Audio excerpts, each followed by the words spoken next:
everyone, and welcome to the Lee Sin Jungle Clear Challenge with Soft coming in from Eminem. And okay, you already got the skill leveled up, the Tempest. Explain to me why Tempest though. You're the first one, I guess. It's lower cooldown. Basically, that's it. So Q is better if you get a pull because it's based on miss and health. But since I don't have a pull, it's gonna do like less damage overall compared to E because of the extra cooldown. Basically. That's the 500 IQ strategy. Everybody's going for the Q. Maybe you can. Is everyone got the Q really? Yeah, most of the junglers are going for the Q. Tell me, like Toxer came in with a 327 clear and he forgot to smite. Can you top that? Oh, that's actually pretty good. How much does a smite save? If he smites, I think it would be like 325, 324, something like that. Yeah, probably saving like 3 or 4 seconds. Yeah, maybe I can top that. I'm not sure, to be honest. Okay, so we start with. No one full clears with Lee Sin. You pick like the worst champ. Who full clears with Lee Sin? That's the idea, specifically. That's the idea. You want to go in the jungle, you want to gank? Nah, we got you on the full clear. But you brought in the ghost. I think it's the first ghost we see. Where do you think you're gonna use it, or why the ghost? We're gonna use the raptors to run towards, I think. Maybe Flash is better, I'm not sure. We don't know. It's up to you, man. It's up to you. Okay, starting with the Tempest. The damage is not as high, but at least you get a lower cooldown. Do you think starting with the Tempest is going to annoy you when you go into the Krogs? Because you do need 2 Tempest on the Krogs to get the full clear. No, I don't think so. I just won't use my second one. Okay, seems fast. Get the Q, get rolling. You got the prog of the knife coming in on that one. Oh, and you're cutting the little Krog as well. So you're not only looking into the timer, you're also looking into excellency on the clear. How you feel right now? Oh my god, now? It's so slow on the nerfs, then so bad. Oh man, but we are all playing on that one, okay? Getting it. Oof. Oh, the little one. You gotta kill the little one. You gotta kill it. No, you gotta kill it. What, for level? For my level? Do I have to? I don't know, Soft. No, I don't know. It's fine. Okay, you got that one. It's clear. Tempest is going to be enough. Seems good. Ghost has been used. Every single raptor goes down. Okay, you got the safeguard as well. Okay, how are you looking? How are you feeling, Soft? Oh my god, I missed up my Q. How are you feeling now with timer? I'm feeling okay, but I f***ed up my wolves. Are you nervous now? Oh, you missed the wolf as well with the Tempest, Soft.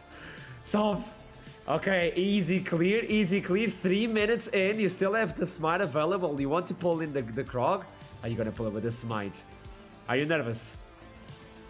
I think I can do it, but... Tell me, but what? But what's up? Tell me. I think... 321, 322, oh, 25, 26, 1 second faster than Toxer. I missed on my wolves, man. It's fine. Are you happy with the result, though? No, I griefed it, but it's okay. Thank you so much for the It's whatever, man. It's whatever. Yeah, no problem, guys. Hey, it's whatever. It's a good one. Thank you so much. Yeah, no problem, guys. I'll catch you guys later. See ya. Bye. Hi everyone, I'm Mari. I'm a streamer for X7 Esports, and I'm here after their victorious win against JDXL with Kissing. Kissing, how do you feel? Well, it's better than losing. Of course, yeah. I just know, our first game against them, it was kind of, I guess, unfair because we were playing obviously with 2 subs and we weren't really playing with our main roster. It was hard, but I'm glad that we've gotten to the stage where we've improved a lot as a team. And yeah, I think today was just like, I guess not the beginning, but the continuation of our return of our lose spree, obviously. Yeah, of course. Now you're on a win spree, so this is great. Yes, this is fantastic. So did you feel any pressure? Was it like pressure going into this, or were you more excited to go, back up against them? I mean, don't get me wrong. It's like when I think about, I guess, the teams in NLC, right? I think JDX is probably the other team that I would say is probably strong, or really strong compared to, I guess, let's say, I don't know. The thing is, I even think that Riddle actually looks pretty strong too. Yeah. So, we'll have to see who will eventually become number 1 at the end. But obviously, I think right now, after our 4 losses, it looks quite hard, right, to get to get first place. But a little, I'm pretty sure, in the end, it's all about how the team does like after playoffs. And I'm pretty confident that with the rate that we're going, that we'll win. Yeah, no, you've been doing so well. It's, 2 wins 2 weeks in a row now. This is great. This is fantastic. So, definitely amazing. Congratulations again. And what do you think really was like the win condition for you this game? Or who was the win condition? I mean, if you pick Draven Yeah. and he isn't your win condition, then I think we should never pick Draven again. But no, it was just like we played a matchup that we just know that does well into this, provided we play it. But I think honestly, this game we didn't play it that great or much, like, how do I say it? It could have been much better. Right. Okay. For next time, if hopefully you get to play this matchup again, then we'll be able to show how strong we actually can be. But yeah, it was kind of a slow start at the beginning. Yeah, but you pulled through and you won, so that's all that matters anyway. We'll take that. Once again, congratulations. Celebrate, obviously. And yeah, thank you for your time. Thank you for the interview. No worries. Enough blind jokes. Stop asking for more.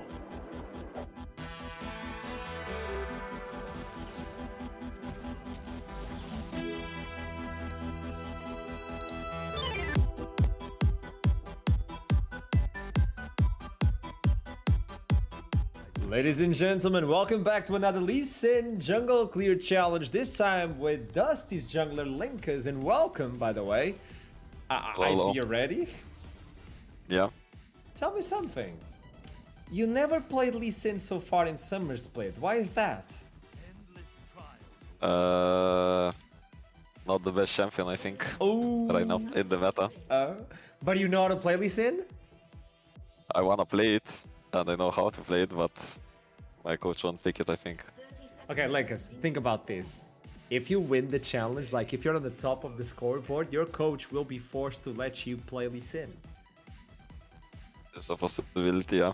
It's a possibility, man. That way, okay, you just need to win. So you need to make a really good timing to make sure your coach sees this and he's like, okay, I'm gonna give it to you, Linkus. I'm gonna trust you. So think of me as the coach right now. Convince me to allow you to play Lee Sin. How are you gonna start? With Q, with E, with W? What is the plan? I mean, it's either Q and E. I don't think W is good when you wanna do it as fast as possible, so I'm probably gonna go with E. Because if I go with E, then I think it's shorter cooldown by 1, and then I can also hop over the wall of Q later on. Okay. So it's probably just gonna be the fastest. Okay, I'm enjoying this so far. Big brain. Let's see what happens in the clear. So you don't have any sort of leash. Are you used to this? Do you practice with no leash when you try to go for the practice tool? I mean, yeah. I usually just use double smites or sometimes, yeah, one smite just to make it as leashless as possible, let's say. Okay, a little delay, but it's fine, Linkus, it's fine. How do you think you're gonna fare? Like, how is the timing going for you? You think you're gonna do like 320, 327? Like 325, I think, because I already failed a bit, but should be still fine.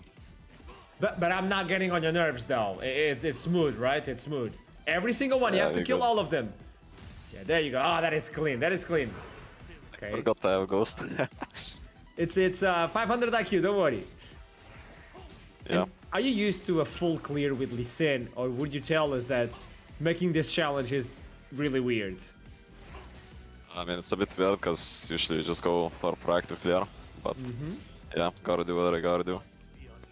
Okay, now you have access to the W as well, and I want to see the juggle. So at the end, you're gonna call in the Grump and the Blue Buff at the same time, right? Yeah. Okay.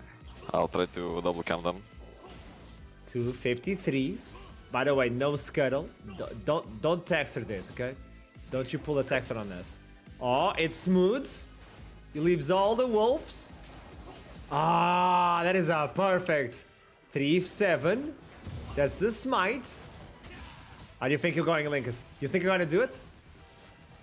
A 325? I'm gonna be faster than MC for sure. That's all I'm gonna say. Ooh, not even close. Hey, that is actually fast.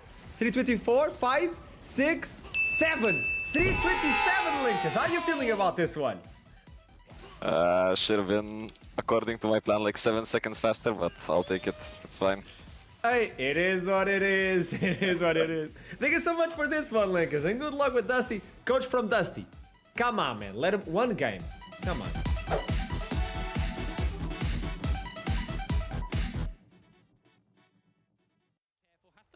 get away.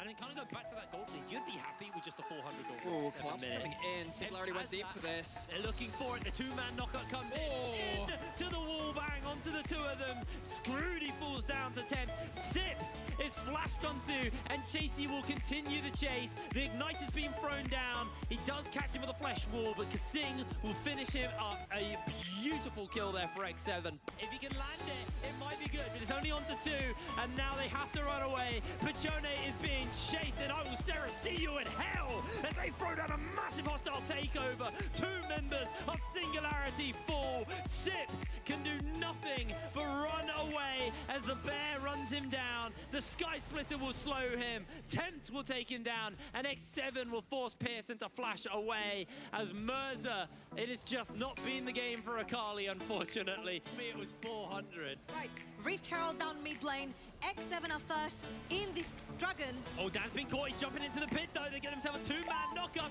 Dragon has been secured. The bailout is on, and the hostile takeover is huge. Everybody's going up and down like it's a bouncing castle. But this fight is won by X7. MNES on the wrong side of the map.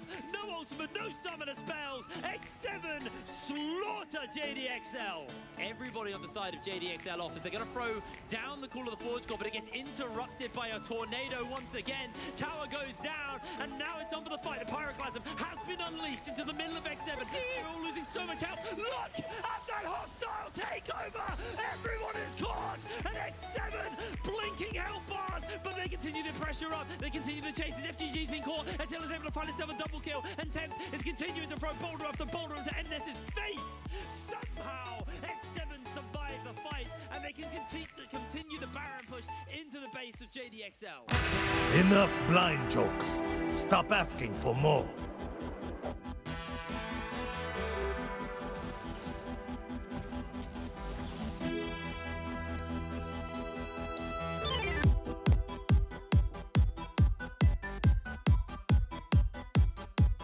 Hello and welcome back to the challenge where every single jungler tries their best to clear the entire jungle with Lee Sin. Today we have the pleasure to see Creox from Vanir play Lee Sin. So welcome before we start, and we have a lot to talk. How are you doing? I'm doing fine. I hope I can do well on this fun challenge, because you know it's like my, I think, favorite champion. Been always, you know, from season 3 when I watch like Korean LCK players do that, Korean players, Chinese players. So yeah, I hope I do well. And I took a peek, and you brought in Absolute Focus. You were going for the haste, for the summoner spells, but you decided to go for the Absolute Focus. Are you aware that that only gives you 1 AD? I mean, yeah, but like, what else can I go? I think Cosmic Insight is like, it doesn't matter. Like, it helps with Smite CD, but I think it doesn't matter. Okay, interesting. Okay, tell me, which skill are you going to start with? I think Q. With like Okay. W, you will not lose HP, but then you will do it like not that fast. And then like if you starting bot side, for example, if you start blue side, you can start W, because then like it's like only one single camp, right? But you need E or Q for clearing like the golems and the raptors. It's I'm really just going to important. tell you that the fastest one so far started with E. Yeah, I was thinking about it like E into like Q, but I'll just try to do like my thing that I tried in. Okay, you seem really confident when we started this this conversation. I would say it seems like you tried before, like to test the Lee Sin clear challenge. And my question to you, Creox, is the fact that you already played Lee Sin this split. You played versus Dan versus JDXL. You did an awesome job. You went for the God Drinker. Do you go for the God Drinker in solo queue as well, or do you go for lethality? Oh my god, I failed my. I mean, I always do like God Drinker because it just helps. But against like squishy champions, you can do the lethality build. Actually, as you see, I failed like my flash E. You know, I like tried to do it. Yeah, I tried to did it like for fast clear. You know, because like I tried it in my how to say like yeah, I tried it before. You know, when I see the Taxer did it, and it like. It helped me win time, but now I lost like probably like 9 seconds because like of CD, of E. What do you think is going to be your time at the end? I mean, I tried like at the practice tools. It was like 3 minutes and 25 seconds or something. So I guess that is a good one. Yeah, that is a good one. Okay, it's going to be a sneaky safeguard. It's going to extend the cooldown though. It's Yeah, still I think 9 it's- seconds. I think it Is doesn't cool? matter. Yeah, I mean, I think it doesn't matter though. I mean, I lost a lot of HP because I failed the E on the golem, so it's disaster already, but you know. And tell me, where should you pick Lee Sin nowadays? Because it seems like he's going down the drain in terms of priority. Where should you pick Lee Sin?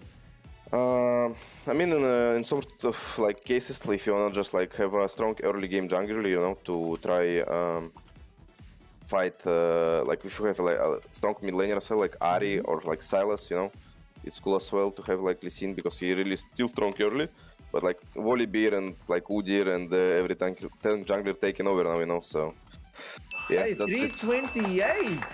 Yeah, but it was not that fast, you know, because like this was really important. I felt the flashy. It was disaster. I choked, you know. Tell me something. Did I got on your nerves while you were doing this? I mean, it was fun. For sure It's it was fun, it's fun. At least it's fun. Kraus, thank you so much for this one. Let's see how you fare in the table. And I'll see you soon, man. Good luck. Thanks. We have to turn here, yeah? 풀리. You want? 풀리 노을키. I'm still queuing here. 풀리. Yeah, 풀리. Molly, man, Molly. man. Top it I in. knocked him, I knocked him. 칼리. Kalista. The brand is gonna flash on me. 오라. On. We play on this. You can brand. I can move. Oh, Pentas. 나이스. Really good, guys. Yeah. Well played. Chasey, if you see ulti, go. Look at Orn, by the way. He's walking Yep. through me. Queuing here. Queuing here. Knocked him. Right? Yeah, I know. I got my kills. 칼리 다이. You're fine, you're Kalista. fine. Continue. 볼리. Play me. Renata dead. I go. Volley. I'm fine. Brand out of fight. Brand out of fight. 오라. Careful, Brand. Keep going. Yeah, it's okay. He has no. It's all fine. I'm queuing here. Can fight, guys. Fine. I can still. He can't use. Yeah. Go watch. 오라. Look here. Nice. Keep going. I have ulti for everyone. Come to me. Beam. 캡. Oh, I have the ulti. You okay? 오. You're fine. Shield 4. 땡큐. Griefer. E1. Wow, so nice. 브랜드 너 플래시. 브랜드 플래시. You get him? 슬로우. Go Nash. Okay. 나이스.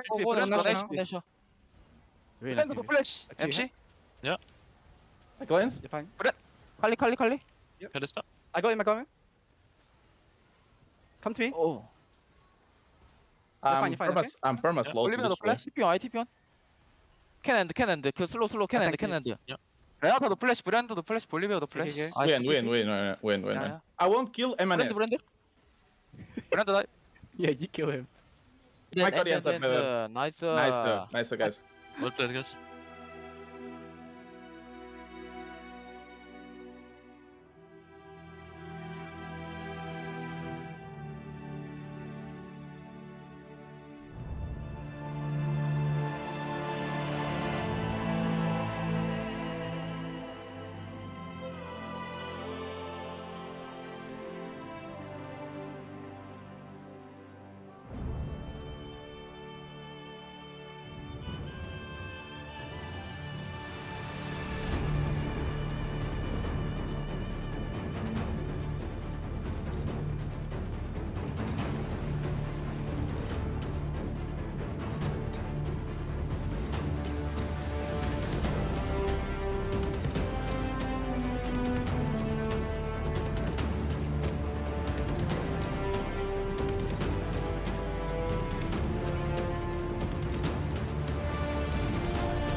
Ladies and gentlemen, welcome to another show. We're live from Berlin Spandau for week 6, day 1 of the Northern League of Legends Championship. My name is Alexander Ashanomaya. I'm your host, and it is with great pleasure that I can say this name again. Welcome back, Goldberg and Naimeta. He's back. We missed him so much. This guy, where's he been? Not that much, though. I've been in France a little bit, you know, seeing the sights there. It's a pretty good region. How is LFL? Tell us. Well, I'm sure you'll stand a chance come European Masters, guys. Quick, cut the tape, cut the tape. How are you doing, Naimeta? I'm doing good. I'm doing great. It's good to be back in the studio and, of course, get to work with all you lovely folks again. And also Gold. And me. Yeah. Week 6, day 1, but obviously, what is a game without those voices that we love inside of the Rift? That's why, also saying welcome back, Viperun and Treblink. We've returned. Well, Welcome back. returned. I've been away as long as he has, actually. His last day on was my last day on as well. Oh, so it's for you, it's like he never left. Yeah, you know, for me, he's just kind of just still been here, Yeah, really, yeah. which is nice. But we'll see how I can just keep him around. Welcome back. Thank you. Oh. Welcome. Can we move it back to us? Yeah. Oh, that is I appreciate you too. It's been a great good having you. throwaway, I would say. So for those of you back at home that are new, what is the NLC? Well, it stands for the Northern League of Legends Championship, where we have the Nordic teams alongside UK and Ireland fighting for the spot at the top of the mountain to make sure they can win and also secure them spots for the European Masters to take this guy down. I mean, Checks they out? can try. It's going to be a good rivalry. I think That is the it's gonna word. be some good It's games. actually so intimidating that one of the cameramen ran into something in the studio. Now, week 5, day 2 was an amazing day. That's why we tried to do something different. We're going to pick 3 games that we want to highlight or even players and discuss them. No matter, I know you have a good one. I do, because you see, I've been doing some light reading, and actually Backlund was too, so we can roll the clips on that, because he had a storming LeBlanc game, because he's getting on the board very early in a draft which wants to start snowballing through that top side and across the rest of the map. As soon as this guy started getting off to the races, Backlund really just didn't look back. I know that sometimes you can stall out a little after the durability patch. You rarely have the same kind of assassination potential, but Backlund, as you can see, was really just toying with Chimera in this game. And I also just feel like, as you said yourself, it's actually so difficult for a lot of teams to make this work, or at least they've been very hesitant to try and make this work, because I generally still feel like there's champion in this meta is Corki that would have a lower, weaker laning phase that you could exploit through a 2v2, but I mean, Backlund didn't even need the second part of it. It was just solo on solo on solo on solo. Magnificent performance. Yeah, and yeah, oh, sorry. It is a lovely I've book. been lost in a good book. There we go. Who wrote that one? It was this guy who was like really goth outfit, like really tall clown kind of guy. He loved apples. Ah, interesting. Yeah. I'm kind of afraid. For no one who's watched Death Note, that's going to sound really strange, but keep going. I know, I was just making it awkward just for you. Another genuinely game had that no we idea. need to highlight. Oh, tell me. No, I genuinely had no idea what he was saying. Oh, man, yeah. He's changed. I'm not going to tell him. Goldberg has changed a lot. Another game that we want to highlight is the game of the week, shall we call it, JDXL versus X7. We have a lot to digest about this one, but just tip the surface. Yeah, I mean, coming into it, it's definitely a series, or not a series per se, but a game where JDXL finally was punished to the extent where, you know, they dropped their first game. But I also think it was sort of a close affair, at least in the early game, but come some of these late game team fights we get, especially these extended team fights where small things matters more in the extended range. MC finding the knock-up one towards the Ornn to deny the Ornn ultimate. Attila being in a position where he's just so damn far ahead that even when they finally get a decent engage on him, it's not enough with the Janna to really help facilitate the Draven too. So I generally just feel like that we finally saw the fall of JDXL and maybe the rise of X7. And I think the big takeaway I have from this is actually it doesn't matter who you are in the league, significant enough mistakes will net you losses, and there are so many teams ready to pick them up. Top of the bracket is still kind of shaky. Everybody can get access to it, so that's why we're going to bring another one, because top laners also need some love, and we need to talk about them, right? Do they really? They do. Okay, this guy does. This guy does. Because Vanderus on Nariki has been a shining star, particularly in this game. We've had a few games now from Nariki where it feels like Nariki are probably the best team in the league, not actually picking up the wins that they need. They've taken some really exciting games, and just look at this Fiora play. It's just so disgusting. 1 second you see Senkux, 1 second he's gone. It's great auto spacing for the first auto attack into the queue, of course, again. But I also think that going away a little bit from the play, we go into, like, having a look at the league holistically, is that our teams still make mistakes a little bit, right? The games are not as clean as they probably could be in some regards, and we get messy team fight like this where it can go either way. But it also just means that you'll get the mechanical display from multiple players, and once again, specifically on the durability patch, because they're so extended. This is a situation where only the jungler survived. There is no objective they could take afterwards. It was literally just fighting on fighting on fighting and wait tell for them the what next happened. one. Exactly. So I think it's certainly interesting from some aspect. I really love where we're going here. I like we see the mechanicals display, because let's be real. This is not like the LEC level you said, and that's fair. This is the development league. So seeing the mechanics being there, seeing the willingness to be aggressive, I love it. We call it the limit testing, no? Yes. Particularly in that case, yes. Yes, as a volleyball, like, well, I'll recall and I'll wait for my friends. It's so quiet on the Rift. That affected a lot in the standings from the previous week. Let's look into how they are right now. GDXL still in first place, but only one win away from Riddle, who are still second spot. And this is a really good team so far. Absolutely. I mean, we are now past the halfway point. We checked in on that on Wednesday last week, and then we went into that second round robin, and it is so damn close. As soon as JDXL started dropping that game, that gets called into question. What happens now if one of these tied 3rd to 6th place teams start dropping games? What happens if they have a 0-2 week? Someone like Vanir can start creeping up there, as much as they've had a weaker first half of that split. Noriki similarly showing good gameplay, and if that gameplay translates into a 2-0 week when one of these other teams falters, changes the landscape again. I think consistency is a really good word for it too, with the fact that you have teams as well that just needed a little bit of a ramp up. For me specifically, I think Dusty is one of these teams that had a really slow start, but finally started to get some of those pieces together. You can take Bifrost as well, who's unfortunately then been put in a situation like you're just mentioning just now as well, where it's really like, you're allowed to drop the ball a little bit, because of course all that matters is you show up in playoffs and you get to that spot.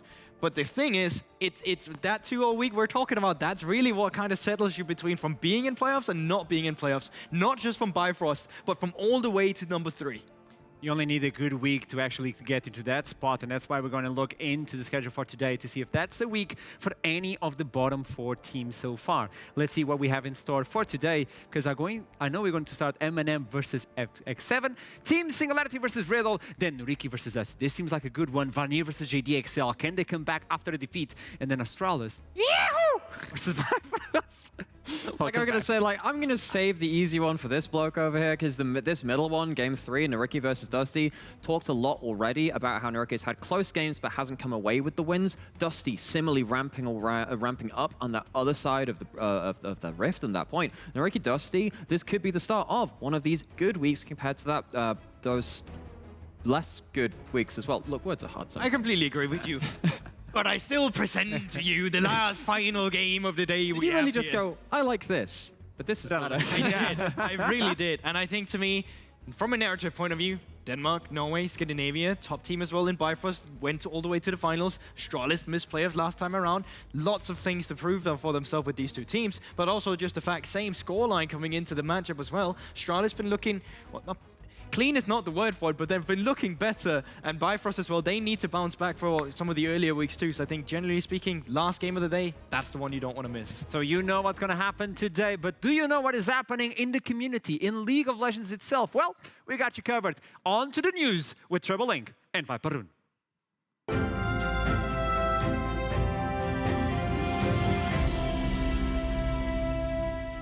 Hello, everybody, and welcome back to NLC News, your 3rd place to hear the news. I'm Viper and joined by Trouble Link. Well, you know, it's like the news source, and then Twitter, and then us. And then, yeah. So, hey, breaking news. We're here for the news. Okay, let's just tell them. Breaking news. So, Worlds, that big tournament we have at the end of the year. Some updates on that one. Of course, NA are hosting because we had to give them something.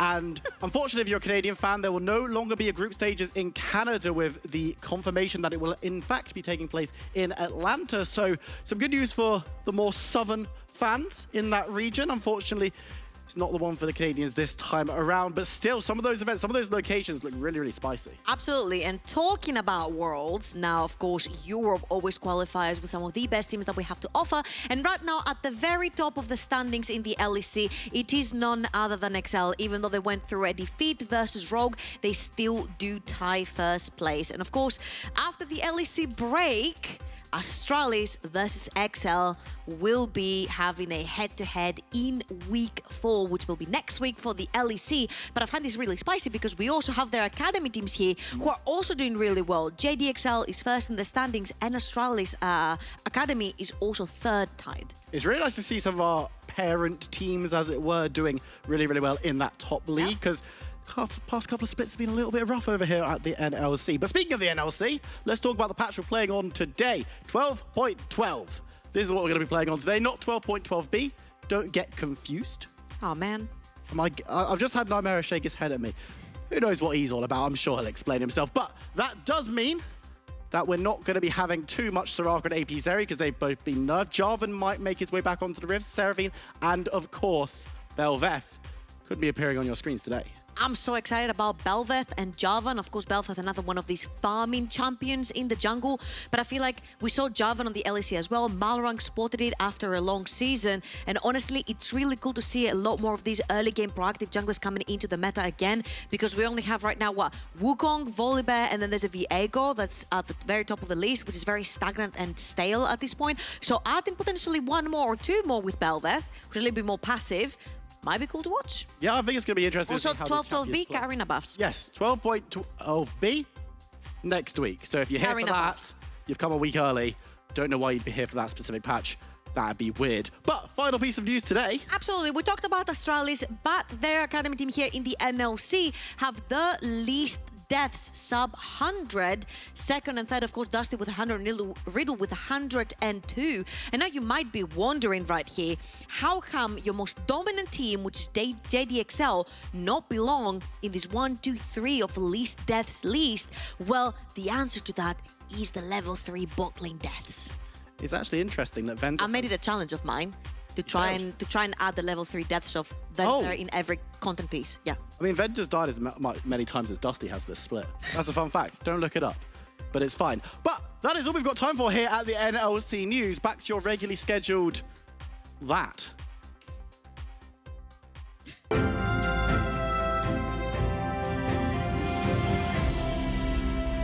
I get the feeling that he was lying to us. This accredited news professional who I've come to trust, I feel like he might have just lied to us. That was your first mistake. Okay, on to the topic of today. I could put it in a lot of ways. I can bring like a good introduction as well. Regicide, that's exactly what we're going to talk about. JDXL undefeated take on X7, the king from Spring Split, and they took them down. Finally, someone took down JDXL, so we have a lot to digest.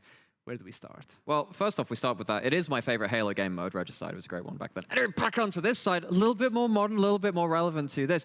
It feels like we'll have to revisit something which we said a little earlier, where it feels like, you know, you make significant enough mistakes and any team can start taking you down. Now, I actually feel like where mistakes weren't made for JDXL was in this draft, because there are a lot of things that I think they did very well here. I'm going to go walk over here and point to some stuff. Walk in. This is, of course, Troubles. Favorite pick over here, that's the Volibear. That allows you to do a lot of early game action. And when you see this rotation, this effectively says we get to function into you at any point in the game. That's not showing much. This says pick Kalista at your doom. JDXL do it anyway, but this specific 2v2 becomes a real teller when it gets ahead. Volibear is meant to just go bot lane and get them ahead. So from the draft, JDXL, actually, I feel like they did very well up until that point in the draft. Yeah, but it also just comes in from the response pick then. You get the likes of Jenna. Great champion into Kalista, right? It's super easy to either knock her down with the W in terms of like slow on Kalista. She hates that. Then you have Glacial Augment as well on your queue. Damage reduction suddenly coming through into Draven. Lots of stuff you don't like. And then you grab the Sejuani because you know the Ornn is up at the same time. And Sejuani usually from the laning phase point of view wins that matchup a little bit. And then you get the option to just pull down towards that bot lane as well to try and match what's coming through over from the side of JDXL with the bot lane pressure Volibear gives you. And when we see that Sejuani, it kind of fits what JDXL want to do as well in some ways, because it's like, we want to leave top lane on island, everything's going bot lane. And actually, for most parts of the early game, that kind of happened. Okay, but that one on Temp to me is not only a surprise, but a good surprise, I would say.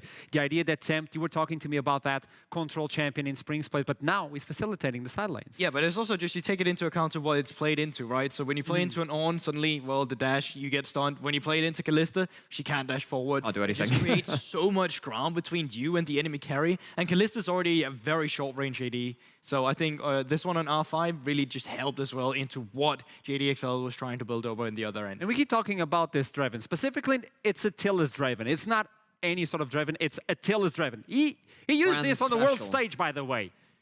He kicked someone that we really passionate about with this specific Draven. So I want to understand how X7 allowed this Draven to pop off specifically. So I think we actually have a clip for this, and I'd love to run through this, because this is where the game really starts to fall apart for JDXL. It doesn't seem like a big thing at the start of the play, 'cause it's like, oh, you're cross-mapping, sure, there's people on one side of the map, but JDXL forget that they're playing against that Draven. This on Kryze has so typically been the safe, strong, reliable top laner, and he gives over like 1,400 gold to that Draven, and suddenly things go very much out of whack. That's the thing. I think a lot of teams sometimes when they load into the Rift, they go into, well, it's obviously a good habit that you can just cross-map in terms of they had their Kalista and Renata on the top side of the map. They tried to trade the turrets instead. And normally, even if your top laner dies because it's a big wave, he has to get some resources, it's a low econ champion. You trade the 300 gold, obviously not ideal, but kind of fine and salvageable. You then do it into the Draven all of a sudden, and he gets like 1,500 adoration stack like coming through. All of a sudden, you've lost that play in terms of gold completely. So I think they got too lost in the habits, and just because of that, they just didn't win out on that play. Yeah, and you know, just before that, you could actually see down the scoreboard, 2-0 on the Kalista, 30 CS up, doing well at that point. But then Torok in the interview after the game, pretty much just said, yeah, you know, we messed up our swap in that mid game. We shouldn't have had that Ornn in that position. We forgot about that Draven. If possible, can you put the video once again, just for another single analysis, if possible? Can we bring up the video again? Because this is really important. Double trouble. Sure, go for it. Yeah, okay. I'm going to do it. Pause it if possible. Because if you can look into this, there's an Herald. And you talked about they were on top as well. So the perfect play would be to go to the Herald, get the T1, get the T2, and bring Kryze onto the T2. Okay, we may lose a turret, but we gain a lot in the process. It's uncontested. And you may think I'm smart, but no, this was Tarek telling me in the morning, by the way, how they actually wanted to play this one. Yeah, well, thank you for you kind of spiritualizing Turok in here and getting his thought process after a very devastating loss. But yeah, thank you. Now we jump into the fights, because when you have the Draven activated, like the mega form of Draven, we get to the team fights, and that is a big issue for JD. I mean, operation mission number one is effectively get the Draven. You cannot allow the Draven to free hit at that point. Maybe at some points beforehand when you aren't ahead of that curve, you get to a point where Draven is kind of being outvalued by a Brand hitting frontline, by the Kalista just stacking up spears. But then when the Draven starts to win the DPS check pretty much alone because of that cash-in, things get really, really difficult. And it means that JDXL do get a bit desperate. It means that they don't hit their mark. Yeah, but it's also like they have the tools to get onto it. Even when the Ornn is cancelled out, Dan gets onto it, FGG gets onto it. But there's still, you know, Cleanse on Draven. There's Mikhail's on Dravens too. There's everything to set Attila up for success. And once you've expanded the tools to try and get to him, and he just starts kiting you out, there's no longer any backline access to the Draven. You can't cut through the front line either. I mean, you take a look at Chase's HP. He's not losing any. And because of that, these fights are just impossible to pilot. Kryze, on the other hand, while being a tank, just doesn't feel like it into a Draven that's completely gone off the curve. And then we also have to talk about the other solo lanes too, because in several of these fights, M&S couldn't get to that play first. And when you got a Taliyah on the other side, you have to remember that they have globals. That's not something that we see as much from a consistent DPS mage. We haven't seen Rise as much in the meta from mid lane for a little while now. Taliyah had some kind of presence on 12-9, but then kind of fell away. Having Temp play this role for the team and having M&S not be a big factor in this game was not something that JDXL were typically used to playing around. They're used to him being the defining player in the game, and Temp was the one who really came up with the high value. We got confused at the beginning of the split, like what is happening with X7? Is anyone going to try and take on JDXL? Like, put face-to-face with the JDXL. And finally, we get the top two teams, I would say, in terms of gameplay, fighting against each other. And finally, we get an answer to Renata. We've seen Renata pop off at NLC constantly. And you were one saying, okay, I'm going to main Renata non-stop. I'm going to get high elo. That was your favorite champion for like 2 weeks. But you gave up on Renata like you gave up on your elo recently. I've never given up on this champion. This is still one of my favorite champions. But they found an answer, and this is really important. Not only that, but the items coming in as well. In the words of Vedius and Pop Quiz, who even plays that champion? I do. This guy. Hey, we love you nonetheless. We love you. I'm not coming back. Now we need to talk about what is happening for X7, JDXL. I think we have a quote coming in from Nia, specifically the coach, on an interview right after this game, talking about JDXL. Take a look. Doesn't take like you can just look at their gameplay and you can look from day one till now. They haven't improved. They're still making the same mistakes. They still draft the same way. They're just basic team, and you know if you take 5 minutes time, you can just easily beat them. And I'm pretty sure Riddle and probably Astralis will do the same thing. That was very fiery. I would say there's a lot of hyperbole in there too, because when you're looking at an ERL level, to say that a team is making mistakes, everyone is. You look up to even higher levels, everyone is making those mistakes. X7 would have been doing that for most of the split too. I think that JDXL, on terms of the topic of saying they haven't improved, they are still diving early game better than any other team in the league. We've seen Bifrost try and do it around bot side. Well, JDXL will do it through mid lane. They'll do it through bot lane. They'll do it through various different areas. I feel like they have shown a very diverse and developed set of skills. So I personally disagree, but I'd love to see that in the best of fives. It's interesting because it's a team that is still trying to get to the left part of the bracket, talking about the ones that have been on the top. Yeah, but when you are constantly. first, we will talk again. Exactly. So now the question is, how can JDXL come back from this one? Does this affect the team as well? Or is this a boost for X7 for the rest of the split?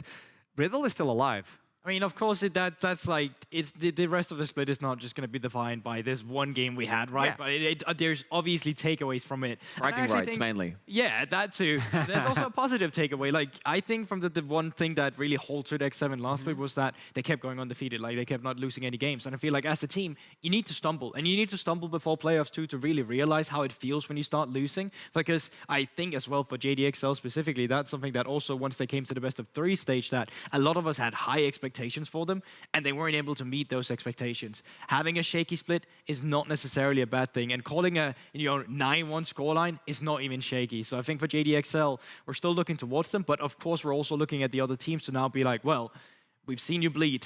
We want to make you bleed too. What do we do when we fall, Master Wayne? We get back up. Well, there you go. Motivational quote for you. I was expecting something way more inspiring, I would say, from Nymeta, but thank you so much. You take that back about Alfred. He's the best butler ever. No, I'm not talking about Alfred. I'm talking specifically about you. Alfred, that is fair. Moving on. Moving on to the first game of today. It's going to be X7, the ones that took down the Kings, versus M&M, a team that is still trying to understand what is happening. So before we jump into Champion Select, let's hear from Attila and Kasing about M&M themselves.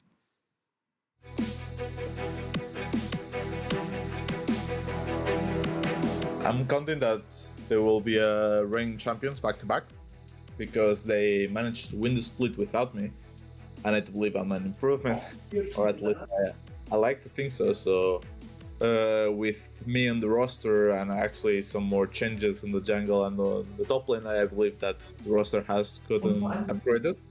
So I truly believe that NLC should not be an issue. I want to make NLC great. Per se, you know, like I'm just done seeing LFL winning, so I want to win the whole thing. For NLC, I believe we can win the whole thing. Just we gotta have some practice, obviously. Not like the first week of NLC where us going 0-2 was a bit of a tragedy, in my opinion. For sure, with our current roster, we can make it further, in my opinion, than last split. But we'll see about that, right?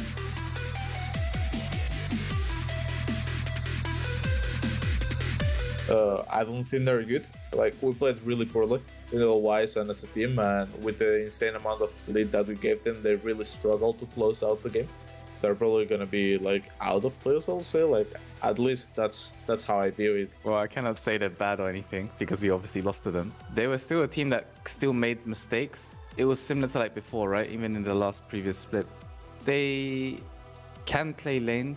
But then after, when it comes to like the mid-game decision making, they gave too much when they shouldn't. They are a decent team though, if they obviously played together as 5.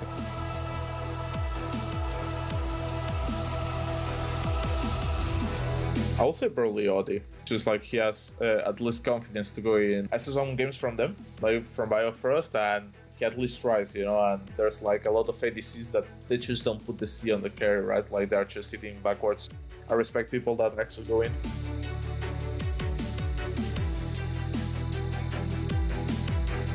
The last time we played together, it was 6 months ago.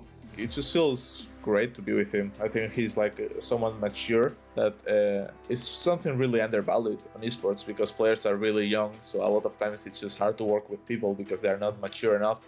So they take everything personal, and I'm someone really straightforward. I just want to win, you know, and I don't like bullshitting around. So, like, if I have to say something to make someone be better player of the or be a better version of himself, I'll just say it, you know, even if sometimes it might hurt a bit or something like this, because I just like good criticism. He's a hard worker. He understands how I think. He believes in myself as well, and in himself. So I really like it. I wouldn't say it's the same at all. I would say actually it's much better compared to before. I feel like I've understood him a lot more compared to the start anyway, back in like Giants, for example, right? Where I was pretty much dying first blood in the first 3 games. And I felt pretty bad about that. I felt like my laning phase was the big weakness of mine. I felt that I was just trolling Attila at one point. I used that as kind of like a way to realize, you know what do I need to get better? And obviously Attila helped me a lot with that. So I felt like, you know what? This is someone that I know I can work with. And obviously Attila as a person is actually really nice, even though I didn't really hear good things about him. But I kind of, you know, took a flip and it worked out quite well. And turns out, you know, Attila isn't as mean as what people might say about him. He just wants to really win, and I respect that. And welcome back. It's going to be X7 to start the day versus M&M. When we're going to approach X7 one more time on this one, obviously they kind of filled in from the previous week, let's call it this way. And facing off M&M, they talk about a subject, they don't get the mid game. And are you allowed to give anything to X7 in the mid lane? I mean, the mid game. Well, both, right? Yeah. I think that it's definitely a very dangerous thing to do, and I think it's more it's not so much that it's just M&M playing against X7 specifically. It's like it's a threat against every team, and one of the main reasons they stumble so much, because as he said specifically, getting the early game going is usually a very good thing because like it sets you up for the mid game. But I think the big takeaway for me in that interview is the fact that, well, all of a sudden they lose windows. And if you're not familiar with that means, I mean, they suddenly just stop making plays. There's moments where you can be like, all right, mid lane prio, jungle, let's move in towards Raptors, take away the few things when it's not a Drake, because obviously they still understand to get the stacking going, then falter towards the last one, but that's behind the point. It's just the point is that you need to be concise about making plays, staying proactive, especially when you're in the lead. Yeah. And that's really a big thing for me. It reminds me of this quote from something like season 5 or 6. I think it was Bjergsen that was talking about it, or other people about Bjergsen, saying there is no difference between, there is no such thing as an aggressive and a defensive player. You're either good and you see the opportunity, or you're bad and you're not proactive.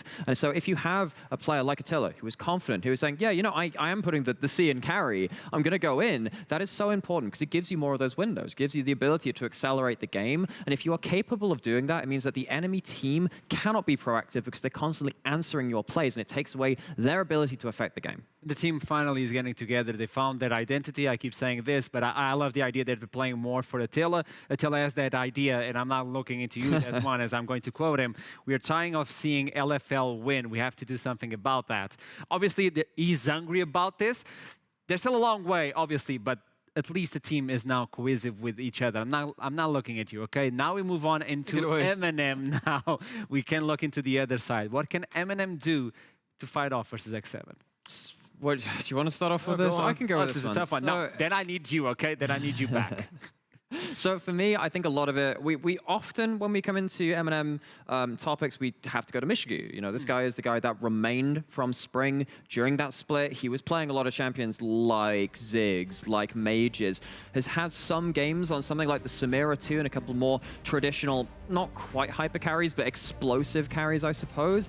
And when the fact that he's so versatile gives M&M options to play with. Now for me, it's going to be a question of M&M discover, because they haven't really found their identity yet. It's slotting Michigu into that because he's the moving piece I think can incorporate that the best, and whatever changes M&M make. And I wonder how difficult that is, because from a career perspective as well, Michigu has always been like a weak side. I'm not just talking this year, I'm talking last year as well when I had the pleasure of casting him. It was always just the S-roll or the 6 duty he was put on. And while that offered some other threats in draft in terms of, oh, top side can draft full AD, we have a 6 down towards the bottom lane and all this, it's just unfortunately not proven to be what is working essentially, but something that did work was all of a sudden Michigu getting resources. Champion Select that is going to happen soon enough, and I was wondering Where's something. The padded button?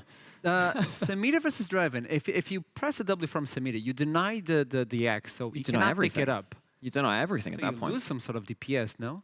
You do, and of course, we'll see if Attila is feeling bold enough, brazen enough to pull that out. And of course, if any player is, it's definitely him. And while all this is happening on bot side, you have to start asking, I actually wonder if MNM have an angle through top side too. We haven't talked about that yet, because Kalem has had some really good ability to impact the map on stuff like Gangplank and getting huge... Goldborg, yes. Guys, it's Michigo Seraphine angle today. That's all it is. Okay. I'm done with that. I'm gonna press the button. Start the champion select. This button works, by the way. That one works. Well, clearly not this one. There you go. There you go. We just have a little bit delay. It's Wi-Fi, okay? It's Wi-Fi based. Let's jump into the champion select. Obviously, we're looking into what? Jungler bans? Well, I'm particularly interested in seeing if we're going to get ourselves something like a Lucian or a Senna, because, you know, it seems like X7 are playing against Ghosts today. No portraits on the champ select.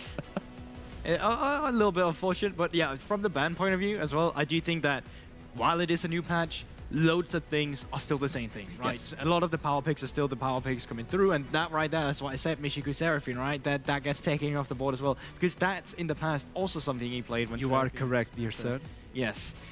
Twitch comes through, kind of speaks to me like you're looking for a Seri pick, and there you have it. Seri just get banned instantly as well. It also means, well, so you have both of them banned, and of course you have the mousetrap to Zeri, where someone goes into Zeri and you go, well, we kind of scale up alongside you, and we have better mid-game options up until very late game. Yuumi, conspicuously very much still on the table in 12-12, is still a very strong pick, and because we tend to mirror a lot of the LEC meta here, because we tend to practice against them, we have a lot of academy teams in here too, you expect that to be there. Wukong, also a mainstay being taken off the table, and it's starting to clear out a lot of your safe blind pickable first picks. Well, coming through with this one, you can't just slap in a Volibear immediately if that's what you're now looking for with the traits coming through. So I think that's just quite sensible. We already know what it does down towards the bottom side of the map, and if you want to pressure, well, this is one of the really good early game junglers to pressure with. So now I do think that in terms of that bot lane, you need to start thinking about, well, do you want to think about keeping that Draven on the table? It's going to be the Viego locked in. Viego was nerfed this patch too, had some big damage removed from the ultimate, also a lot of the healing when you pick up those souls on the floor. That's been removed. So the big pop-off moments you have later into the game get a little bit more difficult. But in terms of an early game archetype, Viego is very happy to answer a lot of what Viego does. He's one of the few champions that can actually counter-gank Volibear quite successfully. Yeah, but to that extent, you can't charge your W invisible in E any longer in this patch either, which is actually that's a bigger a lot from the W, a lot from the early game rather. But Draven does get locked in. This is very JDXL X7. There you have it. It's literally just the same draft into it so far. So if JDXL wants to or if X7 rather want to do the same as they did against JDXL, well, then they're slapping a Janna now in towards the Janna with Renata, Kalista. And I don't see why you wouldn't, right? Now, in 2v2s, largely speaking, and I really want to get your opinion on this too, from my own experience, it feels like the bot lane 2v2 matchup is about 20% decided by the AD carry, about 80% on the supports.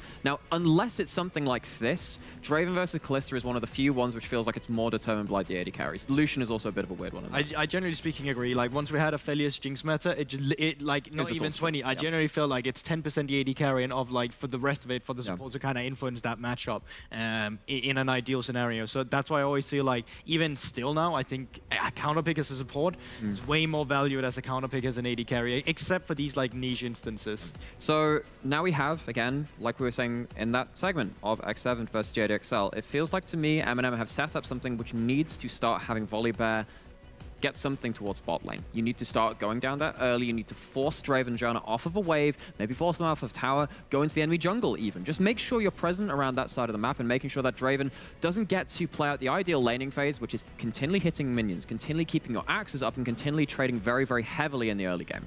Okay, so with the bans coming through from the Assyrian Silas, it kind of speaks to me like you're either looking for a Corki or something control mage like that you want to fight as well. But now the question is, will X7 be adaptable? Because last time they locked in the Sejuani immediately on 4. This time around, though, you can be doing it a little bit different. But no, it just looks like it's going to be a run back from what we had the Ornn earlier. is not there as well to reply to this one. Which is one of the better sit on an island champions, which is actually what the second round bans from X7 scream to me, because you know there's going to be bot lane pressure at this point. When you have these AD carries and these junglers, you kind of have to do that, right? You have to go bot side. That's where the resources are kind of obligated to be. So if top lane is going to be an island and you have pick of the litter for that second round, you can ban out things like the Ornn and the GP, which kind of thrive being left alone and just becoming relevant later on. So now MNM, decide to switch things up a little and give themselves something which can be a bit more of a threat if they start popping off in top lane. That's the thing, like at least now you kind of draft yourself a side lane win condition if it comes down to it. It's going to take a while before that win condition really becomes active. We're talking 2 items because she can actually brawl them out very effectively with the Sejuani. And now with the bans earlier coming through into the Swain, getting Corki here, I mean, there's barely any weaknesses to this. You're going to outrange majority of the composition you have here. You're going to get the scaling aspect at the same time. Talia could have been fine again into some of the Callistas and into the Camille, but I generally don't mind the Corki pick at all. Before we dive into deep, they cannot change the players right now, but this is going to be the picks. We know where they're going to end up, so no surprises on that one. They just cannot change their position right now. So last words before we jump into the first. So I think the one problem with that Corki is that if things do get spicy around that bot side, Corki's not going to be able to help early on. I wonder if maybe an earlier proactive bot could have helped the 2v2 issues, but this is basically saying, bot lane, you are good enough to survive this, and then Tempt is going to come on later on to pick up that baton from you. I mean, yeah, I completely agree with Nymero's analysis on it. I mean, as the Draven, you don't need to get a kill now with how Adoration works either. Even if you don't get a kill, now your ultimate just have an even bigger execute. So when it finally comes down to the big fights, you're not really worried about it. I think the big thing is just surviving for the bot lane. Top side, if Caleb can go, even into the Sejuani from laning phase and then just move on towards being a side lane, fawn in the side of them, they might create some extra space for themselves at the side of Eminem. But I also think that X7's draft is very difficult to play into in the late game. It's going to be the rerun between Eminem and X7. Eminem did it on the first week. Can he do it again on week 6? Well, we have no idea, so that's why we're going to toss it to the casters for the first game of the day, Triple Link and Viper Rune. I mean, X7 chose 1 new champion. No, 2. They got the Corki as well. They got the Corki as well. Corki. I mean, excuse me, but if it's R5, do you pick Talia or Corki? Because I'd pick Corki any day. I mean, why? Okay, so just to remind people, this looked very much like JDXL versus X7 from last week. The Volibear Renata Kalista. Renata Kalista, of course, one of the strongest 2v2 lanes arguably in the game, versus, of course, the Lucian Nami that we've seen a lot with the Electrocute. But Kasing and Attila replied towards JDXL last week with the Janna and the Draven, and didn't necessarily work in lane. The Draven snowballed later on. So I'd like to see how these 2 teams are going to treat the bot side, because both their snowball champions are towards the side of the map. I mean, that's definitely where I think Eminem personally need to be playing around massively, because you look at the composition that they've built, and this is the classic, love Sejuani, my babe. You don't get to play League of Legends against the Sejuani unless you've got a lot of damage in the later stages, because she just doesn't die. Swain, Camille, Callista, there's a decent amount of damage there, but it's not the same as having one of those massive burst mages in the mid, like a Corki or a Victor, for example. Top lane, there's a couple that do a little bit more as well. So the question being, are they going to have a solution early? Are they going to have a solution late? Are they going to have a solution at all? We're into Summoner's Rift for our first game of the afternoon. We've got X7 versus Eminem Gaming. Trouble, where are your eyes peeled to start us off? I really love the point that you brought about Sejuani. It's like, if you don't have a lot of consistent high damage, like an AD hyper carry, an AP hyper carry, it's really difficult to bring the Sejuani down, especially once he packs up all of these defenses. But my argument here is that Caleb this time has opted to go for a more aggressive top side of the map. He's bringing in the Camille, he's bringing in the Ignite, and also let's not forget our Lord and Savior, best S-tier jungler in the game, Volibear, really likes to gank very early. So do you snowball that Camille? Then the other lanes later on will suffer. Your objective control will suffer from the side of X7, especially if there's a fed Camille on the other side. So I think your big objective here is to actively get Caleb ahead. Don't allow Chasey to get to that tanky point where he's going to take over the game, because that Kalista is not going to be able to kill him. Now, arguably, if you do put all your resources and your attention towards the top side of the map, you also do need your Kalista to snowball. So here's the problem. When you do have 2 lanes at the complete opposite of the map that really need to snowball to choke down your opponents, you need to pick one of the 2, and I'd love to see what soft and where he's going to choose to go towards, because Volibear beats Viego. Yes. So if we're talking 3 versus 3, Volibear, wherever Volibear is, you definitely want to be fighting there. Absolutely, and something that's interesting to note as well in the mid lane, I want to see how Chimera plays this one out. Yeah. Because Sway is a champion that we've seen have a bit of a renaissance in the past few weeks, usually as a more facilitator, does a decent amount of damage and over a long period of time. But you're looking at him for your slows, you're looking at him for standing in the middle of those team fights and doing a decent chunk of work.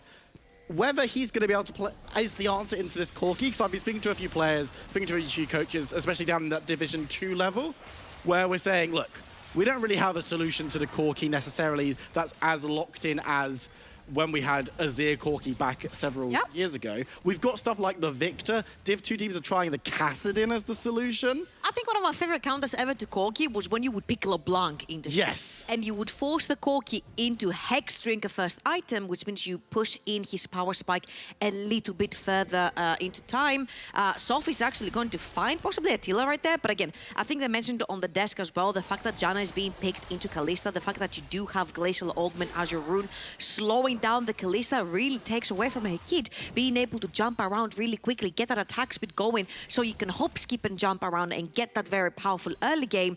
The W is a point-and-click slow. Glacial Augment can be proc from all these tornadoes as well. So it's just really difficult for later on for Mishigu to play that Kalista. Thankfully for him, there are not Aliyahs in this game, so there's no rocks that he needs to play around. Unfortunately, there's a Corki, so there are going to be missiles that you play around a little bit. But it's fortunate for us because the bot lane from X7 and the top lane for X7, we've seen. So we kind of know how these two want to be playing around with these players specifically. Soph obviously going to be able to grab that Rift Sculler because, as you mentioned, the Volibear should have run of the Rift early because he knows, and you've got to imagine that MC knows, that in the 1v1, Diego's not having the best. Everyone knows Viperoon. Volibear cannot be beat on the 1 versus 1 in the jungle. Okay, Trundle is... Play it 10 times, say that I'm wrong. Trundle is an arguable one because sometimes he wins, sometimes he doesn't. It depends on the conditions of the engage. I'm trying to think, who's the strongest early game duelist jungler? Duelist jungler? Like level 1? Like level 1, 2, 3. Who are you scrapping as? Leave it in Twitch chat, guys. Who is the strongest level 1 jungler in the meta right now? Or even if not in the meta, you know? Yeah, just whoever's there. You could, I mean, let us know on Twitter as well. And speaking of Twitter, I'm actually going to hold that point because Soph is going to be walking into his temp. But I think he should be okay on Corgi. He has got the flash available. There's nice flash stun coming on through from Soph. Tempt is going to flash away and get out of dodge. Little bit of miscommunication right there. Chimera wanted to stay with the wave was pushing towards him. He could have flashed to get that extra damage onto Tempt, but once the claw missed in pulling him back, I felt like, again, there was a little bit of miscommunication with Soph and Chimera, whether they want to go for the kill or not. Nevertheless, Soph's flash is down, and yes, so is Tempt's, but you do really need that flash to make the engages work pre-6 with the Volibear, especially when champions like Corki have a Valkyrie to get away. Valkyrie? Is it right? Valkyrie. W? Yeah, yeah. See, I missed a few spells on the pop quiz. Yeah, the you did not do so hot. I remember that one. Chimera, get a life. Past that. I don't even know the name of all the ultimates, so I'd have done atrociously. We were watching it backstage. I was very good with like the pictures of the abilities. I was really good with those. But past that, not so hot. I also want to put on record, traditional Sejuani skin on the top side. That's a top tier Sejuani skin. So shout out to Chasey for that selection. But things have been a little bit quiet in the earlier stages, which I think X7 aren't going to feel too bad about that necessarily. Yeah. I think for X7, it's more about scaling into the late game, having your Corki, dishing a lot of damage with the rockets later on, because if you look on Eminem's side, the only one who's tanky enough to take the rockets is Soph. But you need Soph to be, well, hold on a minute. It's going to be a lot of trouble here. Overextending for that ward, looks to try and flash over into Dragon Pit. Will be able to do so. Chimera has already used Ghost to try and catch him out. Will land the root, and M&M have got priority in both the lanes. It's first blood Mishigu, but we're not done yet. Kazing moved up to try and save him. He's going to have to flash away as well until he cuts off the pass. But it will still be first blood to the Marshmallows. Very well done right there. Again, you walk into Volibear, you die. MC made the mistake. He had no mid lane prior. He had no bot lane prior. He tries to get that vision inside Soph's jungle because they knew from Chasey that the Volibear is not topside. He tries to get a bunch of vision on the bot side of the map, finds Soph, but this time Chimera moved with him. Eminem's bot lane moved with. Everyone got an assist. Very importantly, Mishigu on that Kalista got the kill, which is something that they really wanted to mention about how they want that bot lane of the map to snowball for these mid-game fights and these objective fights. So all in all, that was really great news. Also taking the flash off of Kasing's Janna is going to be huge, because once this tornado and the ultimate is used, you're pretty much prone to getting dived because you don't have the flash. So all eyes on Soph. He's level 5 right now, gonna be level 6 soon. See if he's gonna pull a dive towards the bot side of the map. He's going to be working up towards that stage. Also keep your eyes, of course, when the package spawns, because that's going to give X7 a bit of an opportunity to move about the map a little bit more freely. But we did need to see Kalista starting off strong. It was a little bit slow. Picking up the first blood is going to be crucial down there in the bot lane. As we've seen a little bit in the top side, we haven't necessarily talked about too much. Actually, getting not rolling down. Caleb could be in trouble. I think he survives with the pot. Yes, he does. But that is what Sejuani can do.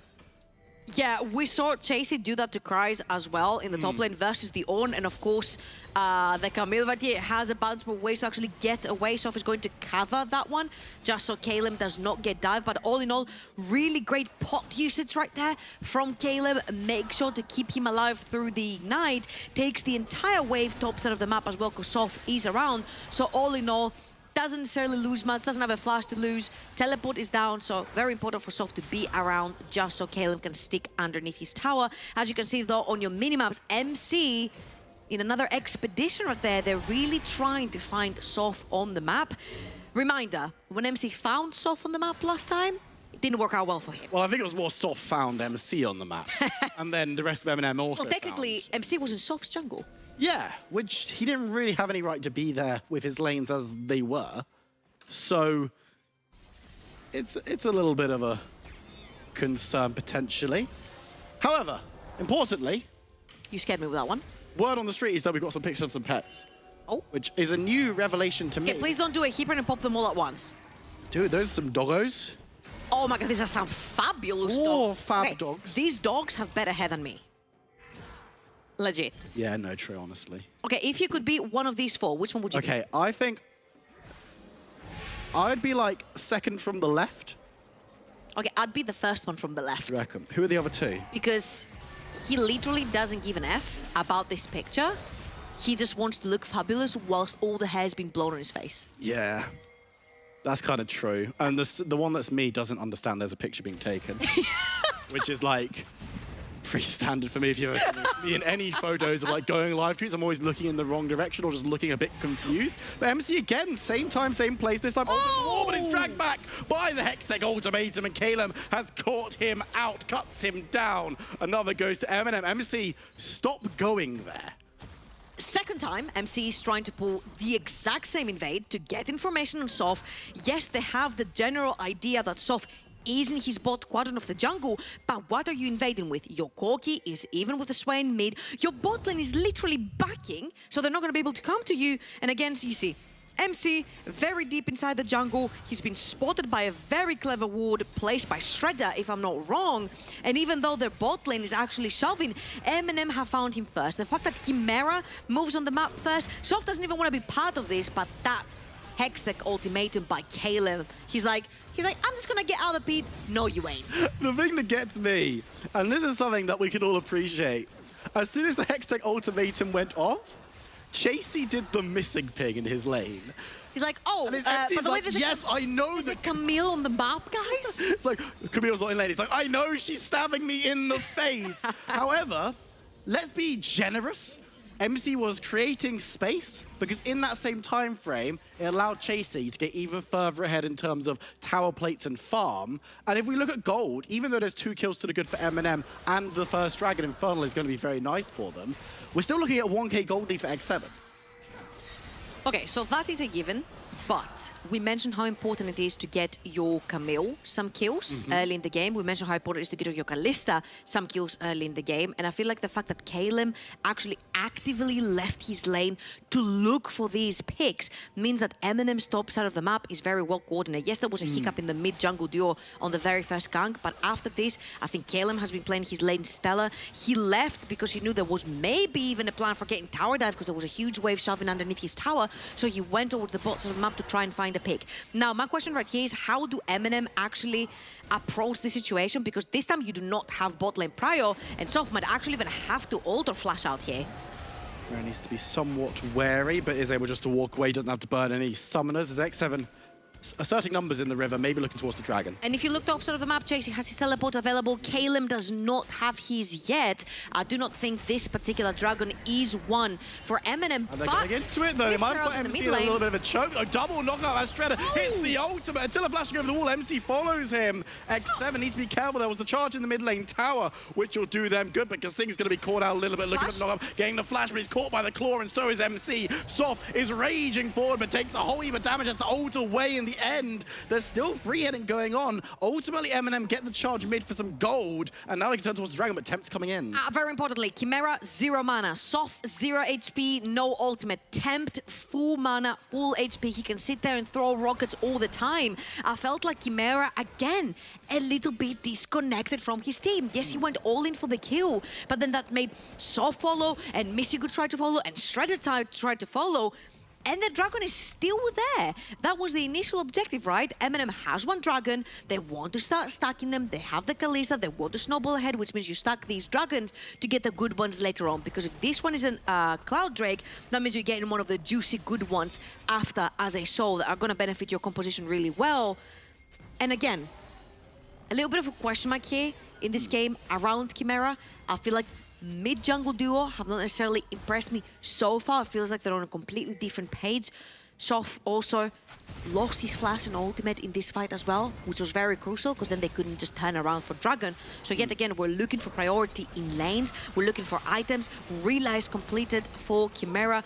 We do not have item on the AD carries, and this time it is Kalem and Chasey actually walking towards the bot side of the map for the fight. And this can be crucial. This can be the first real main engagement we have this game as MC goes below half health. Dragon and Soft doing that one for the bears. A whole heap of damage. Chasey secures the first kill for X7 Esports, but they need to be somewhat wary as MC still below half health. Needs one with a smite. Shredder moving forward, getting the damage down, but MC is able to just move away. Temp with a flash. Kalem playing Bouncer as they force Chasey back. Takes a whole heap of damage. MC's now going to try and scrap forward. Won't be able to find the dragon. Second one goes over to Eminem Gaming as X7 lick their wounds. They grab themselves the kill, but they lose the objective. Again, you see how scary Kalem is when he joins these fights.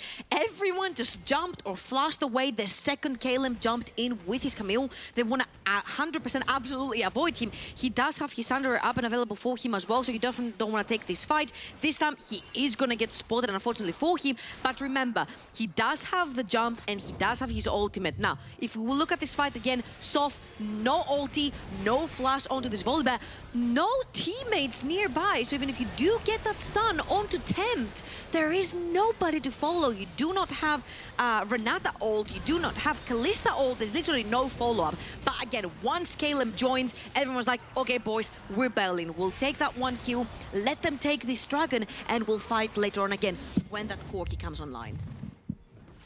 And for X7, it is a case of just saying, look, we can, as you mentioned, we can wait for our members to come online. We're not in a big rush to get this one going. Pretty rude of them. I might have places to be later. I don't care. Eminem drafted early. They were like, yeah, Viper might have a dinner reservation. We got to get this game rolling. I don't know if you remember the NLC comms with Jankos, where he was like, have you ever had this, guys, where you've got a date to go to, so you really want that game to finish quickly? He's like, yeah, no, me neither. Nah, see, that's the the real tech as MC goes over the wall to make sure I can tell his story. He's there again. It's not He's at the same space again.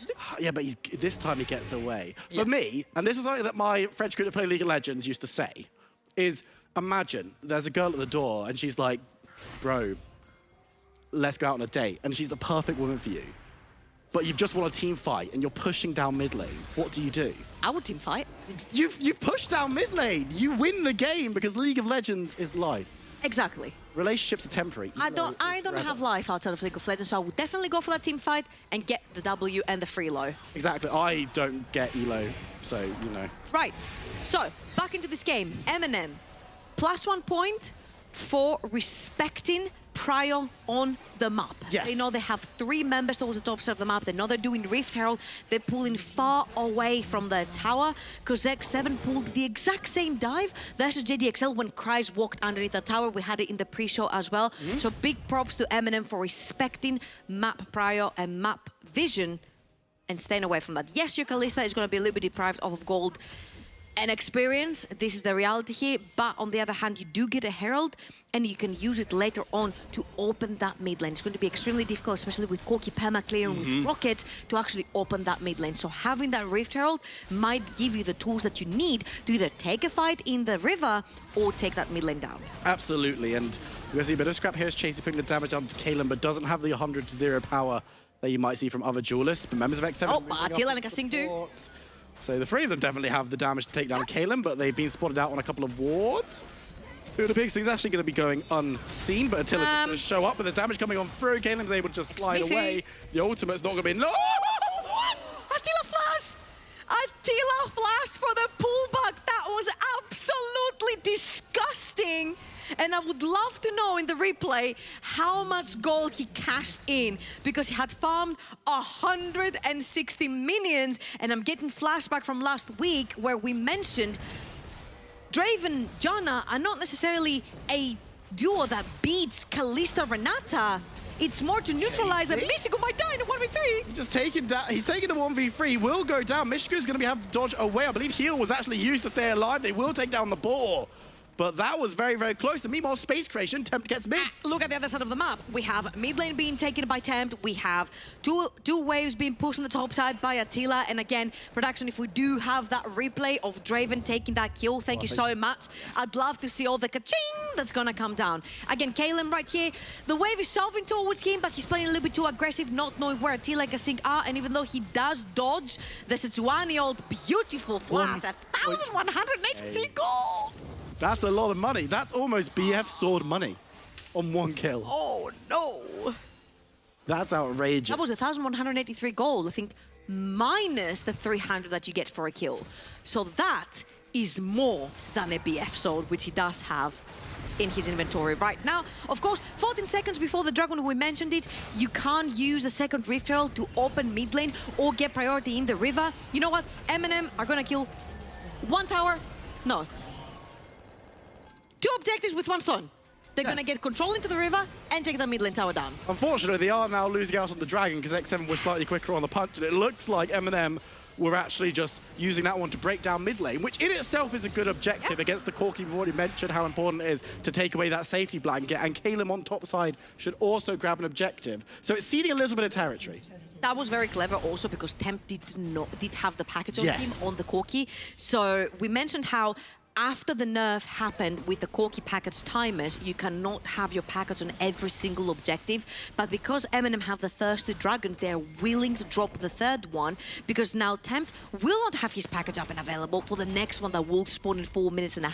So they can actually contest to take that one and get soul point for themselves. So really clever stuff, really clever movement so far on the map from Eminem. You also see that Caleb is banking in even more gold by taking that top lane tower to himself.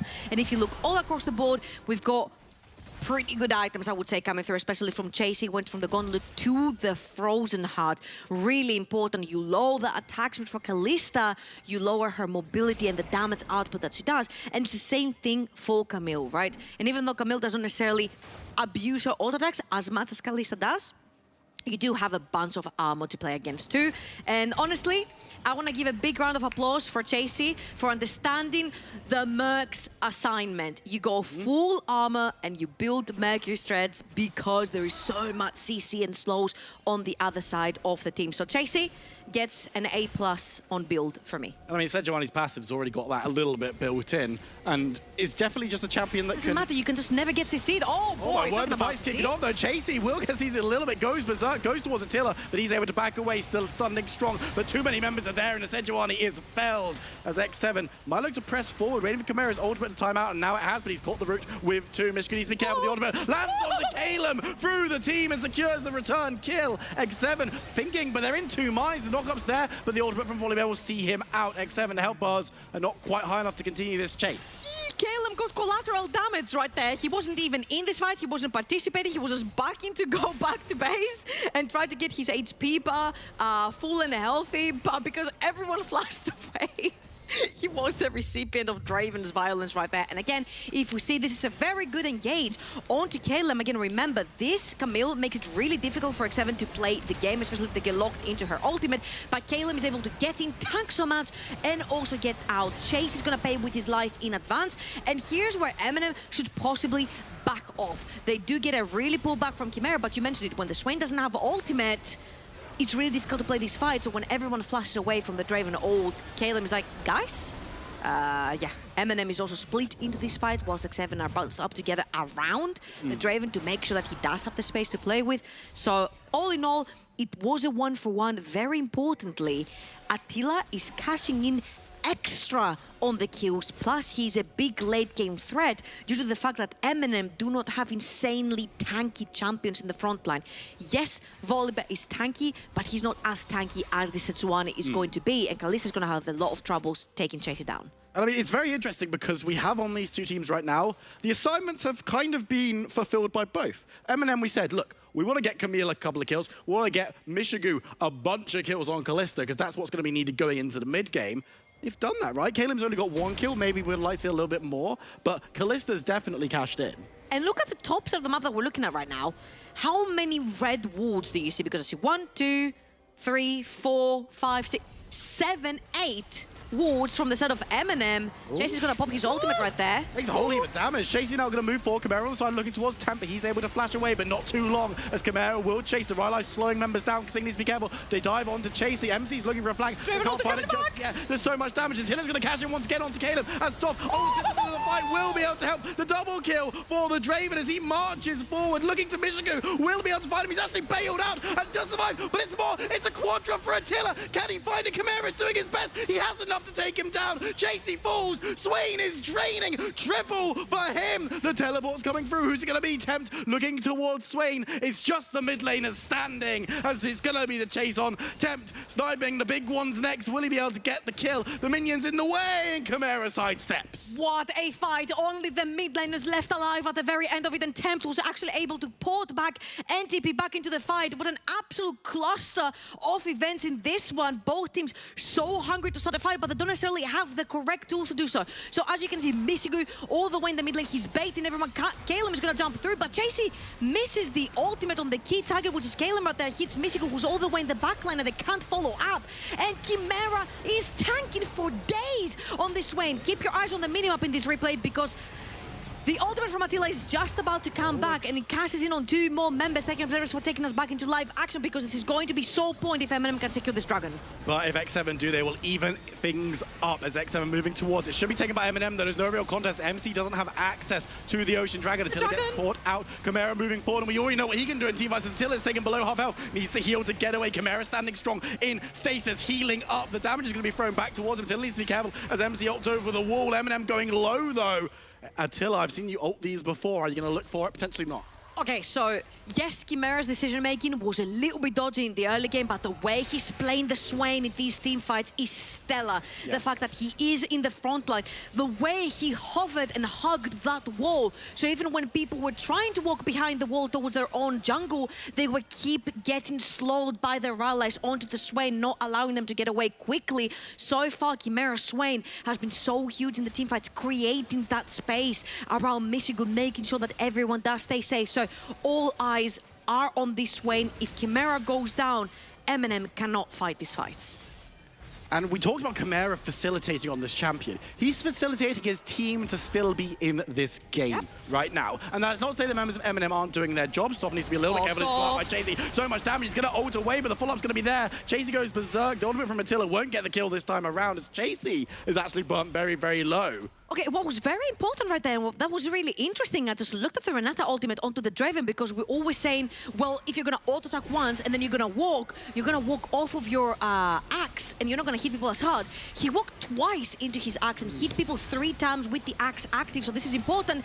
And what else is important is that X7 are taking this Baron, but there's Corki. X7 needs to be careful. I've seen them throw here before, but the package is going to be used to disengage members as Chasey is holding the line. Baron is secured by X7 Esports. Do they want to take the fight or do they just want want to cash out. So will be taken down. Attila's going to cash out the first kill of the fight, but now members of X7 going a little bit low. Chimera has access. It's a shutdown for Michigo as he's chasing on, looking towards Sejuani. The knockup will catch everyone but the Kalista, who's going to be dissuaded by MC, but might still chase forward. Caelim's there as well, looking for access, going to get knocked aside by the Axis, finds Chasey with the ultimatum, secures the kill. Michigo now finding more, looking for Attila, should have enough Ren stacks to secure the kill, will get it, and the shutdown as well. Caelim looking for Kasing under tower, but can't find the knockup. X7 get away, but only with Baron on 2. Ooh, really good punish right there by Eminem to actually find 3 kills and take 3 Baron buffs off of X7 so they can at least not use it for split push. Your Corki and your Sejuani do not have the buff. It's only your jungle and your support which will be grouped up together. So that is pretty much very defendable from the side of Eminem,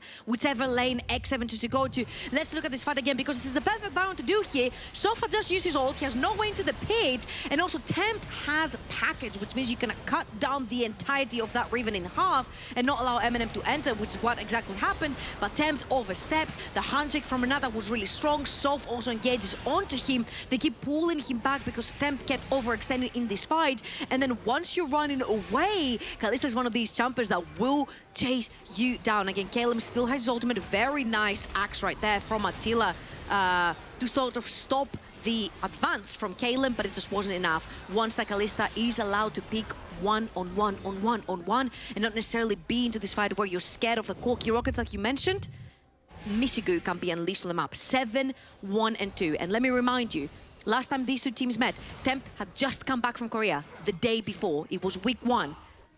Michigo was on Samira, another early game champion that likes to snowball. And Shredder was on his Nautilus with more than 90% KP on that game. Same story is being repeated here. 8 out of 11 kills key participation for Shredder. 7, 1, and 2 on the Kalista for Michigo. Is this bot lane enough to carry the game? Well, you've got to hope so if you're an Eminem fan. Of course, we say that, but Chimera is also being an absolute monster on the Swain, so it's not necessarily just on their shoulders, but X7 in this game, macro-wise, might have just about shaded it for me so far, and they're trying to utilize that as well, but Attila's going to be dragging it on the tower. Taken low, has to flash. Kasing's on the side coming in to give some support as Chasey goes berserk, but will be able to move backwards. Eminem might be looking for a flank. They've got stuff. They've got Michigo. The ultimatum lands onto the ball once again as Chasey goes low. They're looking for Attila, though. They're looking for access. He's already gone as Eminem have opened up this fight, looking for more. Triple for Chimera. He looks for more. Quadra, is that it? He's looking for it. He's behind you. He's on 1 HP. This was literally the pentakill denied from Chimera. And again, questionable early game decision making, but all of these mistakes matter not. 7, 0, and 7 on that Swain. Creating space, doing damage, protecting your carry. Chimera is playing to absolute perfection, and Eminem are gonna wipe the board so far with X7. Gonna take that mid lane. They can actually choose to take the entire jungle, but most importantly, they have 3 dragons. This is going to be Ocean Soul on them. And something to note as well, we talked about this a bit earlier. Chasey got the assignment, Merc treads into armor. That ain't really helping with a very fed Swain. Maybe he needs to change the assignment a little bit. Bit of an update there. All right, again, here, Attila is way too far forward, and even though Kasing is not around him. I was about to say he has Kasing around him, but Kasing is literally clearing wards while the rest of X7 are trying to push that bot lane tower. So the second you do not have Janna there, the second you do not have that protection there, Attila cannot push far forward, because if he does, this happens to him. He gets jumped by Volibear, Swain, Kalista, Camille. The fact that Kasing was not there really hurt that seeds from X7, which were trying to utilize their only 2 remaining Baron buffs in one push, and they got extra punished. Now, what the problem is when you lose fights that late is the fact that death timers are so freaking high that you're running the danger of losing your entire base. Yes, and while the base is standing for X7, Ocean Soul is now working against them, and for Eminem, they're going to look to try and push forward. Baron, of course, not available anymore, as X7 might be looking for an engage. They find Michigo with the ultimate, but there's no real follow-up damage from any of the carries. I'm going to put a pause here, because this is where Eminem usually make the wrong decision and throw their leads. They did it 3 times back to back 2 weeks ago. 3 games where they had a massive lead and they threw it at this particular point. And even though you might think, yes, okay, but the 2K behind, when it comes to map and tempo and soul and going for Baron, they have everything going for them. It is so difficult for Corki to play the game when you have Ocean Soul. He's going to poke, you're going to heal it back, which means you diminish a lot of that damage and style that Corki brings into the fight. So all in all, I feel like MNM have all the tempo for themselves right here, and it's up to them to lose this game.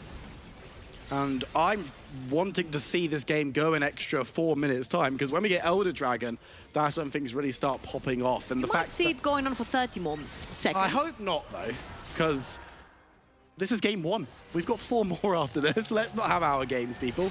Let's not do this one. But Sov? No, 30 seconds for Baron. Oh, right. Yeah, no, that. I hope we see that one as well. It'd be surprising if our team was able to break through. I thought you said 30 minutes. No, not another 30 minutes, please. I was like, please. It's the first game of the day, please. Excellent. They're moving down mid lane. Sof is definitely trying to find something, but will be blocked backwards. Kissing with knockup once again, but Sof is looking towards MC. Kalem looking for access onto Attila. Will be able to find him. He's able to come back a little bit, being caught, rooted up. Chimera's now in the fight, burning through members. Michigan has the kill on to Draven. JC in the backline, still standing, but members of MNM are just too powerful. They're going to grab another attempt diving forward, though, but MNM are melting through to this Gorgie. JC dives away. He's the last one standing. Kissing on the other side can only sit and watch as Sejuani should be felled. One more auto. Chase able to dive away in the end. Chimera's not happy. He's looking for the chase. Won't be able to find it.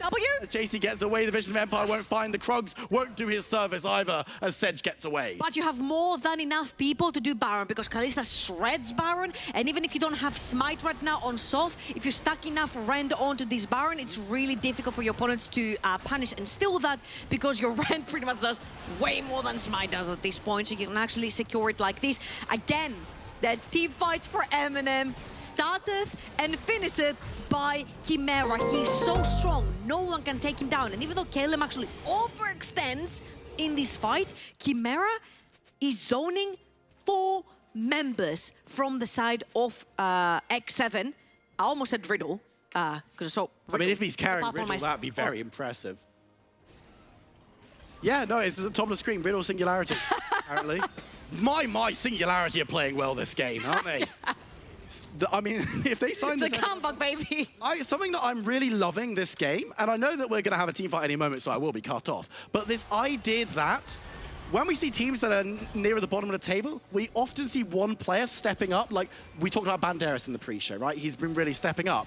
Everyone on MNM is stepping up this game. This is a different level from what we've seen from them, not necessarily this split for a long time. And look at this as well. They're literally sinking the waves so freaking well. Pushing at the same time mid lane, allowing Kalem to create pressure on the tops of the map. He has the waves with him. He has the cannon with him as well. And they're trying to look for picks in between. Sof has found JC. And Sof will also be found by the rest of X7, but should be able to survive. He's a big bear with a lot of help, but he gets taken down. Tempt with the execution. MC goes to bear. Not again. Viper, not again. This is MNM time. This is where they're in the lead. They have their Baron, they have their buffs, they have all of their items, and they do one mistake, which gives them 60-second timers, and they lose the game. Sof already down. We mentioned how Draven is going to be very important here in being able to throw damage in, because the only tanky member you have is Sof on that volley bear, and if he goes down, your engage still goes down with him.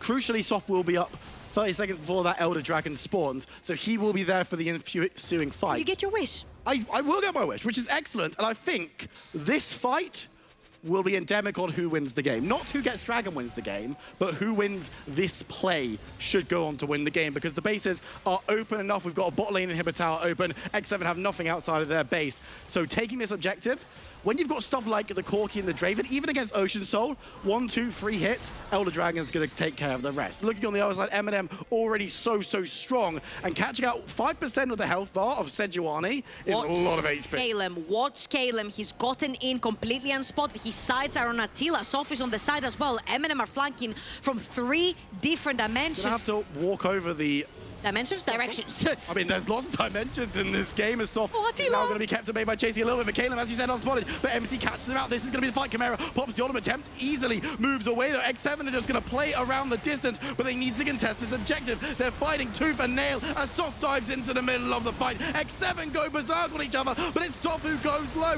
Calem's in the backline, finds MC. Attila has fallen, and it looks like Corky's going to go the same way. The fight is won by M&M. They only lose Soft. Can they end this? They're tipping in, actually. Calem is tipping in with the mid lane wave. They also have Michigo coming in with the Kalista. There's so much AD continuous damage to go into the base, and it's only Essetsuwani and Ajana. 35-second timer for Attila, 30-second timer for MC. I do not think that X7 can actually defend this. Jana might not even be able to get back. Renata's found him, so Gasing is left to the win. Chasey versus Free. The minion wave isn't that big, but I don't know if it's going to matter over much as M&M Gaming take down the first tower. They're ignoring Chasey entirely. Might pay for it. Takes down the second tower to stay alive. And just like that, M&M Gaming with the upset. Take down X7. Holy moly! Every time we've talked to any M&M member, they're like, we're playoffs contenders. We know we're good. We choked 3 games in a row when we were in the lead. That proves to me that the practice has gone in. And they're not choking anymore in these late game fights. I felt like for M&M, there's always been a team with a very clear plan. The second they go into the rift, get that Kalista ahead. It happened. Get that Camille ahead. Camille couldn't get kills in the top lane. Calem roamed all the way to the bottom of the map to punish MC for overextending in the jungle. And Chimera waited for this 2-item power spike, and from that on out, he dominated every single team fight. And I'm gonna pose the question to my desk as well. I mean, did X7 improve with the same playstyle from previous week to this week? Because that was the exact same playstyle. This time it didn't work versus M&M. No, and I think a part of that, the dragon didn't fall their way. If it was a dragon that wasn't Ocean Dragon, I think they would have had a more positive time, because you can see in those later fights, Tempt was doing a lot of work. But fortunately, I don't think that was X7 capitulating. I think that was M&M being monstrous. But I'm not the one who should be telling you this. We should be asking our desk. So take it away, guys. How the tables have turned. Double regicides! The Kings have fallen, and the Kings have fallen again. M&M takes down X7 in a beautiful game. How do we start this one? Should we start with the Well, surely they're the best team of the league right now.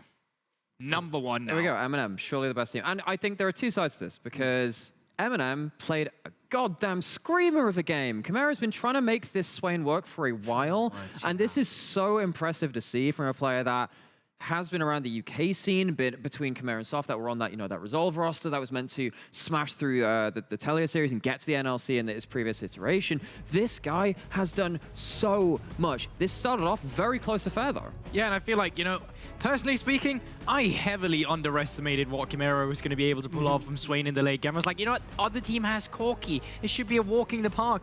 No one was able to deal with him, and he just left untouched. No one wanted to damage him because he knew he's going to sustain it up again, and he just creates so much space for the rest of his team. He creates so much space for Michigo, particularly as well, and the Kalista to be a carry while he's just in the face of his opponents.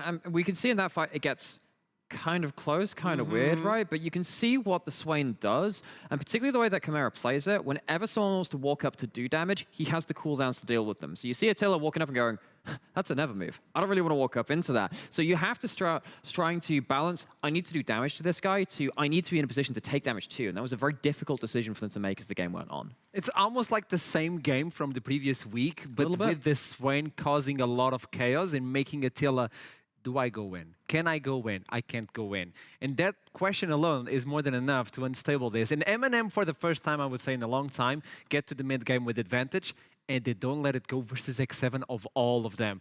I think we have a big play, specifically. Another quadra kill, by the way. I think we had 3 of them in this game. Guide me through this one, because this is important. Well, I'm not sure if X7 have really improved from week 1 to now. I think that they've really been making the same mistakes. Sorry, we're allowed to say that one, but X7 came into this confident. And this is the problem with some of that confidence, right? We talked about this in regards to so many different teams, and now it's fallen to X7 as well. Any team can start punishing your mistakes, and every team makes mistakes at this level. And M&M, sure, they haven't come away with a lot of the victories in this split so far, but this game in particular is a great example of showing, again, how good our teams are at the NLC at punishing oversteps. And I feel like, you know, it's a glory to behold here from Eminem. I, once again, really did not expect this one, them being able to throw such a curveball. But the thing is, it still didn't feel convincing, right? There's still moments where they do still give up some of those windows. The fact that, you know, X7 was able to secure that Baron, that they, for example, had to work around with. But even when they finally then, you know, get sieged upon down towards the bottom side, they're still able to just find the find, split the fight up completely. You can see there's nothing that Sejuani can do. All of a sudden, the rest of them are just trying to scatter back. But once again, Chimera with that never move on 3 people, absolutely disgusting. Did you miss this? Did I miss it? It was good League of Legends. It was good to see. Well, we missed you. So, on to the interviews. I have the pleasure to start with Caleb, the top laner for the M&M. How are you doing? Hello. I'm doing pretty fine. Pretty fine. How do you feel after that taking down X7, though? I mean, for us, it literally means nothing. We know that we're the better team. We're screaming teams that are like 5 times as good as this guy, so it's really nothing. I think they're really overrated, and I think they won't make UM this time. You know, I was so sad because I came to the studio. I don't have tea, but thank you. Oh, okay, let's talk about this matchup. You get to Camille versus the Sejuani. What are you worried about this? Because Sejuani is the new flavor of the month. It's really tanky. Taking the passive is kind of annoying as well. How do you look into this matchup? To be honest, Sejuani is kind of annoying to deal with in top lane because she's really tanky and she can actually win trades against champs that usually were strong before and are strong now. So it's a bit difficult to deal with, especially because I mean, Chase is really good. So, and he kind of got me at one point. I barely got out with 1 HP. So yeah, I think lane phase is not that easy against Sejuani, considering she's a tank. So yeah, she can get prio and play for the Herald for sure if the matchup allows it. And I think there's many matchups which allow it. So. So that's laning phase, but actually over the course of this split over summer, outside of laning phase, you've actually been having some really good damaging games and thinking of a lot of your Gangplank games in there too. Have you felt the burden to kind of need to carry when the rest of the team's maybe not been as stable around the map? Because it has felt like you've been doing some really good numbers. Yeah, I mean, I think my games with GP, they were always like pretty consistent in terms of dealing a lot of damage. We usually feel like we mostly play through bot lane, and that's how the meta plays. And I haven't really been getting that many resources, so I kind of had to figure a way to be impactful with low resources. I mean, you could see in this game that with the Camille, I was doing some crazy roams, and in the end, I was losing plates on top lane. But I think with the champs that we had in bot lane, and usually that we play in bot lane and that we like to play in bot lane, it's dropping some resources from other lanes to get them ahead is good. If we keep the ball rolling, then we can do a really good job. I would like to look into the previous M&M and the current M&M because you guys get a lot of leads. You guys do get a lot of leads, but sometimes it feels like you guys are not playing the same field, if you know what I mean. In this game specifically, it seems like a shift of mindset because even when you lost soft, you guys went in for the Dragon as a team. When someone would die, you would go in as a team. What was the shift in the mental of the team between the previous week and this one? Do you feel it as well? Overall, I think we just had more confidence. It's kind of do or die at this point. We had a really big confidence hit after we threw 3 games in a row, and it felt really bad because instead of being 4-3, we went 1-6, and obviously, if you look at that number, it can really impact your mental, and I feel like it showed in the next games. But yeah, overall, I think that we have nothing to lose now. So hopefully, if we have a lead now, we will not throw it again, because usually that's what happens with M&M. We have leads and then we throw them, and it really sucks to lose like that because we could easily show a lot of things in playoffs.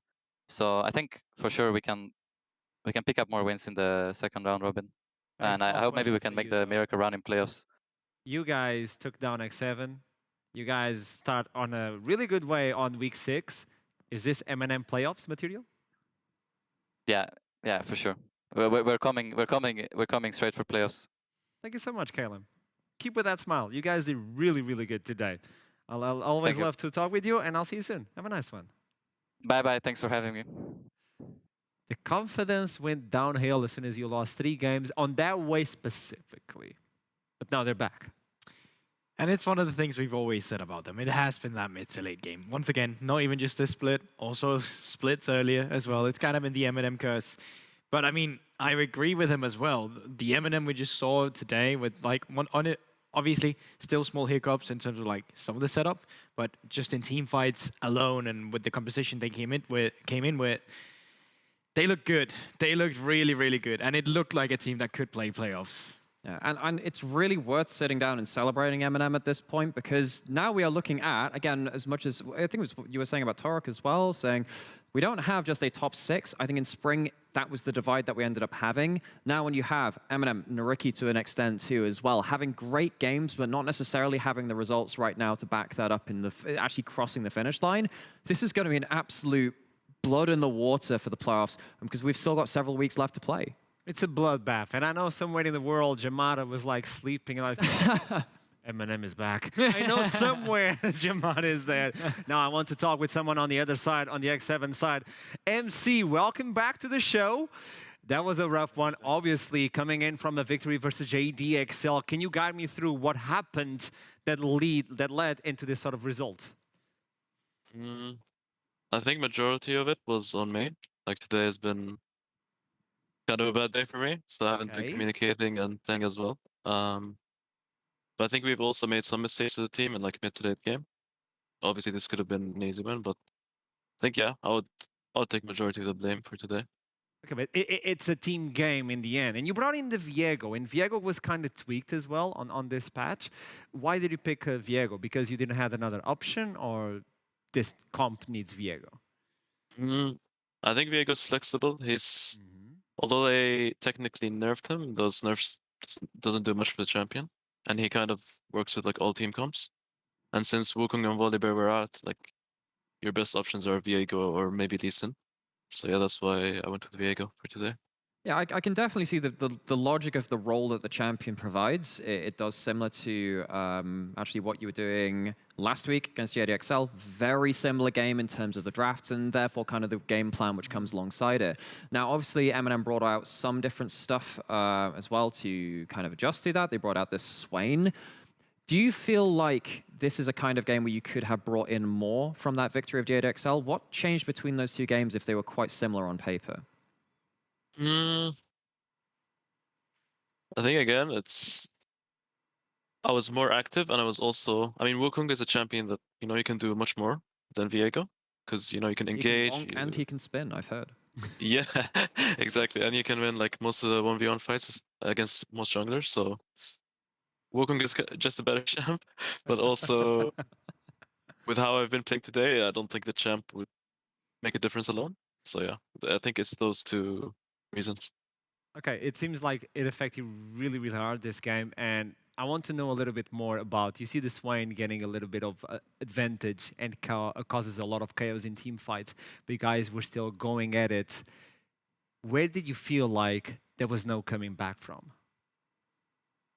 Honestly, yeah, the whole game I felt like we always could have won, even late game when they got sold, like Draven was fed, Corki was fed.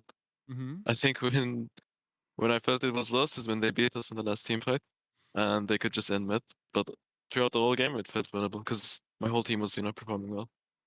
Now, my last question for you, MC, is looking into the standings, and even though a team like Eminem that is not on the top 6 defeated you guys that are looking menacing, is there really a top 6 in the ladder right now, or does anyone can go into playoffs and you need to fear anyone? I think we just fear anyone, honestly, at this stage. I think JDXL is obviously, I think, the uncontested top, like the first team. They're good. Yeah, but and but the others, I think we're all the same at this stage. Yeah, at least. Okay, thank you so much for this one, and be easy on yourself because you're the beast. Thank you. You know that. Thank you. Thank you so much. I'll see you soon, MC. Have a nice one. I like this guy. I really like him. Yeah. So it's really rough for me when I see him like, oh. Yeah, because it's definitely a bit of a mixed match of personalities over in X7, where we know that MC there is actually takes a lot of it on himself. There's a lot of that responsibility which is sometimes quite rare to see at this level of play and at other levels of play within esports too. It can get a little bit weird because you got a lot of people who are very good at video games, and that part of the ego gets built up with that. Now, a person like MC saying, actually, you know what, I'm going to take a lot of this on me. It's immature to see. You just got to make sure that he's holding it together too, because we know he has a very high upper ceiling. You're looking at me like, I mean, I agree. It's. I do have your own take. Yeah, okay, but I could give my own take, but I could also just say, well, you know what? I did agree with Nymera. I genuinely feel like, you know, it's tough when you lose, right? And of course, if you go 0-5 like MC had on the scoreline on Viego, you're not going to feel good on it. It's very easy to just hone in on the KDA and just be like, oh, wow, that was all on me. But in the end, like, surely there's call that led to it, right? There's a team decision where, okay, we went to this. But that's not to say that he played it perfectly either, right? I won't lie. There obviously was a little bit of a lesser performance coming out from MC today, but in the end, as you said yourself, it's a team game. See, what a lovely input. Yeah. But now we actually have to revisit something that we said pre-game and something that we know of X7 in general, which is, you know, this is a very confidence-based team. It is a momentum-based team. They were coming in on a win streak. That is now broken. Now, for those of you that haven't tracked X7's, the W is now the WarriorWare has been smashed. What do we do? What do we do at that point? But for those of you that haven't followed X7 before they joined the NLC, now they used to play in the UK scene as well, and Viperian would have cast a couple of these games with me. But we were casting this team when they were qualifying through into UK EL, which is NLC, then UKLC, then UKL, qualifying into that. So far down the ladder. But X7, even back then, with different players, with completely different everything, was still confidence. They were arrogance, but in a very cocksure way. They were good at what they did, until the first couple of losses happened and things started to go awry. So it's very interesting for me to see that reincarnate with this great ballsy attitude, but with this certain flaw in there too. So they're going to have to recover from this, and I'm very interested in seeing what the next step is now. That's why the split is always going to be interesting. So let's take a look into the standings after this game, after this surprise, after this amazing match. X7 are on the second part of the standings yet again, and M&M still have a long way to get into that position. They need at least 3 wins, and everybody else needs to now win. Yeah, I mean, it's for sure getting a little more spicy now with the playoffs. You know, we had so many teams just being stuck, shared on 3 with that 6 and 4. And I think throughout the day, that's just 100% going to move right. And we're going to be having, you know, a clearer schedule. I mean, even going into the next week in terms of like what the playoff race is going to be like. I think we're looking at a very defining week this time around. And that one loss, you can see that there, -3. 3 places in 1 game. We talked again about how a single good week or bad week can start shifting you in and out of playoffs, even with that divide between 6th and just below that at that point. Consistency is going to be key. I completely agree with what Goldbook said earlier. Okay, moving on to the next game. It's going to be Riddle versus Singularity. Riddle 1 game away from tying up with JDXL, unless another surprise happens today. But before that, we have a challenge. We have a Lee Sin, we have a jungle, and we also have Stefan trying to clear as fast as possible. Take a look. Enough blind jokes. Stop asking for more.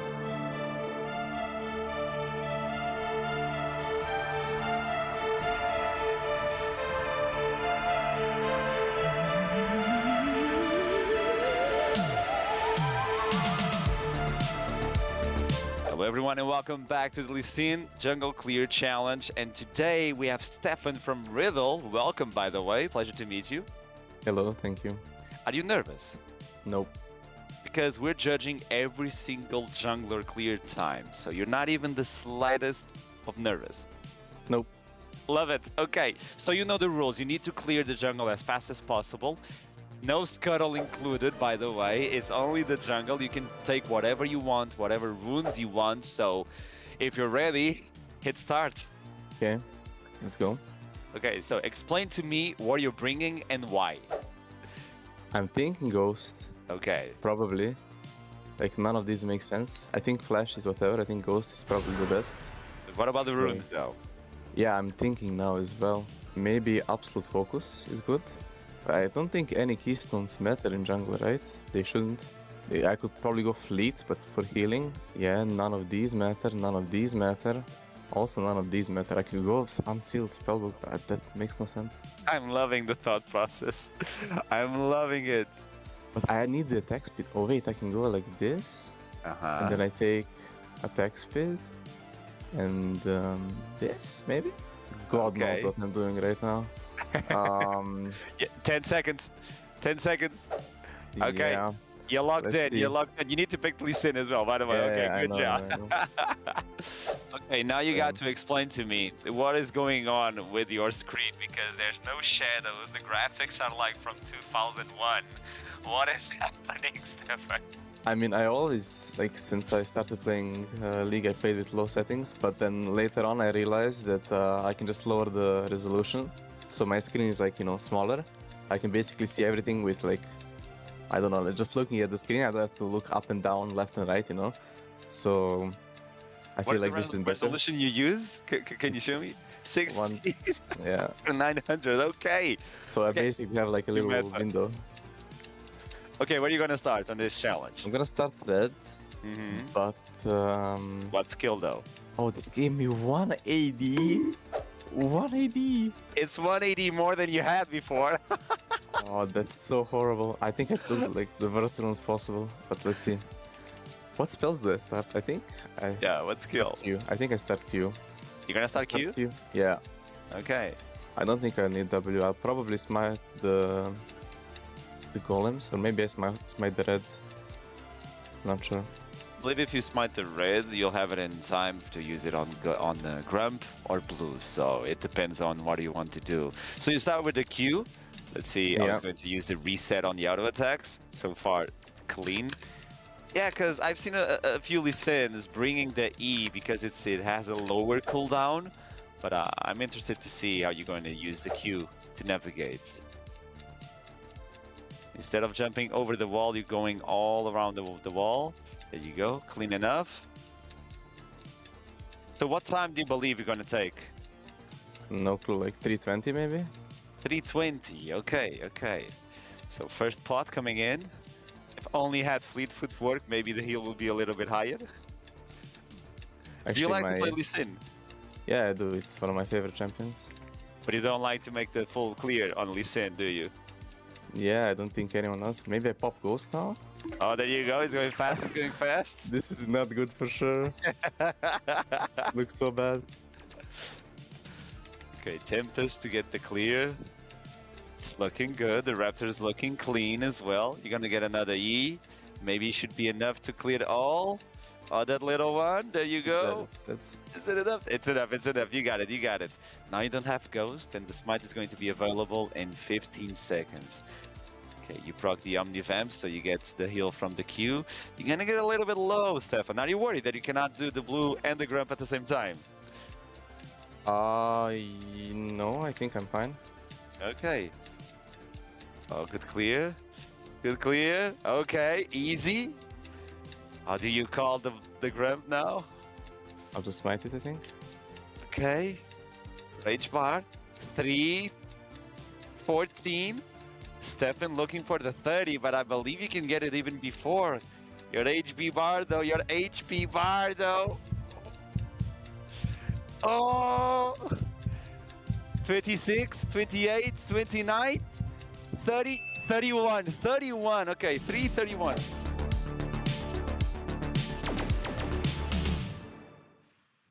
Hey, it's still on the left side of the standings, I would say, for Stefan. It is a tough challenge. It is a tough challenge. There's a lot of thought that goes into it, which I was looking at like, yeah, you're not using combat runes. It is about immediate like gratification on like the power you get. You can't, even stuff like the Absolute Focus only gives you like the 180. It's really weird to theorycraft that. Any take on that? I mean, I think like you didn't see it here, but Nimbus close in secondaries, and then you have fleet footwork, and then you could probably just go for celerity as well. So yeah, at least some extra movement maximum movement speed. Yeah, and that is also a line, or at least a role that I would like to talk about for this matchup. We don't have a lot of time. It's going to be Singularity versus Riddle junglers. I think Scrudy is a really good jungler. He's showcased.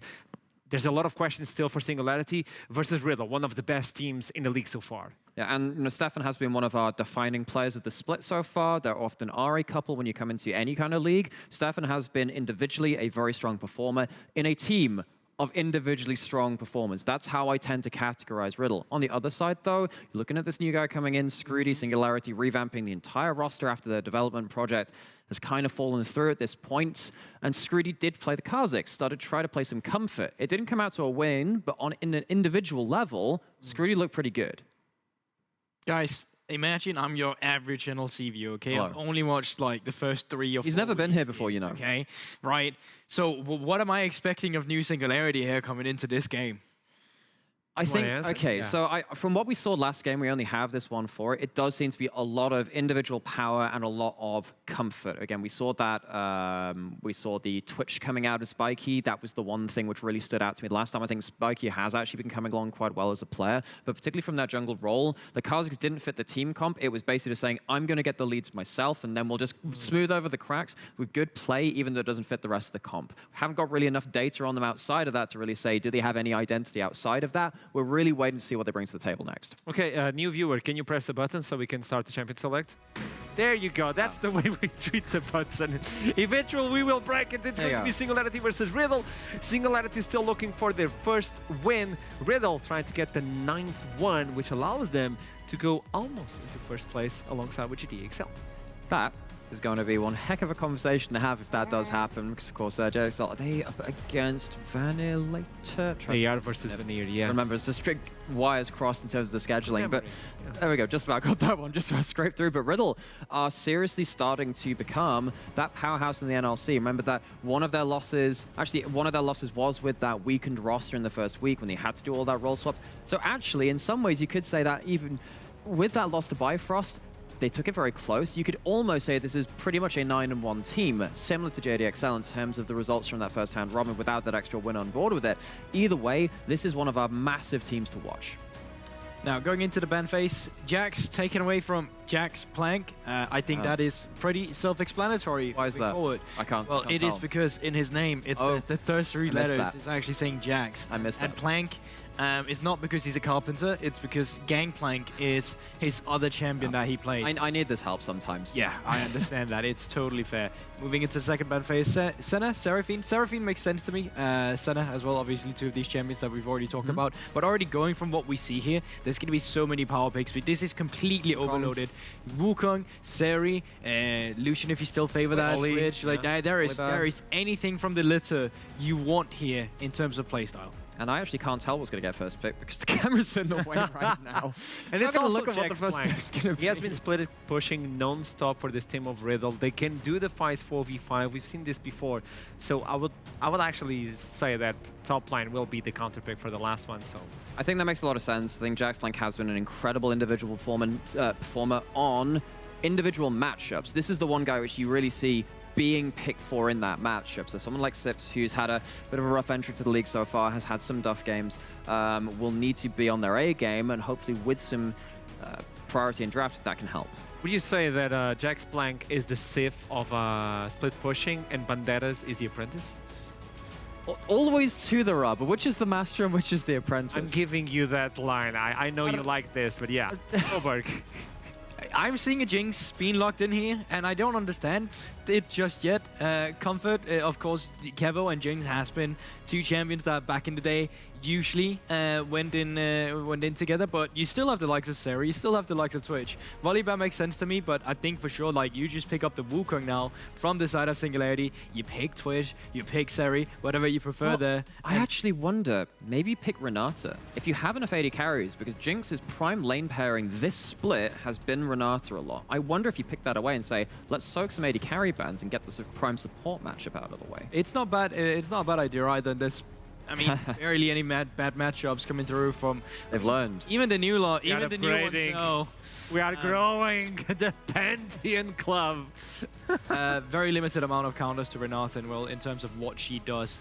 One of the ones that's kind of unutilized in terms of going into later into the game is that Braum's shield actually stops the ultimate, but it's a horrible laning phase. So those are some of the back and forths you can go for, but so there you have it. Renata has been locked in. Yeah. Now I'm thinking specifically, either you just go for one of the pairings that you want us to support right now, or you can start saying, you know what, let's pick Silas into the Corki. Let's contest that 2v2. Silas, one of the few champions that can match, because your ultimate, it steals away the rockets. And when you steal rockets from Silas, you actually get all of them. You're not only getting one, you get all of them, and full ammo belt. Exactly. And you build AP before the Corki does, so your poke actually is more effective earlier into the game than Corki's usually is. There's a weird thing with Corki where actually he scales really well off AD, but like either way, because of the way that it works, the AP ratios still stay there. So in terms of like super late game, styles can get a little bit weird in terms of those damage ratios.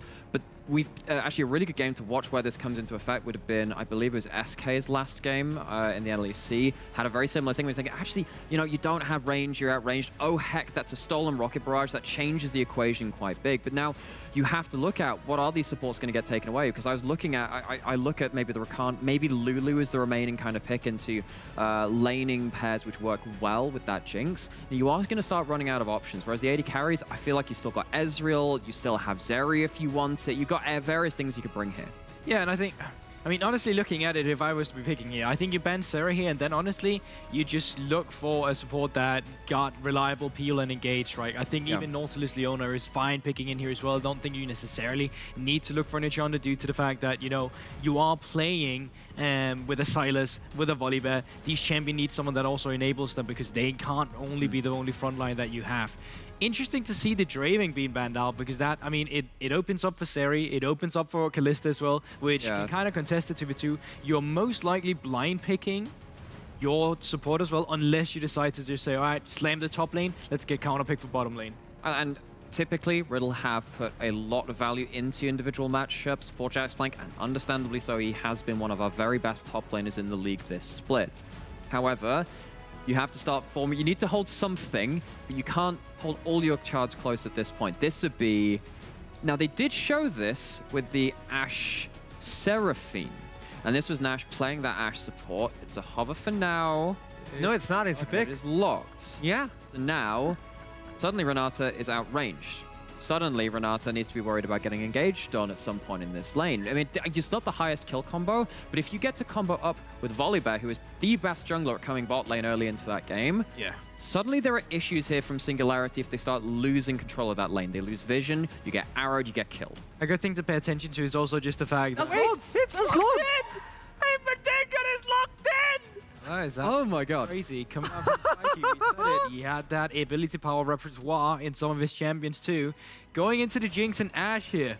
What an interesting lane up here. This is so weird. So I'm going to spend some time talking about Heimerdinger because my home away from home as a region is the LJL, Japanese League of Legends. This will be relevant in a second because the player with the most Heimerdinger games of all time is a guy called Seros, who was the old mid laner for Detonation Focus Me. He went international so many times. He played over a third of his games, and you think actually that's a lot of games for someone who's played almost 1,000 at this point, on either Ziggs, Karma, or Heimerdinger. It was banned away from him so much. And what you can do with this, and with the Renata, and with the Corki, is set up so much zones of control where you have to walk into turrets. You have to walk into bad kind of territory, and you're looking at the Sylas and the Volibear. You start getting tagged by individual skill shots, and your team fights after that point get very, very difficult. I can understand why Riddle at that point say, let's pick something that doesn't have to go into those areas and succeeds on their own side lane instead. I'm going to be curious to that bot lane priority, how that actually functions, because in my mind, Heimerdinger can place turrets, but you're playing into double range, so they should be able to try and deal with some of these turrets. Well, back and forth, he's obviously going to be under fire for a lot of ability. Also from the side of Riddle, they have Aurelia into the Gnar, and you have Volibear on your team. This is a big side lane win condition that Riddle have suddenly gathered for themselves here. So not only can they try and play the team fighting with the composition they have, I don't think it's going to be the best option thinking of what Singularity have, but they also have enabled themselves on side lanes now instead, which I think is the big difference maker between the two teams. Final thoughts. I think this game is going to be determined by mistakes and how they're punished. If you eat one handshake from the Renata in front of a Heimerdinger turret or several, that is going to be into the stun. It's going to be into the double reset of the big beams from Heimerdinger. Someone dies. So you can't afford to eat CC randomly on the side of Riddle. On the other side of it, it's not about necessarily in the big 4v4 where that happens, but on the side lane. Gnar makes one mistake, gets dove, side lanes fall apart. These mistakes, which we've talked about a lot about today, are going to define this game for me. Indeed. A wise choice. On to the casters, and the Summoner's Rift is going to be trouble, and Viper win with Heimerdinger on the bot lane. Take it away. It's me. I am so concerned because I've seen this one before. I've seen Singularity saying, let's throw the rulebook out the window, and then we got Master Yi. I think last... We know how that game went. Sorry, man, for the Master Yi, man. I remember that one of the best Heimerdingers bot lane that we had in Europe, and why I'm using past tense is because that was Hjanan, and now he's coaching, so no longer actively playing as a pro player.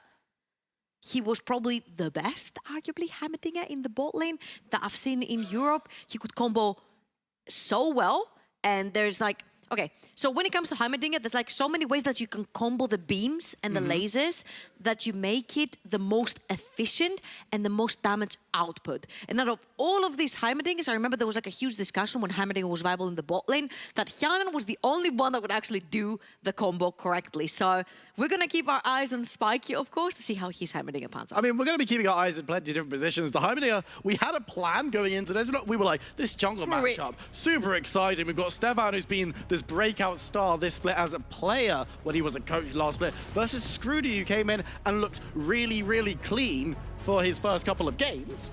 But then they picked Heimerdinger bot, so, you know. Okay, I feel like there is some sort of story behind the Heimerdinger bot lane, right? Because it's an ever-pushing bot lane, and you're playing into Ash Jinx. Jinx, knowingly from the previous split as well, one of the easiest carries to push down the lane together with Tristana, because she has the rockets from very early on. And together with an Ashe double range, you get a lot of priority, you get a lot of poke down, you get a lot of push. But you can do the same when you have a Heimerdinger, having 3 turrets down the bot lane in the perma shoves. Now the thing is, you're playing against the Volibear. But that's the thing. After level 6, when you spawn this huge tower, the Volibear runs through and he gets absolutely shredded. What I do not agree with from the side of Singularity is that they have way too much ability power damage on their side. Their main hyper carry in the mid lane, Merza, is on a Corki, super AP focused, and Spikey on the Heimerdinger, also super AP focused. So my eyes for the AD consistent damage that we're looking for fall onto Scrooty and Sips, who Sips has gone counterpicked by an Aurelia, you know, other than the hands of Jaxman, who loves the 1v1.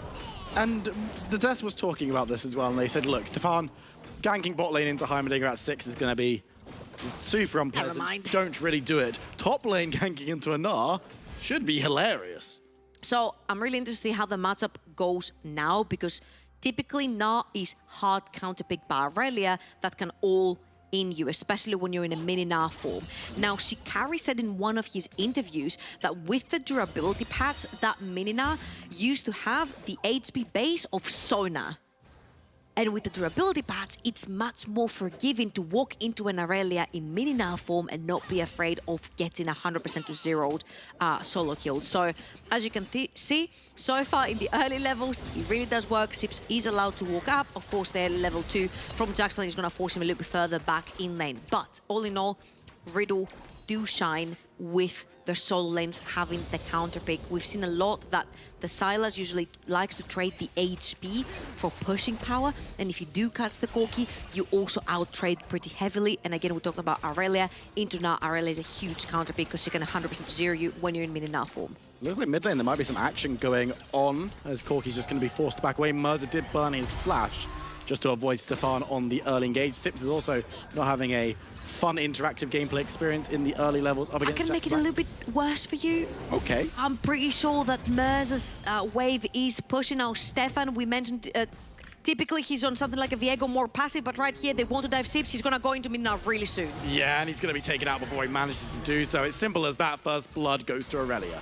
The fact that Stefan did not have to burn his flash to get onto Merza and takes his flash, then goes straight into the top side of the map. I think these are things that you can very easily avoid because you know Volibear is going to go from mid to top lane. These are literally the only 2 lanes that you want to snowball if you're the Volibear. Get the Aurelia head into the Gnar matchup, create it as a side lane problem for Singularity. Bloody. Round onto Scrooty. Hey. Scrooty. That's not Kha'Zix. You're not playing Kha'Zix anymore. You don't get extra damage by isolation. I mean, Nash was there for the assist, so it technically wasn't isolated. But while we're here in the bot lane, after that excursion into the jungle, let's have a quick talk about Kevo. Because we talk about Riddle having the ability to carry from every position, and this is endemic. The gold percentage on Kevo is the 11th in the league. We've seen 12 bot laners, which is why this is more than 10. But you look at the way that he plays from that gold percentage deficit, basically, and this dude's insane. Yeah, absolutely. I think when I think of Kevo, I think of Ezreal, I think of Seraphine, I think of very passive bot lanes in general that don't necessarily need a lot of resources. And what he gives back to his team, look at his damage per minute, he's 5th. The fact that he gets 11th resources, but he's 5th in his damage output is insane. What this guy can do with the very little gold that is given to him and the very little assistance. Now, of course, Scrooty might have been caught out by Stefan here. He's going to try and dive away, but the Bear's going to follow him through. Has the speed, has the rotation. Pearson's there to keep him healthy, but you can see Vladdy's moving down as well, so Riddle might be trying to make something happen as Stefan's moving forward. Not level 6 yet, so can't turn off the tower, but is looking towards Pearson this time around. Finds Renata Glass. There's a turret there, but it's only a little one. Fortunately, Singularity will be able to get away this time. 1, 2, 3 flashes gone from the side of Singularity. And again, I cannot stop reiterating how Stefan is usually one of these junglers that will rely on his solo laners having pressure, so he can default back into something like the Viego, where he's just farming into his jungle and he can be the playmaker later on in the fights. Right now, he's chosen to play the Volibear. He's going bot lane again. Looking towards Pearson once again, knowing the flash isn't available, and Nash will secure the kill. He has... I want to say 100% kill participation, but Scrooty, unfortunately, for Stefan, overextended in the jungle and died to Vladdy. But so far, what Stefan has done in just 5 minutes is he's gone mid, he's taken Measure's flash. He sprinted top, he took Sip's life. And now, because that happened, Juxplant is in more than a good enough position to actually dive. Just dive in. Should be able to secure the kill easily and should be able to just walk on out. Scrooty is in the neighborhood, though. I don't think you want to take the 1 versus 1 into a level 6 fully stacked Q Aurelia. Wait. Didn't get the blast gun over the wall anyway. But no, he didn't want to take it. Sometimes it's difficult to hit the blast gun. I mean, I saw your face. He was like, is it though? Vladdy is looking on the tower towards Mercer, though. He's going to be chased away. Stefan is there, but again, still not level 6. Has maybe been a little bit too active fighting, and... Hello. It's a Predator Volibear! Okay, Okay, so there's a bunch of conversation going around about the press the attack versus the Predator Volibear. Of course, press the attack makes him a fantastic dueler. Yes. Nothing can beat him with this rune. 1, 2, 3 slap and someone dies in the thunder and in the stun. But Predator gives him so much prowess power. The fact that he can be bot, then mid, then top in so little time, it's so powerful. And right now, this is exactly what he's doing. Going top lane with Vladdy to possibly dive Sips again or even take the jungle. Now they have been spotted onto a ward. But again, I think it's fantastic how Stefan can swap styles from champion to champion, be this rock that they need him for the late game with the Viego, and be the early game ganking power in the early with the Volibear. Oh, and it's found Scrooty. He's going to look to try and get towards his tower. Vladdy's there as well. Oh, the rockets! Gets a rocket, gets another, won't be able to find the third. Did I miss a kill there? Did someone die? No, I'm just losing my mind. Okay. I think I'm just. Some water? Yeah, maybe. Do you know what I actually need? I need to see a picture of a pet. There we go. Ah. Mrs. Brownie Cuddlepuff loves to show off her belly floof, says a bit barily. Actually, Nash. Well, Mrs. Brownie Cuddlepuff is showing her floof. Singularity is showing a little bit of early game aggression, this time coming from Merza onto this Corgi. He has been spotted. He's 1 level down to Vladdy. And diving over the wall, finding Vladdy, but now he's got team in response. Nash is over the wall, could take the blast gun, but decides against a Singularity, not going to push their luck. And that is a little bit confusing, because usually when you want to pull a dive like this, your jungler is there, but that was so miscoordinated, and Jackal is going for the solo kill again. This time Sips is going to flash away. But again, when you want to pull these bot lane dives 2 versus X, you usually want to bring your jungler and your mid laner due to the durability patch, right? Due to the fact that champions are much more tankier and that the tower is doing more damage. This time it was only Mercer showing up in the bot side of the map, and he also almost lost his life for it. So I feel like last time for Singularity, I gave a lot of credit to Scrooty because he had insanely good ganking timers. He was taking the summoner spells from opponents, and then he was turning up in waves that were in a pretty good spot for his team to gank on. This time, it's been a little bit unfortunate. He's overextended once into the jungle, he's been punished, and ever since, he's not been allowed to come back. Teamfighting, of course, Wukong is always going to be useful, reliable, ultimate that's going to be very impactful, so it's not necessarily a case of, oh, well, Scrooty, you can go and, I don't know, rob belly floof off a cat, or whatever you're going to do, because you're not going to take part in this game. Mrs. Cuddlepuff? Mrs. Cuddlepuff, indeed. Mrs. Brownie Cuddlepuff, to give her a full title. Honestly, everyone gives the pets such good names. Alex and Sam's cat had a really cool name. Ziggy B, I think they called the dog. And my dog's just called Robin. That's a bird. Doesn't even... No, it's actually from Batman and Robin. You know, oh, the arrow flow!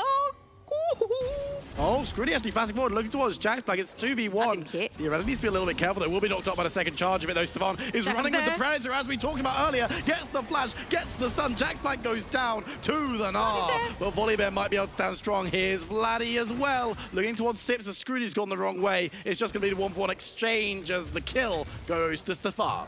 Yeah, and at the end of the day, it is a 1-for-1. It is jungler for top laner.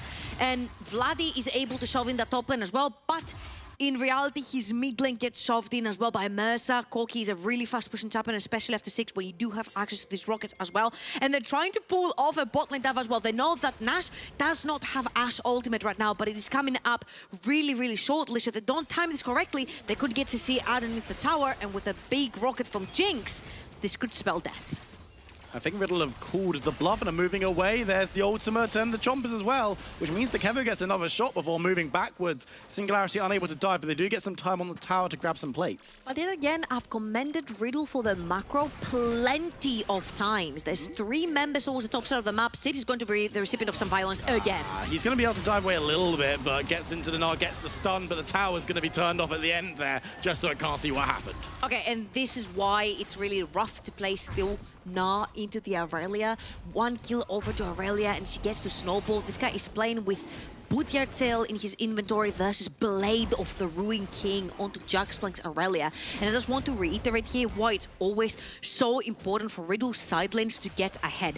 Jaxplank on his Jax in the game versus Astralis almost solo won them the game through a side lane. So you get this guy ahead.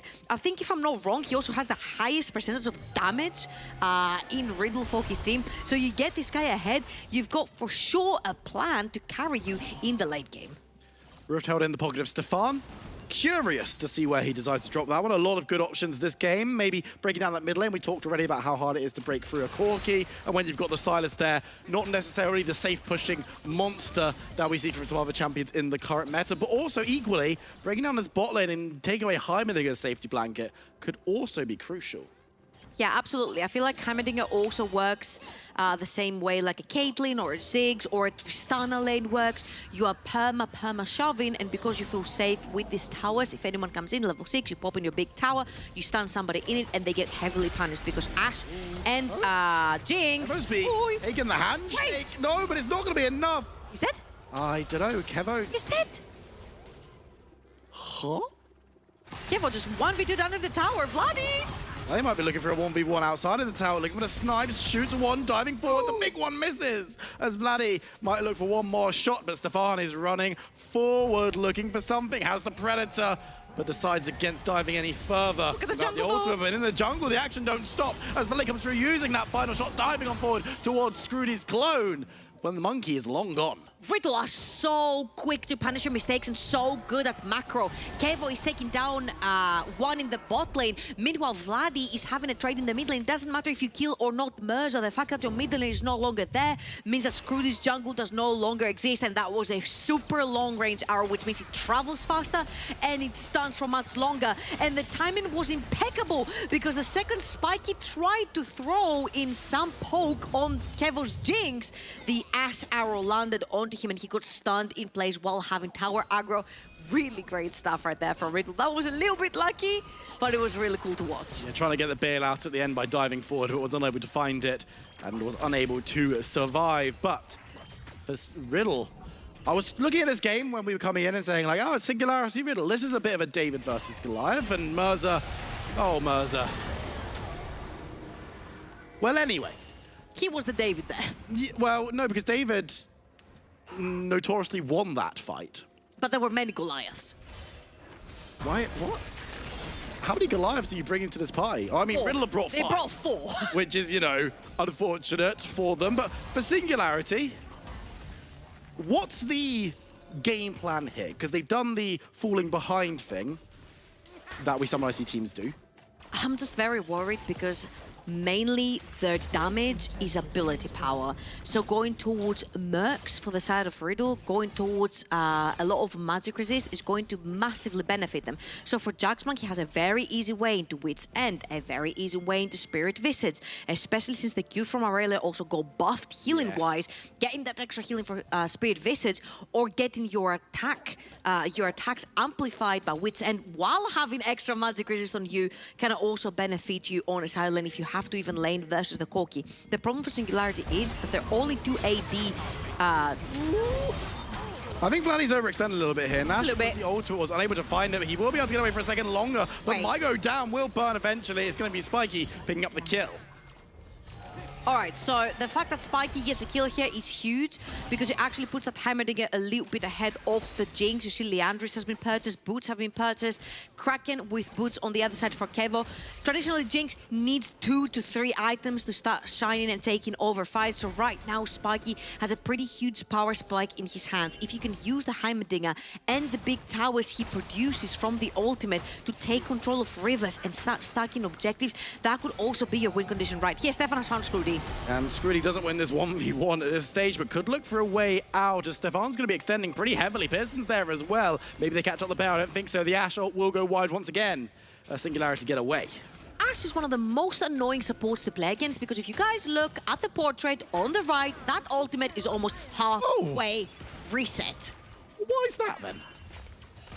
Because it's just all the haste, ability haste that you're getting from the items that he's banking right now. Oh, Vladdy's that ultimate has no cooldown. on the side, half health on the Corki, gets the Renard ultimate, looking to fire it forward, won't be able to land it, but splits Merza from the rest of the team. Nash is now there with the slows as Vladdy dives forward. The ultimate from Jinx assists as Vladdy's forced to back away with Pearson ulting him.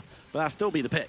And remember, this was supposed to be Singularity's Dragon. They have the first one. They definitely want to be stacking up the second one as well. You do have the Heimerdinger with his ultimate up and available. You've got massive pushing power in the middle. And again with the Heimerdinger. Oh, no. There's not. Yeah, it's... Oh, no. There's not. I was thinking, like, what could he do? Kevin was kind of low, but then Spiky moved backwards, and I was like, you're... Okay. Riddle are going to get their way towards this Dragon. Dragons have been a very slow uptake, and Singularity got the first one, so realistically, this isn't too scary to just give this one away. Second Dragon is kind of I'm going to say one thing. Okay. So, a lot of teams, when they do prioritize Volleybet, they also do prioritize heavily the Dragons. But I feel like if you do prioritize Volleybet, then you must have really strong solo lanes that you can snowball, or really early game proactive AD carry that you can snowball on the bot side of the map. This time for Stefan, it's the Aurelia and it's the Sylas that he wants to snowball towards top side of the map, which he has actually achieved. I feel like getting the Rift Herald and start opening the map, which means that there's going to be less and less vision. I mean, what's the need? Ultimately, 2 ultimates used there. Ultimately, 2 ultimates used. I mean, I need to see a picture of an animal. It's a cat and a dog. There is Volleyball in the game. My bozzy. I think that's meant to say boys, but it does say my bozzy. Thank you. Okay, maybe one's called Bo and the other one's called Z. So together they're Bozy. Bozy. That's very cute though. Yeah, that's a good cat. That cuddle is so freaking cute. Thank you, Casero94. Your animals have brightened Okay, our day. picture in picture. Package has been picked up. Singularity have started that Rift Herald. Meza is on his way with the package. Also coming in from behind as well. Join faster. They're coming into the back of the pit. Singularity are just trying to hold on. The Ashe will land this time on to the Heimerdinger. Vladdy has stolen the ultimate and puts down a turret to try and control the river entrance. Scrooty dives away below half health. Vladdy needs to be a little bit careful. Merza even lower still as Jax Blank will chase on, but he's speedy with the package and might be able to fly away. Riddle will be able to secure themselves the Rift Herald, I believe, off the back of that one. Are they going to push forward? Merza has to go back. Members of Riddle are still hunting, but it looks like they're just going to leave as well. I wonder what happened to Merza, because he was coming all the way from base with the package, and in the end I think he ended up getting caught from the bottle of Riddle just as he entered river because it was warded, as you can see on the top side of the screen right now. So I think Merza got caught right there, which means that he could only package away to save his life. The package didn't necessarily mean too much for the fight. Another Ashe arrow. It's been 20 seconds after all, so we're just about to see another one, another 20 seconds. Speed on the regen. Level 9 as well. This ability is gonna... I don't like it. Two more levels. I'll give it up. But let's have another look at this team fight. Keep your eyes, as you said, on Mirza. Like, on Mirza. So he's coming from the bot side of the map, and it's actually not water at this particular time. So I think he gets caught between Nash and Stefan, so he'll put down some damage on Nash, but then Kevo arrives, and he's actually perma-slowed by Nash, eating all the rockets. I think this combo, I didn't even think about it, is so nasty. The fact that Ash will slow you and Jinx will put down the damage on you is absolutely bonkers. And Mirza could only package away, which means that his package didn't necessarily impact positively the fight that Singularity wanted to take, so they had to run out. Also, we mentioned a lot the fact that if you're playing Corki, what are your counters, right? The traditional one back then was LeBlanc, because you could force the Hex Drinker out of you. Well, apparently Vladi Silas can also force the Hex Drinker out of you. It's truly a scary time for Singularity fans, and more importantly, the Singularity players, because the Ashe ultimate, it's a go button. And the fact of the matter is, and if we're going to be hypercritical, Nash hasn't been super accurate. But accuracy But you don't have to. When you can fire it every 15 seconds. If you can fire it every 20 to 25 seconds, you do not care if it hits someone, because usually you want to hit it from super high distance, because it travels faster the longer it travels, and it also stuns you for longer. This is why you don't really care if it hits anyone or not, because you're trying to make picks. And again, remember who is going to be the big guns on the side of Riddle. It's going to be the Aurelia on the side lane and Vlad on the Silas on the side lane. Right now, Vladi, though, does not have his teleport to join, so he has to walk all the way from bot if Singularity want to continue finishing this Baron. And they're going to back away, because that was one of those long-range Ashe ultimates that stunned Rudy for... That was a Dignitas Baron right there. That didn't... I'm very disappointed that you said the big guns on Riddle, Jax Black and Vladi, when Jinx is right there. She has multiple... I am a big fan of Arcane, though. I love Jinx.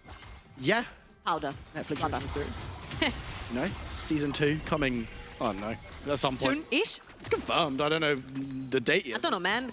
Stranger Things were confirmed It's as done well, right. and it never ended up releasing. It was like 3 years later, so... I'm just... Mirza, buddy. It has not been the game for the Corki, unfortunately, this time around. And Stefan, we were building up this jungle... It's not been the day of the Corki, because Tempt picked it as well. Hasn't. But Tempt wasn't having an unpleasant gameplay experience outside of his team. True. I would say that Mirza is having an unpleasant gameplay experience. That being said, I think Sips is having a worse one, as this Dragon will be started up by Riddle, should be confirmed. It's not setting up for anything, though, as Riddle are just kind of... When you're dominant on the map, you can move around and pretty much take whatever you want from this river area. The Baron obviously is a much harder customer, but we do have objective bounties in play. So Singularity with someone like Heimerdinger could make something work. Rift Herald actually was popped towards the bottom of the map, towards Jax Blank. He's going to use that to perma-shove the bot side of the map. And as you can see, it is only Sips moving towards the bot side. Now Mirza coming in, but I'm pretty positive here, Viperoon. A level 14 Aurelia can 2v1 a level 11 Corki and a level 13 Nah. Well, Jack is going into Sips just to keep the Rift Herald alive a little bit longer. Mirza's actually turned tail and moved away. Scroody's here now, though. And Jack's back might win the 2v1, but can he win the 3v1? Rift Herald's not going to be doing too much work, as it will be taken down. Spike's here too. Singularity dogpile onto Jack's Black, but space creation as the Aurelia dances around, dies in the end. But Baron started up, teleport coming through. 5 members committed towards the bot, so they have to pull teleports with literally whatever HP Baron have left. What can you do here? It's secured by them as Vladdy dives into the enemy team, looking to get the ultimate down, goes golden, but Sips is not turning that damage too far round as the Silas in trouble, should be deleted. Shutdown goes the way of Corki. It's Baron on free for Riddle. Yeah, I think this was absolutely worth it. The fact that we mentioned Jax Blank can 1v2, can Jaxman 1v4? The answer is obviously no at this point, but he kept them busy for long enough. He took both of their teleports to bring them into this fight, which now means that when you're using that Baron to split push, never mind you don't, because Vladi and Jax Blank do not have it on them. But again, you can use that pressure in the mid lane. He's speedy. Jax Blank teleporting in behind as well. Spike goes golden, the ultimate rips through, but Renata Glask is not achieving very much at all. As Spike, there's no way he gets bailed out here. Scroody tries to sneak away, flashing as he does so, but Kevo's excited and running rampant, looking towards Mirza. The zap, the shot, he's fast again, looking at the Wukong, as Scroody will also be slowed down. Stefan's there. Double for Kevo as he steps up towards Sips, who's tanky. He hops, he skips. He's not stunned by the Ash Arrow, but it doesn't matter. Triple for Kevo, and now Riddle can push in. Triple for Kevo and triple lane shoving waves for Riddle as well. Mid lane shoving in 1.5 waves, bot lane shoving in 1.5 waves from Vladdy. They have a wave on the tops of the map they want to push as well, even if they don't finish the game right here and right now, because everyone's death damage are pretty low. They're going to take at least 2 inhibitors with them, and that last standing out the tower from Jaxplan on the top side of the map. Ace is well and truly sundered and broken. A Singularity will be able to regroup. Riddle not pushing their luck, but as you mentioned, 2 inhibs down. All the structures outside the base have been felled. And now Riddle can just step back, look to reset, because they've still got Baron for another minute. But let's look at this again.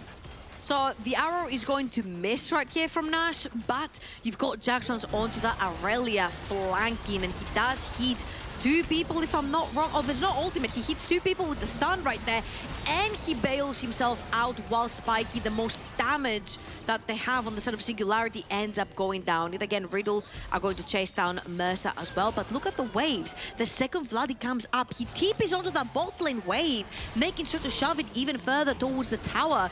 Mid lane wave is being shoved in, top lane wave is being shoved in meanwhile, and I think this dive as well, the way Riddle are playing, they might be the most decisive team when it comes to pulling the trigger for any fight. My favorite thing about that is Nash missed 2 ultimates during that team fight. Doesn't matter. Just doesn't matter. Just doesn't care at this point. And let's bring this back round. You know what? It's a mental war. It's you trying your hardest to not get hit by the arrow that you get hit by everything else. That's smart. People actually say this. High elo players who go down to low elo say, I miss my skill shots because people don't dodge. Yeah. So that's basically... That's why I miss my skill... Oh, wait, my champion doesn't have any skill shots. Whoops. Your champion doesn't have any skill Yeah, whoops. As Riddle are pushing down towards this top side. And this could be one last team fight and done, as they look to pressure into Singularity's base and hand them yet another L. Jaxplank on the side is going to be clearing out vision, making sure that Singularity have nowhere to look, nowhere to run. But right now, they're holding on for dear life. And Riddle, to be giving them all the credit in the world, are playing this one methodically, slowly. They're not going to try and give an opening to Singularity, who, when you've got someone like Gameday, can look to turtle. Yeah, absolutely. And look at the bottom map. Somebody's going to have to reply to these double super minions just running in. Jaxplan has shoved in yet another wave, which means there will be 2 huge waves pushing into Singularity's base. And do you want to fight topside for your last tower, or do you want to lose your Nexus towers to minions? Well, Jaxplank was really cleverly just slowing the movement down towards that bot side. Didn't dive into fight against Sips, who went to clear it out, but just it took them so long to get there. Half of that tower has gone, and yeah, it's going to regen, because Nexus towers, they do that, you rebuild them. But Riddle, if they do that again, that tower dies.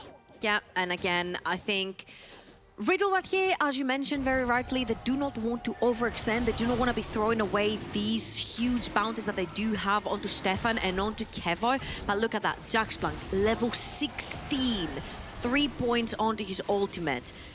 Level 16 for Vladdy very soon as well. These guys are sitting 6 levels above Person, who is level 11. I am... 5 levels. I can do math. We don't need to talk about that. I can do math. That's fine. This is League of Legends. Oh, no. Okay, Sips, I've seen some horror movies. Don't go in there. Just don't. Just it's fine, because the minions are actually going to push him back a little bit. It's just Jaws, but instead of a shark, it's just an angry lady with a lot of sharp objects, which I would be more terrified of, to be honest. I mean, a massive shark is actually very terrifying. Wait, are you more terrified of Jaxplank's Aurelia or a shark? Depends how big the shark is. Probably Jaxplank's Aurelia. Yeah, he is. He is very sneaky, and he hits onto the Gnar, who's going to get stunned up, followed through. Will actually dive away from Vladdy, going to be caught out by Renata's ultimate. But honestly, it's not going to achieve very much this time around. Okay, before the previous siege, Riddle pinged assistance on Baron. I'm not sure if that means, guys, we need to shove in our waves and wait 30 seconds until we can have our Baron on all members. Because I'm assuming Singularity, when they're 12k down, you do not walk into this Baron pit to try and contest, because Riddle are going to turn this around and kill you. But no, Riddle just want to kill you right here, right now. For Riddle, they're going half of them are going for Baron. Yeah, they've split up their attention. Vladdy and Jaxplank just creating space, trying to force them to go to them rather than to the objective. And now could be in trouble. Rudy's moved in for the flank, but will he be able to do it against these two members of Riddle? They are very, very strong. Jack Flank around half health, though, and it looks like Strudy is taking Vladdy in the 1v1 at the moment. Silas, of course, very strong. The Jinx ultimate will come through to help, but Silas is in trouble. Jack Flank cutting off the retreat, cutting off the exit for Vladdy as he looks to dive away, moves forward, intercepts and gets the stun, the Nara into the wall, and it's the kill for Bike. Look at the base, though. Jaxman does have his teleport up and available. If these timers...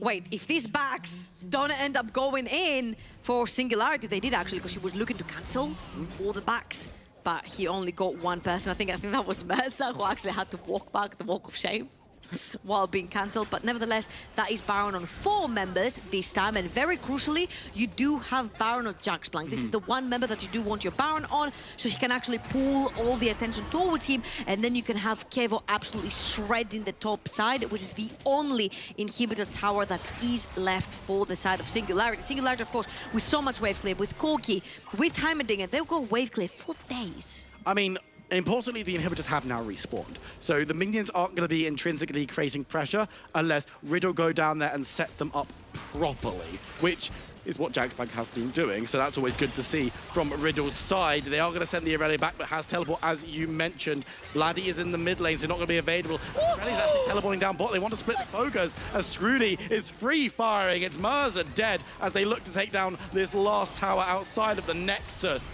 A Singularity, they're still defending strong, but I don't know how long they've got. It was really difficult to defend when you have 5 members because you need to split them into 3 lanes. As you can see, Vlad is pushing mid, Jaxman's pushing bot. Your top lane's getting seized as well. You need a go button right here. Sips is mean enough. They're trying to press the go button, but Sips is only Lil's going to get zapped, will get bailed out, but I don't think he's killing anyone. He falls. As you can see, Vladdy going forward. Stefani's low, but turns off the tower. Pearson will go down shortly. You've got to imagine as Kevo free fires, and there's the Irelia for the conclusion of this game. Riddle go to 9-2. Singularity still on the hunt for their first win. Riddle are going to tie themselves for the time being in first place with JDXL. And we've argued many times about this. We're like, is Riddle the second best team that we have in the league? I'm going to argue even further with you. Is Riddle possibly the best team that we have in the league? Because their macro, the decision-making, the early game plan, the way that they follow the trigger for any fight and any dive is just impeccable. But most of all, this macro level that they're showing on the map, this respect when they're on weak side, I don't think I've seen from any other team in the NLC. It's a big statement. I have an answer, but I'm not going to give it to you because we're going to hand it over to our desk who are going to give their take on what we just saw. Thank you so much. And that was an interesting lesson coming in from Riddle, the way you approach the macro, the champion select, and you use it effectively against your team. What is your takes on the beginning of the game? We need to go step by step. Obviously, it was a bonk coming in from Riddle, but let's take it step by step. Yeah, but most of it did start with the bonk, and it happened in top lane. It happened across the bot side jungle as well, where things kind of started falling apart. And that's a really awkward moment when you picked a pressure bot lane to try and help your jungle matchup. If that starts falling apart, what else have you got? And yeah, and I mean, even just from that point of view, I think that everyone's just shining once again from Riddle, right? It's easy to pivot on toward like some stars. You still get the likes of Stefan popping up, down towards the AD carry department as well from Kevo. We know he's capable of this, but it's so easily facilitated by their teammates all the time, and it just feels like they understand what their role is in the roster too. And I think that's a big part of it because they know that some players will have to be star players in some of their draft composition, and some players will have to take a step back. In this scenario, everyone could be a star player. But for me, Jax Blank's the one which I really want to focus on too. They saved Red 5 pick for him to get that last counter pick. And look how many people they have to send down. That is the entire team pretty much. One person walking up towards mid lane, trying to deal with Jax Blank. Looking at this. And yeah, Jax Blank dies in this clip. Gets the ults out, gets 4 people down towards that bot side. Baron's no longer able to be contested at that point. This is after he's solo killed in that top lane. He's got huge advantage. He's pushing down side lanes. This Irelia was untenable. There was no way that Singularity could realistically deal with that champion. And it was one of the big things really honed in on the drafting as well, is the fact that, okay, you got something to stabilize from Singularity. The problem is that there's a Volibear and there's an Irelia into Gnar. This is a real big alarm that you need to somehow solve. And I genuinely feel like you honestly almost can't. It's one of these lanes where the Gnar will just be in for a bad time. It was a blind pick coming through, and Jaxplank's Aurelia being up there is just a testimony to how good he is. And that's a really good point in terms of like, most top laners and most teams across the world are happy to blind pick Gnar right now. Honestly, since the durability patch, Gnar has been more safe into even matchups like that Aurelia. It used to be kind of unplayable. Now it kind of is. You can kind of just survive through it.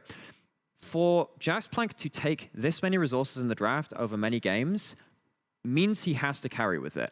And the fact that he's now doing that is a huge thing for Riddle. He takes those resources, but he always does something with them. And a lot of that comes down to the meta, because it is a little bit everywhere as well. You even see it in this game with Singularity, bringing out the Heimerdinger, but talking to players earlier today, saying how, you know what, this meta just kind of feels like a bot-centric meta too. I don't think necessarily it has to when Gnar is getting blind picked, not just in our league, not just in LFL, not just in LEC, but all across the entire world. On blue side, 4 and 5 Gnar, I can't even count how many times I've seen it. And I'm glad that obviously it's easier to pull off on an ERL level, but I'm glad to see teams just be like, well, we have Volibear red side. Why shouldn't we just be the team that continuously dives you and make your life miserable? A life that is not secure on this one. Riddle secured another victory for them as we approach TomKick to discuss about another one for you. Okay, that's a big smile coming in from you. You get another one, you're tied up with JDXL.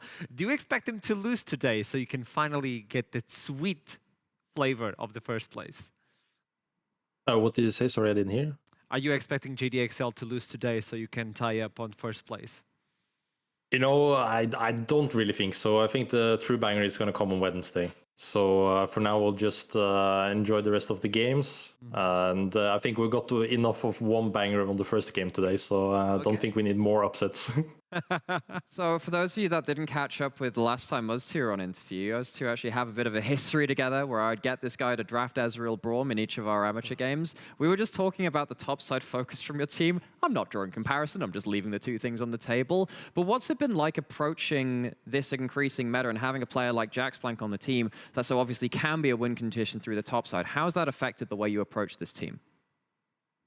You know, the way we're approaching this is basically just today having mostly fun. Like, we have a lot of good carries on the team, like especially in the solo lanes now, and because of the meta and a lot of the strong champions in top lane just suits Jaxplank really well. It's just been really well and good for us to have the red side. So we haven't been able to do so much new stuff. It's mainly just other teams blinding Gnar 3 times in a row against Jaxplank and thinking that's gonna work. So I would say TomKick is the new Torok when you're like, yeah, pick the Gnar, see what happens. I created this man, by the way. I'm taking full credit. Whoa. He never stops with this one, Tom, by the way. I've never seen you this cocky before. I'd like to understand more about the team as well, because it seems like the identity is we have 4 guys versus 5. Jaxplank is on the other side of the island just wreaking havoc. You guys have to deal with him or he finishes up the game. If you want to fight versus us, we're going to poke you till death, and Jaxplank will end the game nonetheless. But this is something that you're using because teams are not answering to you.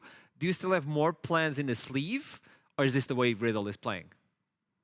Yeah, I can't, of course, say too much, but this was pretty standard, I would say. Like, we had some more interesting ideas, but it just ended up being this way, and I think it's fine. We'll save the spicy things for XL, of course. So mostly things we've done today is what we've been doing before, so we don't need to be too crazy. Just don't wanting 2 bangers today, hoping that we get a free win against SNG. You don't want to be the first team to lose to them, you know? Okay, last question, because I don't have that much time right now. I want to know, Wednesday, you were talking about that. It's almost like a spoiler. JDXL versus Riddle, the rematch. If you win that one, you can steal away the first spot. What can we expect Wednesday? Probably a bloodbath. Like, we're ready to fight. We have some good ideas. We have some hopefully crazy ideas. We'll see what kind of scenarios pop off. But it's going to be a banger, and hopefully we'll be on top and take the first place for ourselves. Ooh, thank you so much for that one, TomKick. Always a pleasure, and I'll see you soon, man. Have a nice one. See you, man. Okay, I really want a bloodbath now. Be great. Not now, Wednesday. Yeah, it's like, yeah, we'll just wheel that one. Later. There's still more games. Okay? There's still more games. But I love the idea that we are not forced to show anything else because Nobody is able to answer this one. When they do it, we have other plans. Why fix it if it ain't broke? You know, it makes sense, right? I mean, they're playing through very strong individual players that are playing towards obviously very comfortable scenarios. You don't have to mess with that formula too much. They're just showing run-of-the-mill stuff for them. I mean, you seem like a really knowledgeable guy. Like you win pop quiz and all that. That's me. If only you won these games we have on the pre-show, though. I won one of them. Did I beat you? No. Check the tapes. VAR, check it.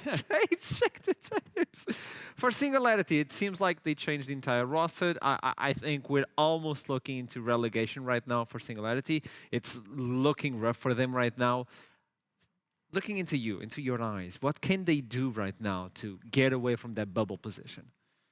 I mean, they can. It's difficult, right? Because like I don't mean. That's why I asked you. Yeah, I know. I don't mean to meme them. It's obviously a new team now coming in. But even at the start of the split, we'll always say, "Oh, it's a new team. They need to gel together." Well, you're now in the middle of the split. You're coming in with new players in the middle of the split, and not only against other teams who suddenly also just building up their team. No. You're going up against established teams now. Okay. Personally speaking, I don't think it's going to matter whether you change those players or not. And that's not a jab at the new players or anything like that. I just don't think the circumstances help them out in any way. And I think those circumstances where we need to, again, draw the microscope. Actually, the last interview that we had with Spikey, he kind of revealed that a lot of his own development was done off his own back. This was meant to be a development roster. Yeah. Feels like they hadn't even hit the right goal on that either. So it's a very difficult time for the players here. So let's talk with Jojo right now, who's waiting for us at the interview. Welcome back, Jojo. And there's a lot to talk about on this one because obviously Riddle is in a position where they're really strong. They brought in the new team. They seem cohesive right now. They're playing as a team. But Singularity, what can we expect from this team now? Like, what is this Singularity right now? Well, it's the same as always, trying to pick up some wins on the board at the end of the split and try and get the players to gel until the end of the split. And if we're in the relegations, then we want to maintain ourselves in Div 1. And that is a question that I have for you. Obviously, it's a tough subject, but I have to do these questions. It looks like Singularity is heading on to relegations. What is the mind or the state of mind for the team right now? Like new players jumping in, aware that they could go straight into relegation. I think everyone just wants to play their best League of Legends. I think we're not too concerned about being in relegations. We just want to play our best, really. We just want to try our best and get some wins, honestly. Okay, last question. So that's obviously a really cool quote there in terms of like the mindset of just trying to play your best, trying to play your best League of Legends. I get the feeling that was also the same opinion from the last roster you had as well, from everything that we saw in those interviews. It did feel like, again, they were just trying to go out there and do their best. At what point, in your opinion, did that change need to happen? When was that decision made about that other roster, which, of course, was there for a split and a half? So, I mean, in terms of the players leaving, it was their contracts were expiring and they kind of decided not to extend their contract. So it wasn't on us. It was more on the players. They didn't want to extend the contract. So we had to look for new players, obviously. We didn't want to make the change, but it had to happen because otherwise we wouldn't have players. So we're just trying to kind of, pull this roster together and do our best out there. Hey, and at this point, let's see what happens throughout the rest of the split. Thank you so much. I know it's tough to do these interviews, but I always appreciate it, Jojo. Thank you so much for being here. Thank and you. I'll see you soon. At this point, you need to salvage a situation. You need to It's so tough. Keep looking forwards. Okay, it almost seemed like you wanted to say something, but you know what I want to say? On to the next one. But before that, let's look into the standings to see what happened with Riddle's victory. So close. So close. We're almost there. Almost there. I mean, as they said themselves, not really in the cards for JDXL to drop that game later, but I mean, even then, we are looking forward to Wednesday in that regard. Taking a look at across the other standings once again, path to playoffs rather opens up just a little bit with some of the teams being beat, but obviously Singularity, who's at the bottom, it was not going to influence anything. So from the standings we saw earlier to now, much haven't really changed outside of X7. And given the performance that we saw out of Riddle, that we have been seeing out of JDXL as well, we're assuming that they're likely to make that top 2. I don't think that changes the mentality of the other teams, though, because when we have these remaining games, it does feel like actually your games now are to prove to those teams that they can't sit pretty in best of fives. Because if you get to the point where those two teams, one of them drops down, we could very much have some upsets coming in from the lower bracket. I think that is the quality of the teams that we have. These teams sat on those 6 wins are not going to be sitting there pretty. They are looking to push up. And even if they don't get it in the regular season, those best of fives are going to be deadly. By the way, if Riddle and JDXL in the top 2, it's going to be a rematch on the top bracket, and this time if JDXL loses, well, they're not out of the bracket. They still have one more shot, so I just want revenge. I just want retakes, and I just want to move on.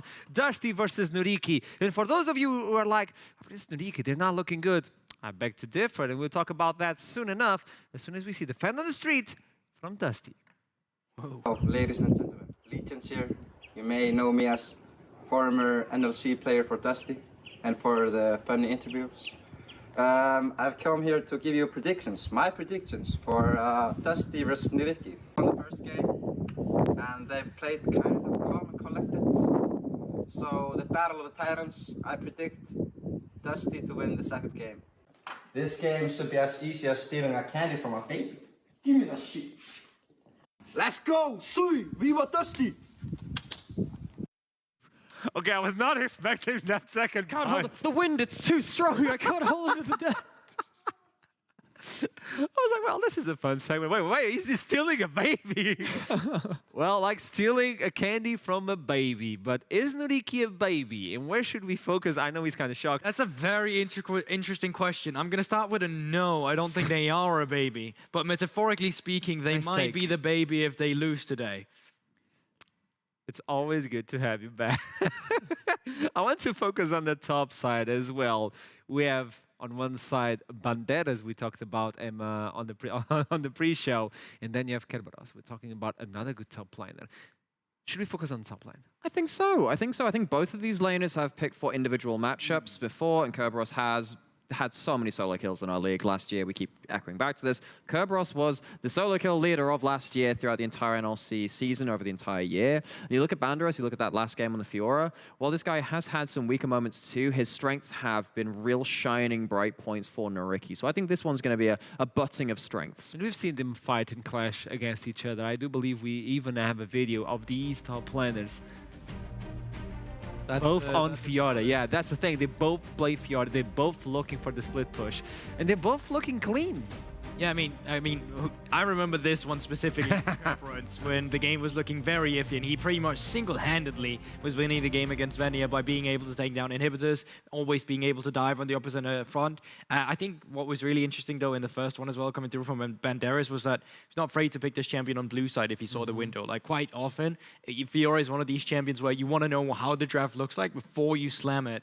And therefore, I also think red side, in terms of these top laners going up against each other, is going to matter. We just heard it from Riddle as well here, with Jax playing obviously loving having red side every simple time. And it makes a lot of sense if you are playing through solo laners. Any take before we jump into Champion Select? Or do you want to press the button? I think that covers the top lanes. I think on the rest of it, you know, just want to hammer home It's still again. Dusty versus Nuriki, because you keep looking backwards. I'm like, I was just like, God, I just loved looking at that hat skull thing. Just a thing? Sure. Anyway, but I think that, you know, we've hammered on that top lane. I think that it is worth saying again, though, Nuriki are better than their results currently say. They have taken it to so many top-tier teams. Wouldn't be a surprise if they had a close game and they had a competitive game here and maybe even took a win. You missed the spot, by the way. Oh, sorry, is it here? I don't know, actually, I don't know. But let's jump into Champion Select. You have to do it harder, man. You have to... This was just for me, like, kind of you giving me like the word again, so I could also say, well, there also is a possibility where this game is not going to be so much about the top laners, but they are saying, you know what, we have Den Voxner and we have him against Acitor. All of a sudden, you just turn this into a bot lane matchup instead that can easily be played through. I think this is a very flexible teams in terms of how they can play it. We've seen Backlund has his pop-up performances Absolutely. now, as well on the LeBlanc. But even then, Aero, while he was mostly known for control mages in like Spring Split, have also been able to go on other champions that can kind of take control. But control mages are starting to crop up again in quite a strong way. On Singularity's Piccione, who obviously wasn't playing today, but he played a lot of Azir. He's been playing that quite a lot. We've seen the resurgence of Victor, and of course Corki. Corki's been one of these champions which has been quite easily blind pickable now too, with a lot of players not really piloting the Azir to a level where it punishes it or doesn't want to pick a composition for the Azir. I could definitely see that being an early pick, particularly when you're starting to remove some of the more proactive mid laners like the Yasuo, which can combo up and kill such control mages. Okay, so champions banned so far on red side, which is usually one I want to take into account. Not Twitch, Wukong, Seri. No Yuumi just yet. Yuumi's open, Yuumi's available, did get hit a little bit on the patch, still an annoying cat. Yes. Corki, also a possibility. Volibear, also a possibility. Once again, I feel like on blue side right now, while you don't have that counter pick for solo laners, majority of the time, you get to be the first one in terms of where does one of these OP champions go, and you can just pick in between them. Now, this is a very solid response, though, from Dusty. Very clear about their identity. This isn't going to be early jungle lock-in for priority in that matchup. That, I feel like jungle has been one of those matchups nowadays where there are quite a lot of champions which you can pick which don't have as much contestedness in there. On the other side, though, you see that Nautilus, and you think, okay, let's try and think about the lane partners you want to get away from that. Yeah, I mean, it's an interesting lock-in directly because I still feel like strong options like the Volibear we now see Flipper get instead over there. Not too many strong options into that one when Wukong is not available just due to how Viego has been hit. I think Sensao is still an option you can go for when you play into longer range champion like a Corki 2 to be that kind of frontliner to tank the rockets. But I definitely feel like the champion pool for the junglers in terms of the meta we have is actually not getting expanded by the patches. It's really getting strange. Smaller and smaller. So El Yoyo was actually chatting about this on one of the post-game lobbies in the LEC, where he said actually there are loads of champions you can play in jungle. It's just about the role that you play in the team. And it's like you can play on an individual level. It's just, can your team afford you going for something that doesn't bring engage, doesn't bring early pressure? And that's why I said meta currently we have in the competitive scheme, because I feel like in solo queue, loads of options you can go for. But with this Yone pick coming in, we might already have had a jungler picked from the side of Dusty. Talia might be going into that jungle and not be in the mid lane, of course. Flexibility throughout the entire draft. I did hear some brief whispers of Talia bot lane, and I'm looking at Nautilus to think, yeah, it'd be a fun combo. I don't think it's likely to, just worth just putting on that table. Honestly, if you're going to pick it up, doing it against Kalista is a really solid lane to go in. It's so difficult for Kalista to play into those Weewood. And Nautilus then drags them through too. Lots of different ways you can work around that. So we're not going to say it's happening. We're going to say it's an option. We're definitely saying it's happening. Yeah, we're calling it right now. Lock it in. 100% Talia bots. Okay. No, it's important to notice that Voxnen was one of the first people who actually brought out the Gamma and Yuumi back when he was playing in UK a lot of mages. Back in 2019. So obviously a guy that's very happy with going through different kinds of champions pool. I'm just trying to kind of back up our points. I'm banking on this Talia down towards the bottom lane now. So if this Twitch gets locked in, some would say that would greatly decrease the chance of Ezreal jungle, oh my god! Haru's back, we've got Ezreal jungle. Yeah. It looks like, of course, that is going to be the Yone Talia and the Yone. Damn it! I was trying really hard. I did, it was worth putting on that table. But what we have now is a high engage, kill pressure duo between the Yone and the Talia. Now, Talia is less bursty in the combo nowadays, so it's more about just having that consistent damage, but it's still something which is really annoying to play into, and something like Corki can't really disengage from that as soon as that minefield's down. Yeah, we talked about it. Was it going to be about the solo laners, or was it going to be the bottom laners instead? Coming in with the lock-ins we could potentially see now, and that kind of feels like it's going to be about that bottom lane instead. Rel into Nautilus, it's a very interesting matchup because one thing, Rel's Q take away the Nautilus shield, but it's still not that good of a matchup. You can get hooked out through your W. A lot of it comes down to how you engage the fight. And for me, a lot of it, it's about, you got a Volibear, you got a Kalista, you want to be playing towards bot side. Again, it's very much what we saw from the X7 game, where Eminem played this similar kind of style before, and XL played it last week. The Volibear goes bot, it sets up the Kalista and the Rel for success outside of the base 2v2. It gets them an artificial lead by having jungle pressure down there. Final words before we jump. Let's talk stylistics real quick. So it's just from the Ricky, just gearing down towards that bottom lane, playing for the Kalista, get that ahead. From the side of Dusty, up towards the solo laners instead, you play for that. Having Ezreal and Nautilus, it is very doable to survive the lane you're facing right now. But if you make one mistake where you hook in at the wrong time, Volibear's down there, you completely flip the script. You cannot die in the first 15 minutes. Who do you think is going to take it? Oh, that's a very good question. I'm going to go with Dusty. So I also think Dusty are going to walk away with this. I do think on the other side, it's a very Bifrost draft. Callista Wrecking Wall, play through that early. Make sure you get an unassailable lead. On the other side, if you don't get that Yone, that Camille, they have unparalleled target access. You are not going to be able to do damage if they get on top of you, and they're not seriously far behind. It seems like Dusty are favored on this one. If they win, they climb the stairs. However, if Nuriki takes this one, they get closer to the top 6 for the playoffs. But without further ado, let's toss it to the casters. It's Viper in trouble yet again. Show us what's going to happen.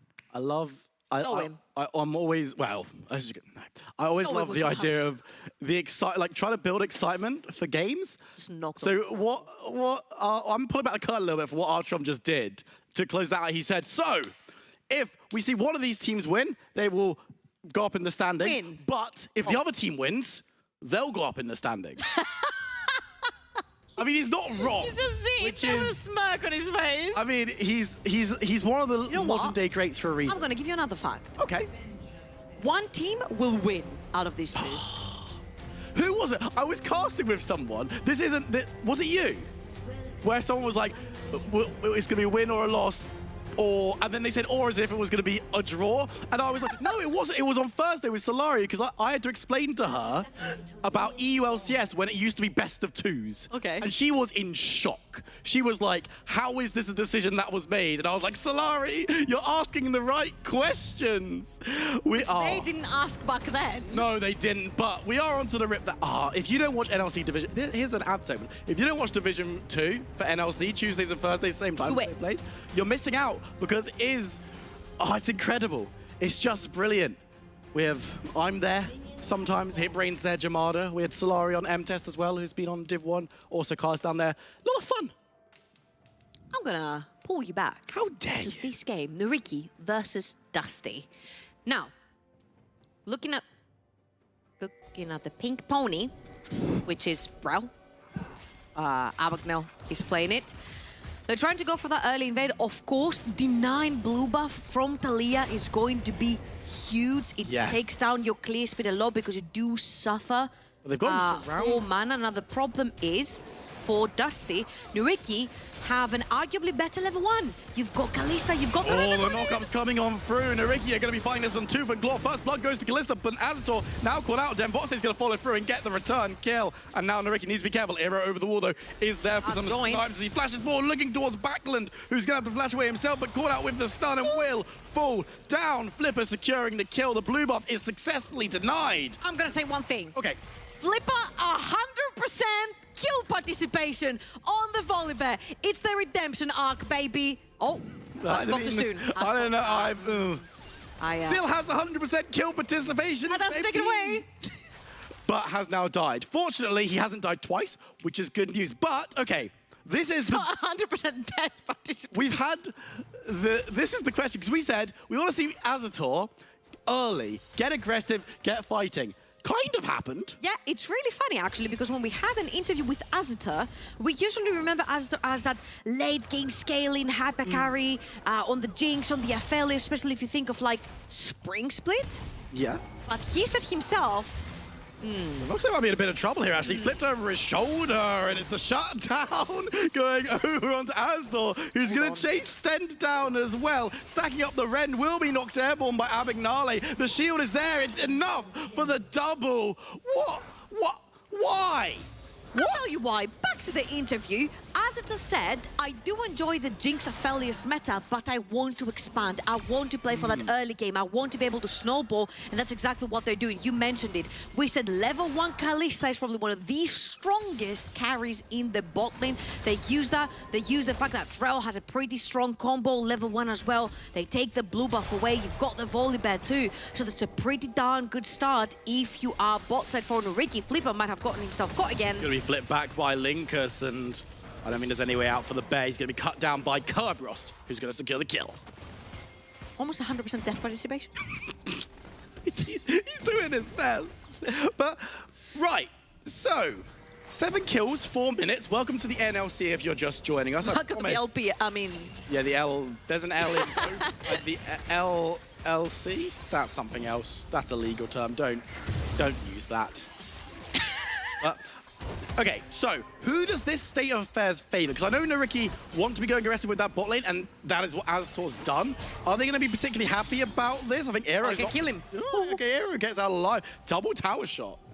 Double tower shot, but honestly, this is what you do with Yone every time you want to combo. You dive deep, you take one, you take two. On the second one, during the second tower shot, you snap back into position. I actually thought that the pop damage from the Shadow was actually going to kill Aero right there, but thank you very much, durability patch, for the extra defenses and HP that you've given to champions early game. Talking about early game, Azita, 3-1 onto this Kalista. He's super freaking strong. Now, taking into consideration who he's playing against, it is an Ezreal. If you somehow manage to get anywhere near the champion, he is extremely squishy. This is why he's also running the exhaust, which we saw being popped down level 1. Sten is in a lot of danger, and the Ezreal is also in a lot of danger right now. As you will see, the bot lane will be perma shoving, which means it gives Flipper an avenue to play the game from the bot side river, which is exactly what they're going to do right now. Shoving 2.5 waves worth of minions underneath Dusty's tower. Dusty gonna move away from tower, therefore you've got 3 members into the river, and Ziggy B again. A wild Ziggy B appeared.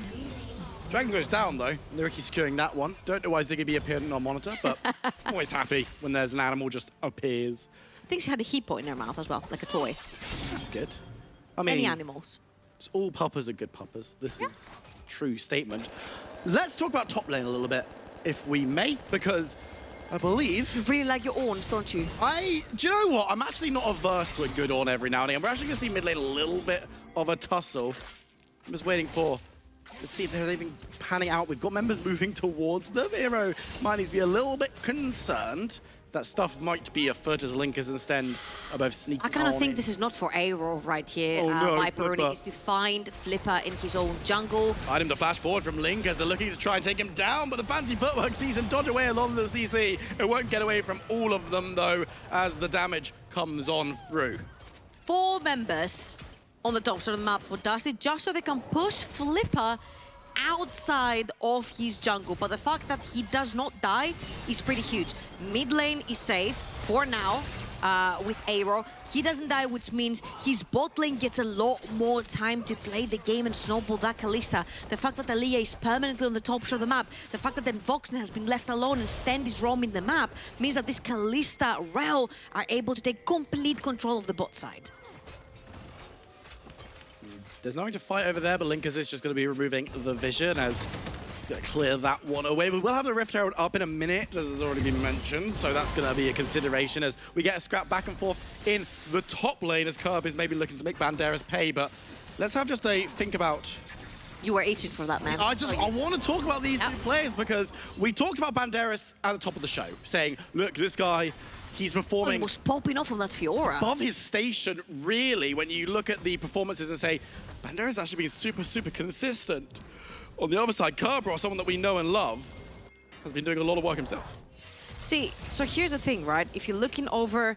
Because these top laners are basically swapped, because Dusty's playing right side and Ricky's playing blue. So for a team that is 3-7, the fact that the damage percentage that Banderas is doing is very close to Kerberos. He has 1 extra solo kill, which, yeah, okay, happens as a stat, but the death percentage is so far lower than Kerberos, which means that Kerberos gets a bunch of isolated deaths perma pushing on the side lane. Now, Kerberos is on a champion like the Camille. You definitely want to be split pushing later on with this champion, but you can also pretty easily team fight. But having the Ignite right there, you do pose a threat towards the top side of the map. Nariki, though, are going to take the ever-strong Kalista in the early game towards the top side. Make sure you secure the Herald. If you look towards the bot side, there are 4 turret platings remaining, but you also have a pretty good wave towards the top side. You can actually insta-pop Herald top side and actually bank a bunch of gold onto the Kalista because Stand on the Nautilus showed up mid. And with Flipper having ultimate, this will make this a very potent play if Nariki decides to pull the trigger on it. But Sten and Linkers are going to head on up to give an additional amount of support. Yeah, this is where you back because they actually saw Buckland through 2 wards, not even 1, heading towards the top side of the map. Now, somebody we didn't necessarily talk about too much is Buckland, who has been having insanely pop-off performances. The LeBlanc, we saw it earlier in the pre-show as well. I think he had 2, maybe 3 solo kills on that one in the game. Then he also played the Yasuo and he went completely undying from start to finish. He was popping off on the Yasuo, this time on the Yone. Reminder, Buckland is the only remaining member of Dusty's roster in the spring split. The entire team was rebuilt around this guy, and this season he has been popping off. And I mean, that roster was a very competitive roster. Absolutely, very deep round in playoffs. Which did exceptionally well. Backland was the one they decided to stay and almost build around. Linkus needs to be a little bit careful as he's going to be able to run and then skate away from the chasing Nariki members. When we talk about... Is that skating or surfing? I think it's surfing. I think, yeah, because Zeri kind of skates, doesn't she? Yes, it does. Yeah. No Zeri today we've seen. Of course, the AP Zeri was nerfed on the patch that we're currently playing on 12.12, for those of you keeping track at home. But yeah, no, I mean, going undying on Yasuo, super impressive from seeing how Yasuos usually play. But back That's in our solo queue though, that's in everyone's solo queue games from what I've heard from other people. But look, you built a really strong Dusty roster around Backland, who is playing very, very well in the past couple of weeks especially. You look over at Nariki, who of course got Aero, Azator, Abignale coming back. And a lot of people are saying, myself included, it must be admitted, that maybe these aren't the players that are going to rejuvenate and revive Nariki with the additions that they've got. But honestly, they're looking like a much better unit. And I think talking about reviving essentially the roster, I feel like you fall back onto the back of Azita, giving him more early game agency, which is happening right here. Abignale going on through, the tower's being turned off and the damage is coming on down. Aztor's looking to throw a member back into the mixer as Flipper dives away. Abignale will be forfeit, but it is a 1-for-1 exchange. I think this was pretty much a desperation play as well to possibly get a kill bot and put down the Herald, but when you do not spot where Linkus is onto the Taliyah, it's really hard to execute a dive when Taliyah is there to instantly punish you, and that's exactly what happened. You ended up trading support for support, but ultimately Kalista is now with no mana down the bottom side of the map. Ezreal is still there, Perma Shelvin, which means that Dusty are going to secure their first dragon of the game. If we see this again, you'll see Shelvin in a wave, pretty much gives away the idea that you want to dive. Really great ultimate right there coming in from Abagnale, but the fact that Linkus is around, look, the fact that he puts the rocks down means that Kalista cannot walk forward. Every time a champion dashes or hops or skips or jumps on top of these rocks, they get stunned for the duration of that dash. And Taliyah is a little bit deadly. We saw it in the JDXL X7 game last week. True. How unpleasant that one can be as Curb is just diving on forward, but a lot of money going into Azator's pocket once again. It would be incredible if I could see the gold actually, just to see what Azator is working with at the moment financially, because they have been putting all of their eggs in this Kalista box. Yeah, he should definitely have his shield bow now that he's going to back. He has 100 CS. He's got 3 kills. Yeah, there you go. He's got 3 kills and an entire tower of turret platings plus first tower in the game gives a bunch of gold. Now, I wouldn't be surprised to see them actually going towards the top side of the map. Kerberos in a lot of trouble. 1v1 versus Zorn. Gonna throw down the ultimatum though. It's not a 1v1 anymore. Lingus comes through to try and secure the kill. Banderas Nate Burton will die to the Taliyah. This Curb will dive away. Excellent play from Dusty. The rotation was quick and they got themselves a kill. Absolutely. The fact that Abagnale actually backed before that tower went down, gave all the gold over to Aztor, but also unlocked your support first on the map. This is so important. Flipper got himself caught. Depth charge comes on through, but needs to be careful. Stend will be able to take the anchor to freedom. Backland's hanging around in the wings, looking for the ultimate, lands onto the ulting volley bear. Will be able to take him down, looking towards Abignale. Should look to cut down another. It will be a double kill for the Yone, 1 for each blade as Dusty press on. Right.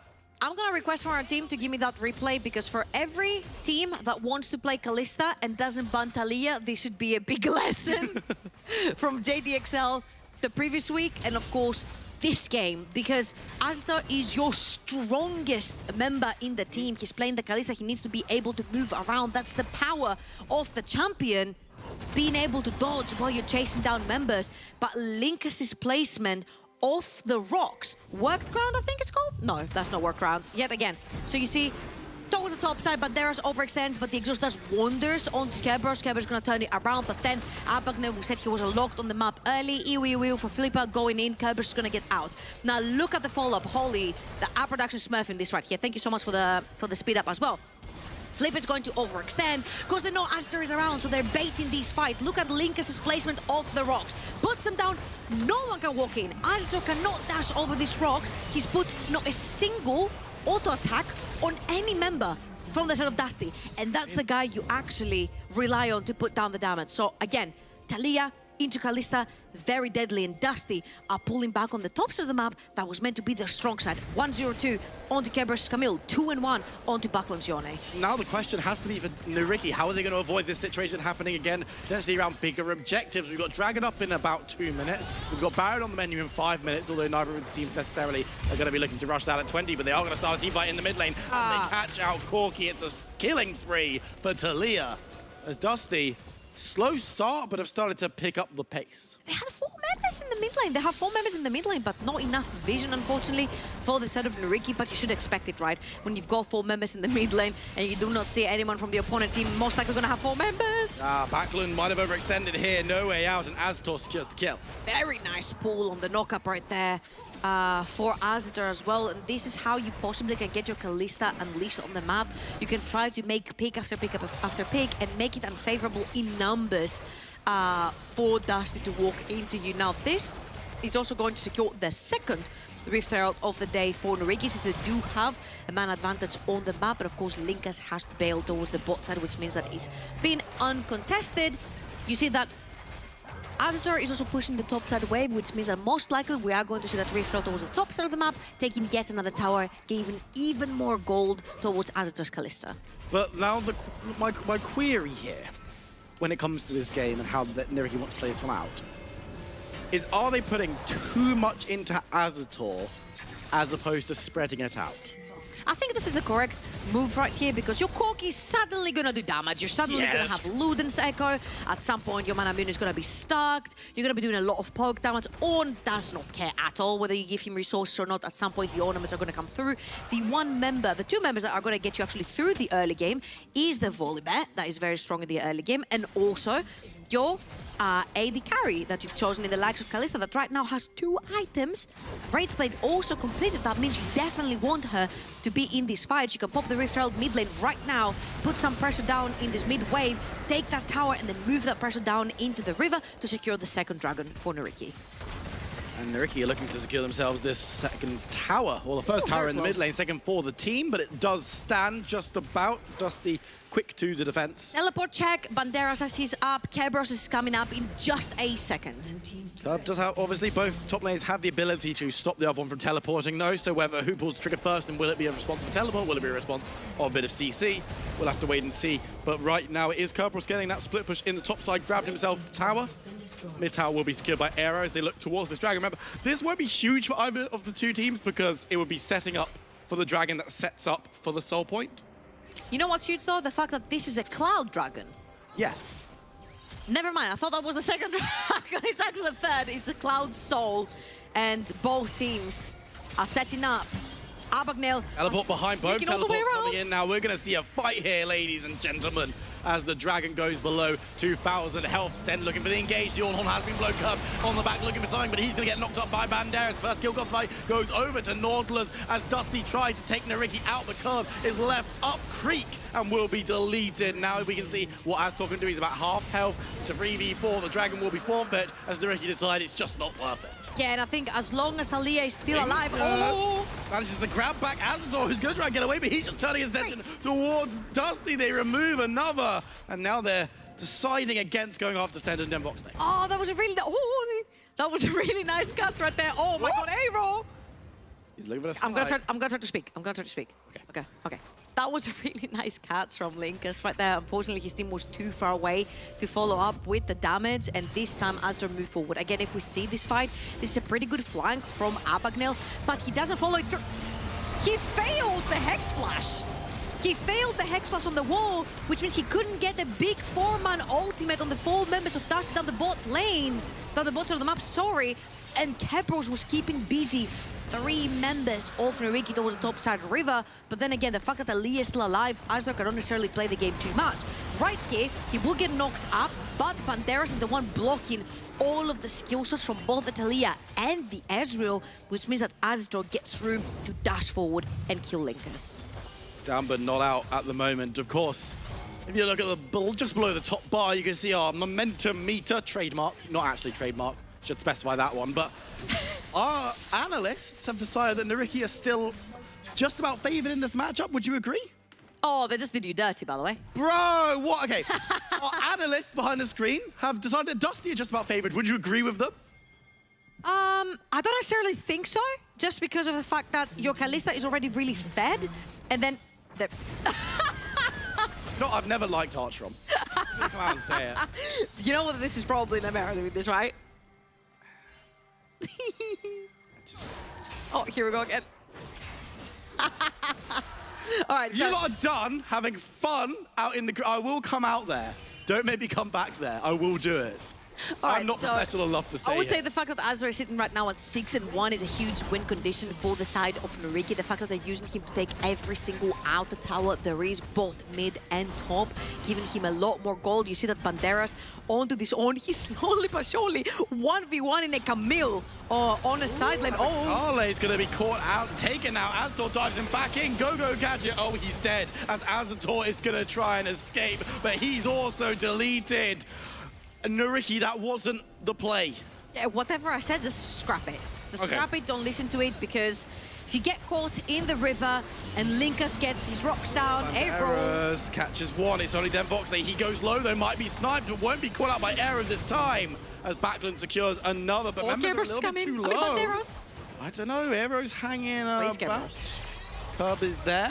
The ultimate goes wide, but ultimately, Curb is just going to go for the ultimate. That's too many uses of the term ultimate, but Curb secures the kill. Baron's not on the menu, though. Feels bad, man. The second you try to escape and you've been already locked in by Camille's ultimate, feels bad, man. Now we see this one more time again. Abakan and Flipper, they're just not tanky enough, and there's a bunch of bursts coming in from Natalia and Ezreal, and then he allows Backlund to actually dive the backline and reach Azita. Yet again, Linkus is making it so difficult for Azta to play this game. It's so difficult for even Flipper to play this game, walking past these rocks, getting knocked up every single time, getting popped. That means your front line is gone. That means it makes it so difficult for the Kalista to play around these fights, and it also unlocks Yone from Backlund to actually dive in once that front line is dead. That's a feels bad, man. He's just getting caught, and Kerberos helping secure the kill. The Baron ultimately was not taken. No one was able to secure it because health bars were a little low on Dusty's side. They've now reset back onto the Rift, both teams. And you can see that it is Dusty in the favorable position right now. 2,000 gold to the good, 2,500 even over their Finnish counterparts. Iceland versus Finland, probably geographically the furthest away two teams from each other, I reckon. Probably. So that's a fun little fact for you. It might be wrong. I don't That's a fact that might be wrong. Check me and let me know in Twitch chat if that's correct. But right now these teams are relatively close, is the segue. And with Dragon coming up in 20 seconds time, Dusty setting themselves up for Soul Point, even though it's only Cloud. I just feel like Nariki need to take complete control of that mid lane and start shoving in the wave. The way that you fight against a Talia, if you're Kalista, is to try and fight in wider spaces, such as the river, such as the Baron. Dusty are not really checking. They're going to do it now. They're tipping in Backlund as well. But the Rend plus Smite, it's really hard to outsmite if you're a Linkus. I think they just want this fight. Abignali and Error on the side with Package and the ultimate looking towards him. He's able to dance away. No one is found. Sten might be the leader, puts the shield up for a second longer. But Nariki Deathball will be caught by the Yone. Dusty can try and put some parting shots down. Flipper manages to dive forward, but it's a double for Aero ultimately, as then Voxday can't find any more. Okay, that is a 2 for 3. Yes, but Aero and Azure are literally 1 Q away from dying from the Voxnay's Ezreal. So right now, I'm giving the absolute W to Dusty. They're taking the mid lane tower. They're finding this fight as well. And they're going to secure the 3rd dragon of the game, which puts them on Soul Point. Nariki are going to pull the trigger again. This time around, though, I'm looking at teleports. Curb is down for 10 seconds. Backlund doesn't have one. The dragon's been secured. Then Voxday is the first responder. But it's a 3v1 situation. He's trying to put the poke down onto Era. I'm looking who else is turning up. There's the teleport. They're going to use the Rend. They're going to use the Rend as a smite. They have to bail though, because Kerberos is coming in. Managed to clear it out. And once again, the Baron is unfinished as Dusty too quick on the draw. Whew. Okay, I do commend them for going for this place because it forces a bunch of teleports, which means now they can actually try to maybe play the map a little bit better and create some pressure.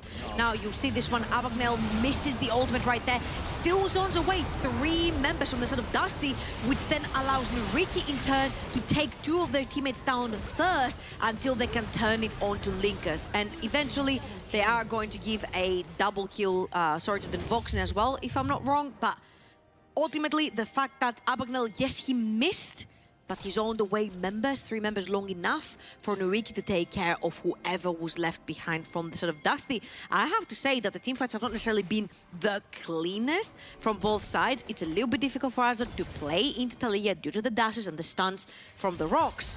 It's also a little bit difficult for Dusty to actually find the engage in very wide spaces. Dusty aren't moving into wide spaces, they're moving into narrow corridors.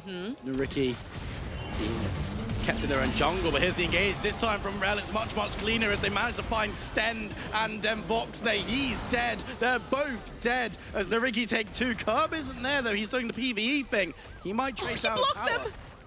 He blocked them from going to Baron. Look at the bot side of the map. Kerberos is perma-pushing. He does not have a teleport. He's most likely going to go for an inhibitor tower here and trade it. Oh, Backlund manages to catch on to There's a lot of damage, but the Rel doesn't die. Yone will burn down. Shut down for the Corki. And that was a 1v5 at Baron Pit, but look at Curb. He has a blast cone, he has a flash, he has a smite, and everyone is really low. Rel is dead, so the defender is gone. Linkers is going to look around the side potentially, but in the end, he's going to go for the contest. The inhibitor. They're going to be able to get the empowered recalls, which is going to be nice for them. Curb should be able to get the inhibitor, but won't be able to get much else. Much else. Okay, so this is why Kerberos and Jaxplank are the 2 probably most feared top laners that we have in the NLC, because their raw split push power and the pressure that they can put through a side lane, I think so far has been unmatched on the NLC. Force Kerberos on this time on a champion that can both split push and team fight on the likes of a Camille. He has put so much work. They knew that they most likely were going to lose this Baron from the sort of Dusty since they didn't have the members to fight right there. But Linkers managed to stay alive, tried to steal the Baron, didn't work. Kerberos nevertheless takes an inhibitor tower. Now, Nuriki, to make the Baron worthwhile, they need to at least possibly trade the same. But so far, they've got 3 outer towers that they need to deal with. Backlund's the one defending this bot lane tower. But there are multiple members of Nuriki with that Baron buff and 2 Baron empowered cannons looking to press on. Backlund gets a knock up, but won't be able to defend much further. And this tower should crumble. Members are pushing mid down as well. Nuriki looking to get the status quo. Yeah, this is not very quick, is it? Okay, sometimes. So the idea here is that you would like to possibly delay or stop these minions from going down, so you definitely want to be blocking these skill shots from Ezreal to try and build up a big enough wave to push that tower. Kerberos does not care that Banderas is there. He's going to push straight into the towers. I was going to do a decent amount of damage to the Ornn as well. I'm keeping my eyes on the main screen as well because Dusty needs to defend. The ultimatum was burnt though as Ornn should be able to dive away. Actually gets taken down. It's a teleport and an empowered recall as Arrow's looking to go and defend. Curb is full health on the Corki. He just lost half his HP the second he got in. Level 16 on Kerberos' Camille as well. He's going to take down Banderas, he's going to take the TP from Aero, and Aero has to Valkyrie away as well if he wants to stay alive. Lost half his HP with 1 Q, if I'm not wrong. Nuriki in a really rough situation right now because Dusty have created yet again themselves a late game win scenario from a side lane with Kerberos' Camille, which you're going to need to commit at least 2, I will say 3 people to try and kill this Camille, because the fact that the Ornn dies that easy, the fact that Aeros Corki is in danger, I would say? Yeah, I think he's not in a great position. Flip will actually manage to take Taliyah off, and Kerberos now caught out. It's going to be a 1-for-1 exchange, and if Linkers can get away, I think he probably can. Actually, Abagnale is going to be Go-Go Gadget into the backline as Taliyah falls. And that is going to be 3-4 members from the side of Nuriki on the map. They're going to give Soul away to Dusty because they're not in position to do so. They're all the way to the top side of the map. So yet again, yes, Dusty do lose 2 members. They lose their jungler and their top laner, but in return, they do manage to get themselves Soul. which is going to be very important for them moving fast around the map, and especially when you're playing a team that wants to play the side lanes. I think this does count a lot. Again, I think Kerberos has created Dusty another win scenario from the side lane. You're gonna need to put at least 2 to 3 people to try and stop him on a side lane. And let's not also forget our Buckland is now hitting 3 items on the Yone. He's super scaled into the late game. Again, level 16 versus level 16 onto the Camille. I think he was very lucky because that was the package actually.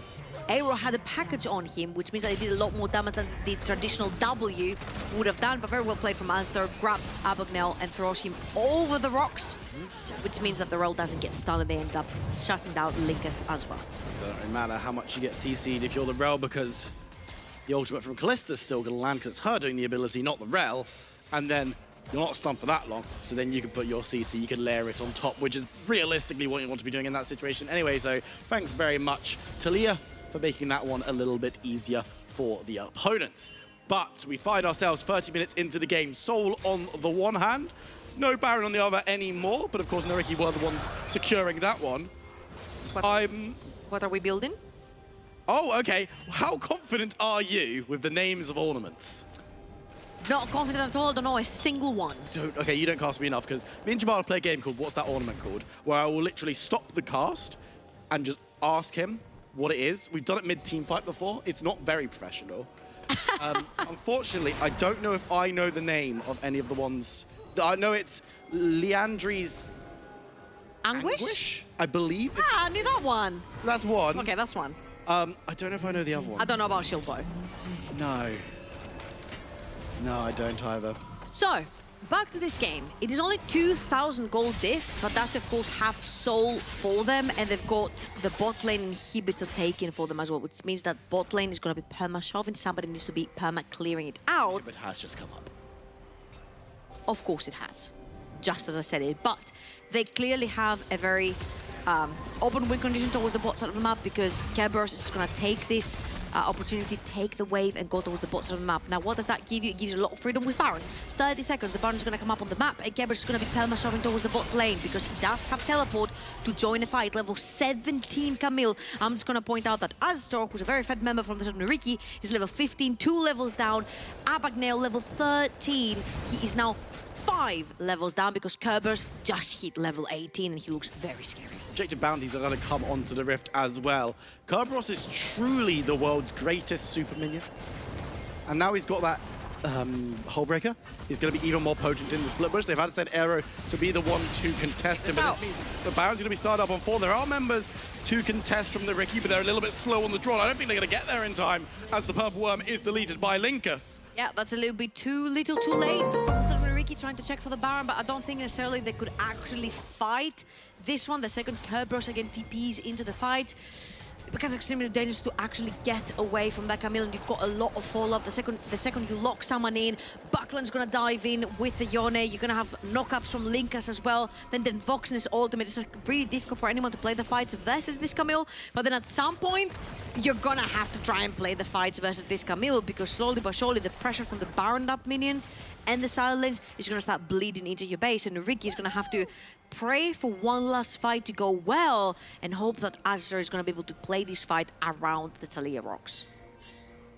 My question for you then is, Nariki, if you were Nariki, would you be looking to try and bundle onto Curb or match him, or would you be looking to bundle onto everyone else while Curb's not there? I'd say try to bundle it on everyone else, because it's much easier to kill a Talia, to kill an Ezreal, to potentially even kill Sten, who's level 12, right? You've got a level 17 Corki, level 15 Kalista as well.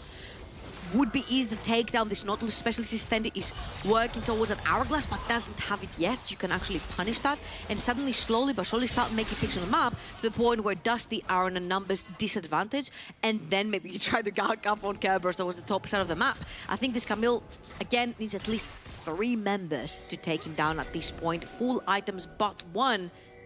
2 lanes pushing right here for Dusty. Nariki are going to have to pull the trigger. Yeah, there's the Old Horn being utilized. It will land onto 1. It's just Voxney who's caught out, but caught out he is and that's the Ezreal being deleted. The rest of Dusty fade back into the woodland. Yeah, and I'd just like to say that that was 2 flashes expended right there and an ignite from Abagnale to kill 1 Ezreal. What can you get back in return? Because 50 seconds from now, the Elder Dragon will pop up, but then Voxne will be up just in time. He will, but he's going to have to run on down. His ultimate will be able to contribute, but his body might not be there initially, especially if Nuriki use this time to move into the river, get themselves some control, because they have these tools that they can use to fight. This is giving me Riddle versus Astralis flashbacks, where Jaxma was pushing the side lane and he needed 2 carries to come and stop him. He kills both of them. He still loses Elder, but he ends the game, and it might be the case. Arrow caught out, and the package will not take him anywhere. He's stuck with Curb, who's looking to put down the final touches. Will be able to do so. Banderas is there probably to secure the kill, but Kerberos is very strong. This is what you were talking about. He can't be taken down by 2 members, maybe slowed by Banderas. Yeah, that was 2 members again. Used towards the top side of the map to try and stop this Camille. Mind you, that was the TP from Banderas to try and join. Ooh, Backland is able to get away. There's the order from Deadbox, then he will be here for the Elder fight. Curb on the side is still scrapping on. Backland looking at the side, trying to get some damage onto Flipper. Will be able to do so, as now the Dragon 5k health. Curb is uncontested in the bot lane now, as Aztor tries to help Agminala get away, but he's not going to be able to get Volibear out. And Rel dives onto the fire to try and see Aztor to freedom, but it's only 1 member, and I just don't think it's enough. I don't think it's enough as well. The TPs are gonna come in. Kerberos is already prepping the wave. He's brought super minions with him, minions with him. Bot side is pushing as well. I think Dusty have a pretty clean win here. Nuriki, ultimately, in the beginning, looked brilliant. They had the aggressive early game that we wanted. They followed the game plan. But unfortunately for them, unfortunately for the Icelandic fans, Dusty were a little bit too good. Kerberos on the side lane, we've said that before, secured themselves the victory. Dear Diary, next time I want to play Callista, ban Talia. She's not actually writing anything. I'm not writing it. I can't write like this. It won't make sense. I did write dear. You did write dear. Yeah. But that's, you know, it's like Nymeris' book. You look in the book, it doesn't actually have anything in it. He has actually some stuff written. That's the secret. Yeah, but it's not. Some names to be taken care of, you know? Well, hopefully mine is not in there. But we're going to hand over to... I read something like Jacob. Why would you do that? My mentions are going to be ruined. We're going to hand over to the analyst desk who are going to break down that game. Thank you. We are back, and it was an interesting game. Nuriki almost had like the mid to the early to mid game. So let's start at the beginning. Okay, I see a hand there. I'm gonna give it to. You say interesting? Is that like with emphasis on int in the beginning, at least from the early game of what we saw? Because I think this was a really messy game. I was a big fan of it because we got action throughout the entire game.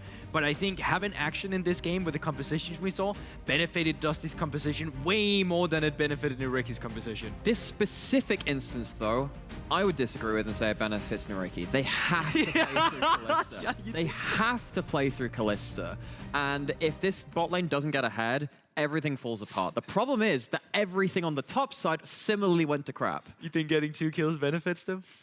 Oh, yeah. It's just the way it was phrased, sorry. I agree. But I also think that it came with the back of... Can we send him back? Invoxter playing, and I can say this to Invoxter because I know him, okay? Okay. Quite like that. Yeah, it's 2 Danes. You know how it is. I don't. No, I don't. Guess. Okay, well, you can guess. But I think like his laning phase going into that lane afterwards, just like straight up phase check in, Railda gets low 2 before you, just getting caught in that, no summoner spells either. I thought that was like really egregious and almost cost him the entire game because we even talked about the stakes, right? Don't give Callista kills in the early game, as you said. We're kind of like fighting on 2 different fronts of the map. And luckily, they picked up the pace later into the game. They got everything together. But I'm really curious as like to how chaotic their comps must have turned in that early game because it was not clean gameplay there. But that was from Nuriki. They were the one invading. They were the one forcing. And you told me, okay, they needed to do this to begin the game. That was the only winning condition for them. But eventually, we reached that mid game where you see the Camille with agency on the left side. She can join the team fight as well. And we this have fight, this one, yeah. This fight is really crazy because you know that Talia is going to control a lot of terrain. You know there's a lot of backline access from the Camille and from Nautilus and from Yone, and that's kind of what happens here. Dusty managed to find the targets that they want to hit, whereas Nariki have to really work to find those targets again. I will say, I know that Trouble's calling out, you know, when you want to play Kalista, ban away the Talia, I actually think that Nariki played very well around the Talia, given that it is a on-paper counter. Like, look at what Aztor does here. He actually stops dashing because he knows he's in range, just tap Qs and just like gets a couple of autos out and does a really good job of putting down damage. It was a very difficult game for Nariki to play in some regards, but actually I feel like given the on-paper disadvantage in the 5v5s into the mid and late game, I actually think they gave it a good crack. I genuinely feel like they could have done even more with it as well. Like, I think from the early game, they set themselves out with, yes, they traded even in kills, but then you get the bot lane 2v2 going for it, and yes, you're playing into the Volibear, but at the same time, you have the Volibear to play around for that bot lane with, and I think that bot lane could have been equalized on a little further. I think as soon as you got to the mid game and Curb then all of a sudden started being a side lane minutes. I mean, how many times is he going to get away with that? We've seen it on the Fiora. We see it now on the Camille. If he goes unchecked in towards the late game, he is going to take all of your base, and he's not going to give you a decision in terms of do we contest the objective, because you can't. He's in your Nexus. But let's be honest. You have an Ornn on the late game. You get upgrades and all that. You have Corki, the menace of the late game. Is this not enough if you play to your strengths in terms of team to face Dusty? I think it's also in conjunction. Is this the maximum? I think it's in conjunction what it's picked into as well, right? I think you're right. From once, if they could just be at an objective, they poke, they do what they want to with the Corki, it'd be great. But you know, the Ornn is not in a position where he's that strong team fighter because he has to respond to Camille. He's a side laner at that point. Exactly, and he cannot respond to Camille either. So because Kerberos single-handedly gets ahead of a side lane, he disrupts what the composition would do so well that you try and latch onto the fact that they can just play the team fight. They have the long range. You're not allowed to. Yeah, and this is where a really interesting conversation comes in about not just win conditions, which, as we said, is get the Kalista ahead for Nariki or something like that. It's also about loss conditions, which is a less talked about thing. A loss condition for Nariki is actually one of these powerful members has to be on a side lane. And we didn't necessarily pick up on that early enough into the game, because honestly, I thought the game would be over when it hit the 5v5s. Yeah. That wasn't quite how it happened. It went a little bit later than that because of how crazy scrappy that was and how mechanically proficient some of the fights were played out to kind of move away from some of the strengths and weaknesses. But the loss condition was very well recognized by Dusty, and I really want to praise them for pulling apart Nariki's team composition in the late game. They were capable of dealing with the chaos at the beginning, going into the mid, and then finishing on the late. That's why we're going to talk with Linkas from the side of Dusty. Welcome back. There you go. That was a rough game to begin with. Can you run me by your comms as soon as the chaos began in your jungle? Yeah, I mean, it was an interesting game. That's all I'm gonna say. Okay, that word again. Yeah, we built like I would say silent composition. So when the shenanigans began, we knew we just need to play through the silence. And yeah, thank God we put Kerberos on the Camille, because otherwise this would have been a different result, I think. And this is something that you see in scrims now often, the red side picking to the top side, getting the split push. Is this coming back into the meta where you get that split pusher going on almost every single game? I mean, I think like the meta is more around like the team fights and Ocean like solo stacking. So I wouldn't say so. I think it's just we played quite well through the silence, and it kind of works for us because of Kerberos like kind of unique champion pool. So wouldn't say that it's necessarily coming back, but yeah, it's working for us, so who knows. So from the communication, how do you bounce back from an early game like that? Because it looked very chaotic. Who steps up in your team? Who takes care of the communication to get you guys back on track? Because you got back on track, but how'd you get there? I mean, it's a team effort, right? Because everyone needs to share the information. I kind of got late invaded low one, unlucky. But like overall, obviously, I need to shot call the early game, so it just went through that, like we tried to play opposite side from the Kalista, and we tried to get those sileners ahead, and it kind of worked, like they didn't get a good Herald playoff, and Camille slowly got ahead, and yeah, it just felt like that. With this win, it seems like Dusty are solidifying their chances to be on the playoffs. And tell me now, Link, how do you feel your chances are in playoffs right now, looking into all the other teams, the stacked top 6? I mean, I think in playoffs we will do better. Like, best ones are always quite flippy, so it's very hard to judge, but I think we will develop even more over the split. Like, I think we are slowly becoming better and better, so for us, like, playoffs is something that we look for, and I think we'll for sure do well in playoffs. Okay. Thank you so much for this interview. I think you're not going to play Lee Sin, as we talked about previously, but let's see what happens in playoffs. So thank you so much. Have a nice one. You need to convince my coach I can't do anything. You know? Give me his number. Give me a WhatsApp and I'll talk with him, man. I'll have a conversation. Thank you so much for this one. See ya. He really likes Lee Sin, but I couldn't tell. He's not a good champion right now.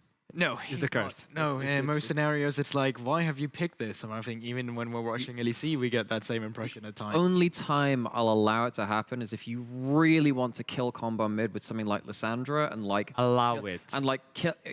It's really not good in any other situation. You need to hyper kill lane mid jungle, and even then, there are better champions when other stuff's been removed. Or if your name is owner, that's pretty much the only exception. Oh, that's a good point. Yeah, yeah. Good take. That's a pretty good one. Let's talk with Nuriki. Emi said is waiting for us on the interview. Welcome. Is it? Oh, there you go. Welcome to the show. So, tough one. Really chaotic to begin with. Was this a plan from Nuriki to go straight into the enemy jungler and just wreak havoc? It wasn't planned to be that chaotic, but of course, yes, it was planned, and I think at the end it wasn't that bad for us, but for sure more chaotic than expected. Okay, what was the plan for this composition of Nuriki versus Dusty? Yeah, I mean, we didn't expect the Talia that made the Kalista game a bit more difficult. But for sure, we wanted to play through bot, as we did in the early game, and we wanted that Kalista to be ahead, and it aged well. At the end, she was ahead. We made the Corki scale, but I think Kerberos did a really, really good job in the side lane. And yeah.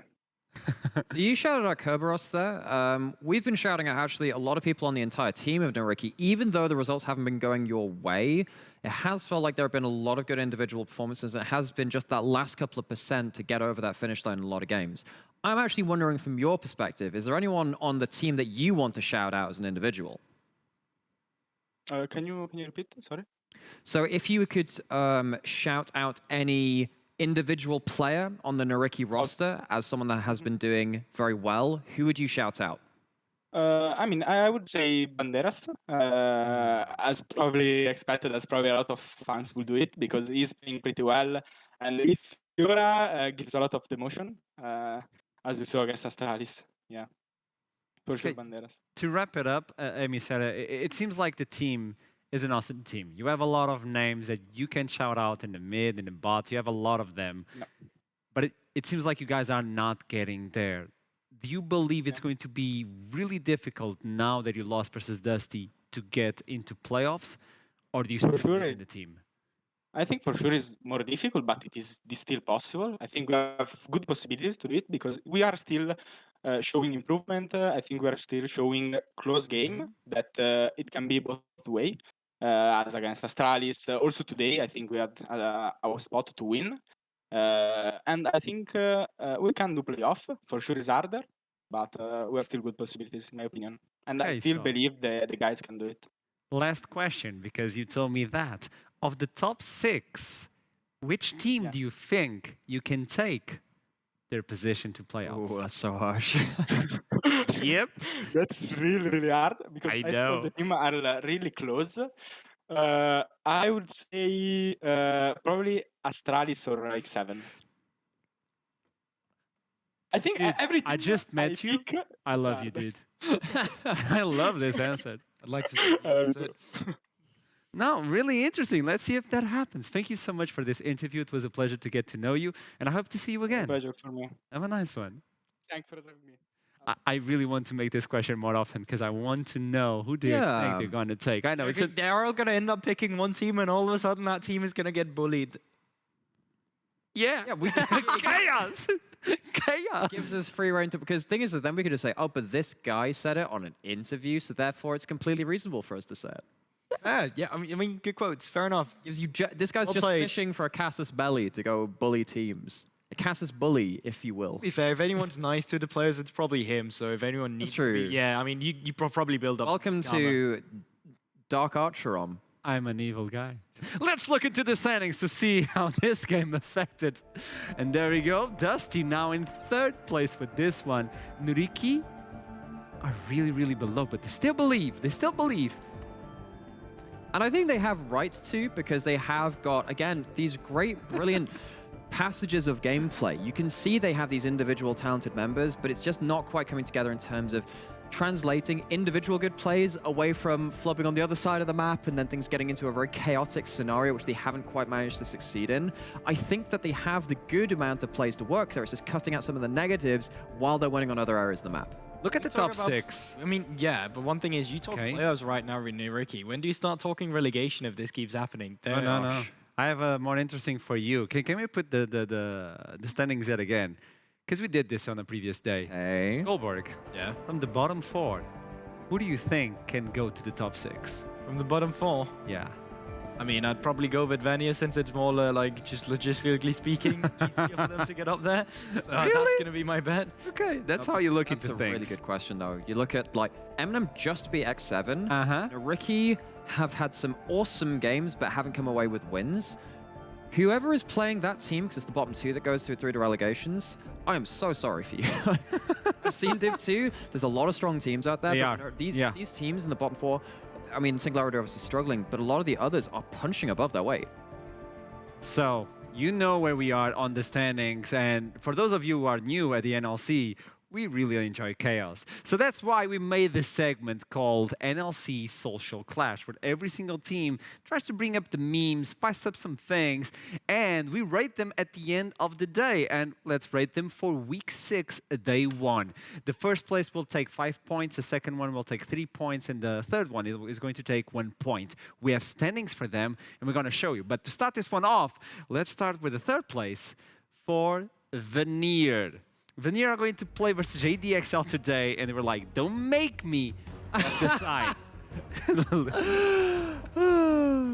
good. When this came online, I was having a meeting with Todok, and I'm like, Todok, have you seen this? Like, no. Oh, I'm going to show them something. Credit for appropriate use of that format, because like, this is meant to be the thing which, like, this is something that always happens. It's like, don't make me tap the sign. The amount this happens on socials makes this, like, actual perfect fit for the template. That's really good. That is appropriate use of a meme template. This is 3rd spot, so you can imagine that today is a good one. In 2nd spot, it's going for Riddle with Stefan the Jungler with this one. The team are prepping well for the NLC. No, it was a good one. It was a really good one. I saw this one. See, I know you've dressed up in the suit to fit the minion meme. Yeah. Wait, what do you mean, minion? Well, there is currently a trend going where people go to watch the Minions movie and in they have full suits. I wish I'd known about this. Yeah, like, it's come to the point where a lot of cinemas are saying that if you show up in like a suit or tuxedo, sorry, we're gonna have to ask you to change out. You're of not allowed. You're not allowed to be in the. Really? Yes. That. No. Am I a minion? No, that's well. Don't. We're not going to answer that for your own sanity.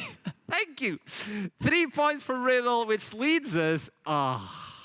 Who's on first? I'm actually very interested. To the 1st spot of today. It belongs to X7 with a video of all walking in to the 2nd half of this. Oh my God, Tori, come here! Tori, come here! Get down! Kane is back! The big red machine is here! Oh my God, what's he gonna do, JR? Paul Bear is back with Kane! And Kane is walking right through the mouth of hell! Through hellfire and brimstone! X-Pac, look out! Kane wants X-Pac! Kane wants anybody in front of him! The big red machine!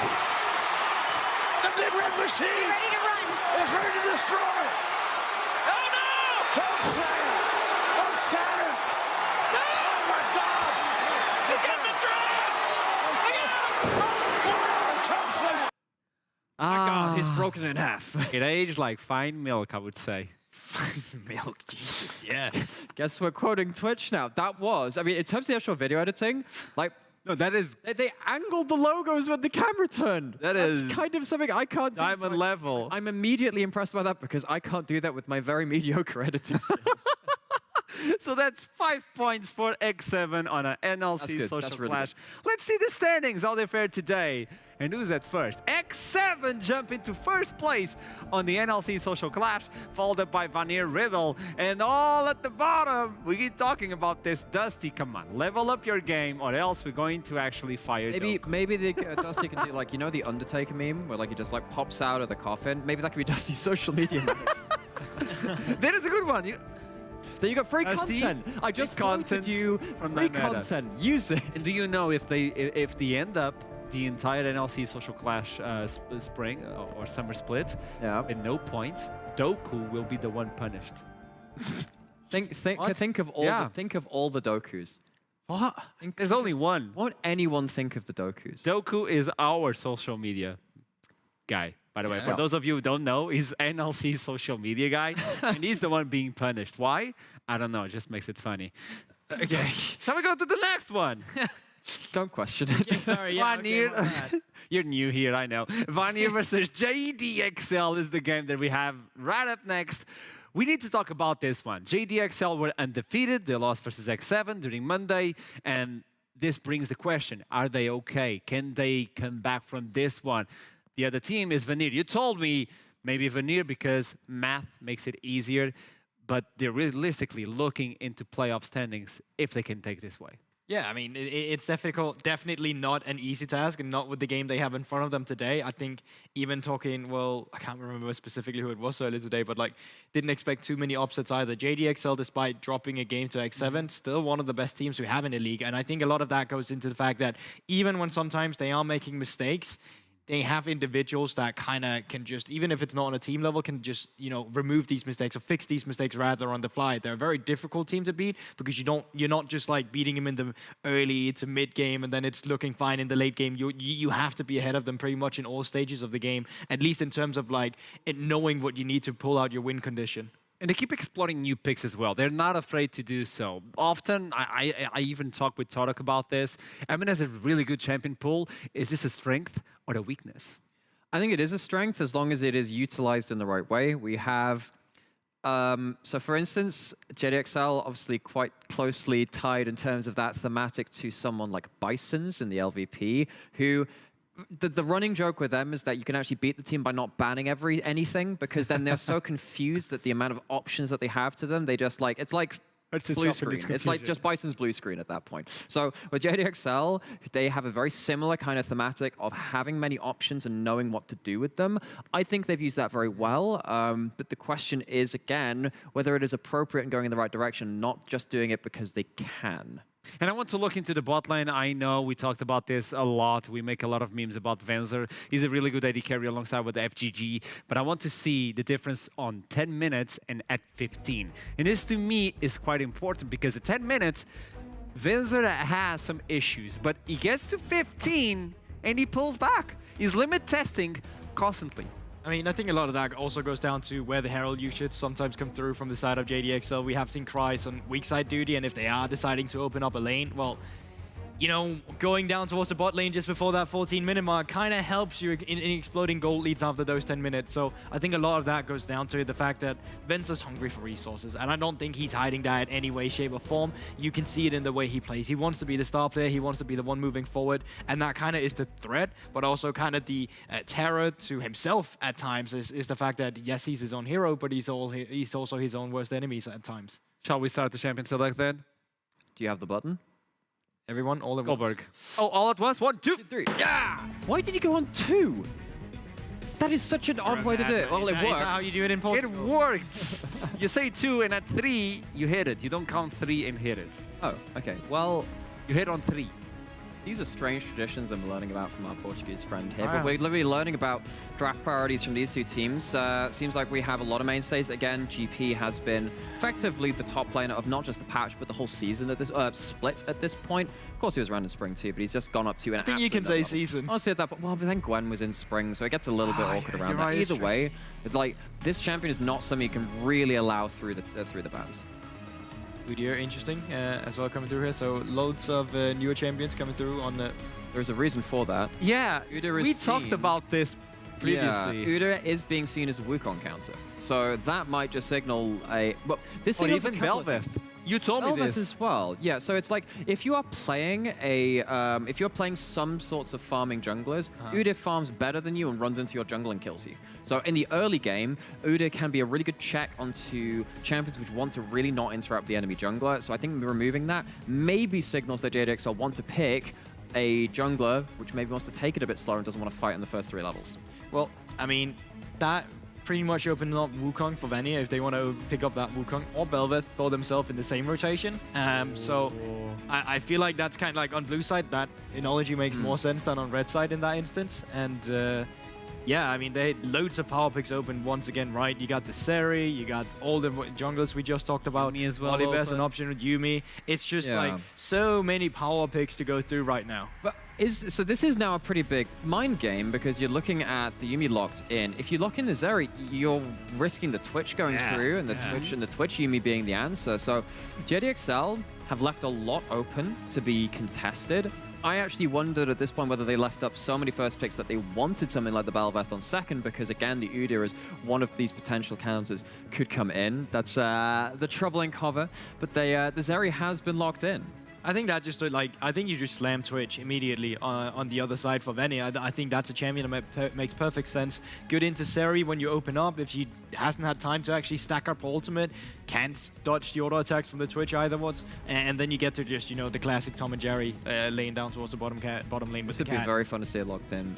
It's the But JDXL he goes special. back. It's Volibear. Okay, that makes sense. I mean, but again, you can, because of these first 3 bans, we aren't just talking about the hover because, oh, it's the new champion, oh, it's being hovered. It's because these bans do tend to signify that maybe something is coming in for it because you don't want to have certain jungle matchups like the Rammus is actually a Belveth counter, for instance. But with that Volibear locked in, it does remove maybe some of that counter ability into something like that Belveth. So we're going back to try and test with Wukong. I was going to say, Wukong just makes the most sense to me here because it creates so much skirmish potential. Yes, you'll be down in the first few levels in terms of like what Volibear can do to influence the map, but as soon as you hit level 6, Wukong and Yuumi, such a potent combo too, because when you're invisible, if Yuumi on top of you, well, Yumi's invisible too. She opens up the Lost Chapter. It's just a very difficult situation.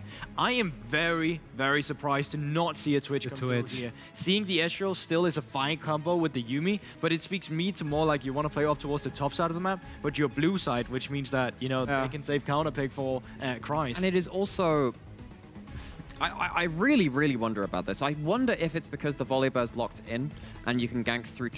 But even then, ganking bot lane on red side is harder because you can't just go through the tri-brush and then go into the lane from your own blue side, right? You can't have the same kind of gank pathing. So I wonder why Vinid didn't opt into that Twitch. It would have felt relatively safe, unless this just says, actually, we don't want to put resources bot side, we want to put it top side instead. Maybe that's the way they're trying to go work about it. Of course, when JDXL did lose is when Kryze actually didn't have much impact on the map. Maybe they're saying, actually, Kryze is the lose condition for JDXL. Let's try and put something that's safe bot side, go top side instead. Heading into second ban here, at least from what they are talking about here, JDXL banning out on and looking like just in general banning out tanks too, which kind of speaks to me like they're reading it differently, because if you're looking for these tanks up towards the top side, well then Vanier... You're not putting resources there, exactly.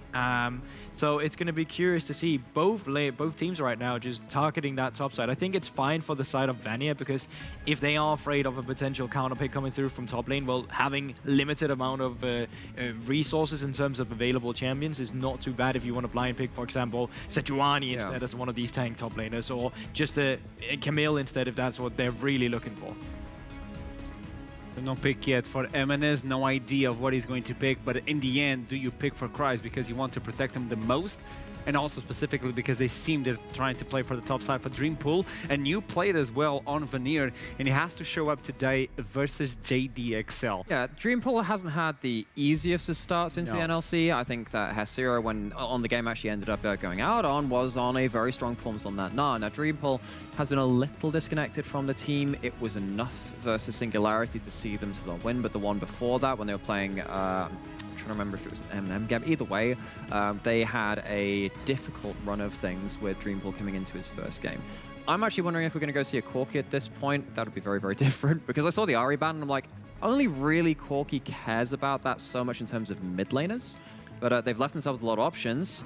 Okay. They are actually going to go towards that Corki. It has been locked. Yeah, okay, so now you definitely got a scary scaling in terms of like both Seri and Corki champions that you need to take care of. And usually when we see the Corki, you want something that can kind of counteract the fact that he's really good in the late game. You need something to play for in the early game. And yeah, I couldn't see that because of the camera, but there we have it with the... I got you this time. Yeah, I know.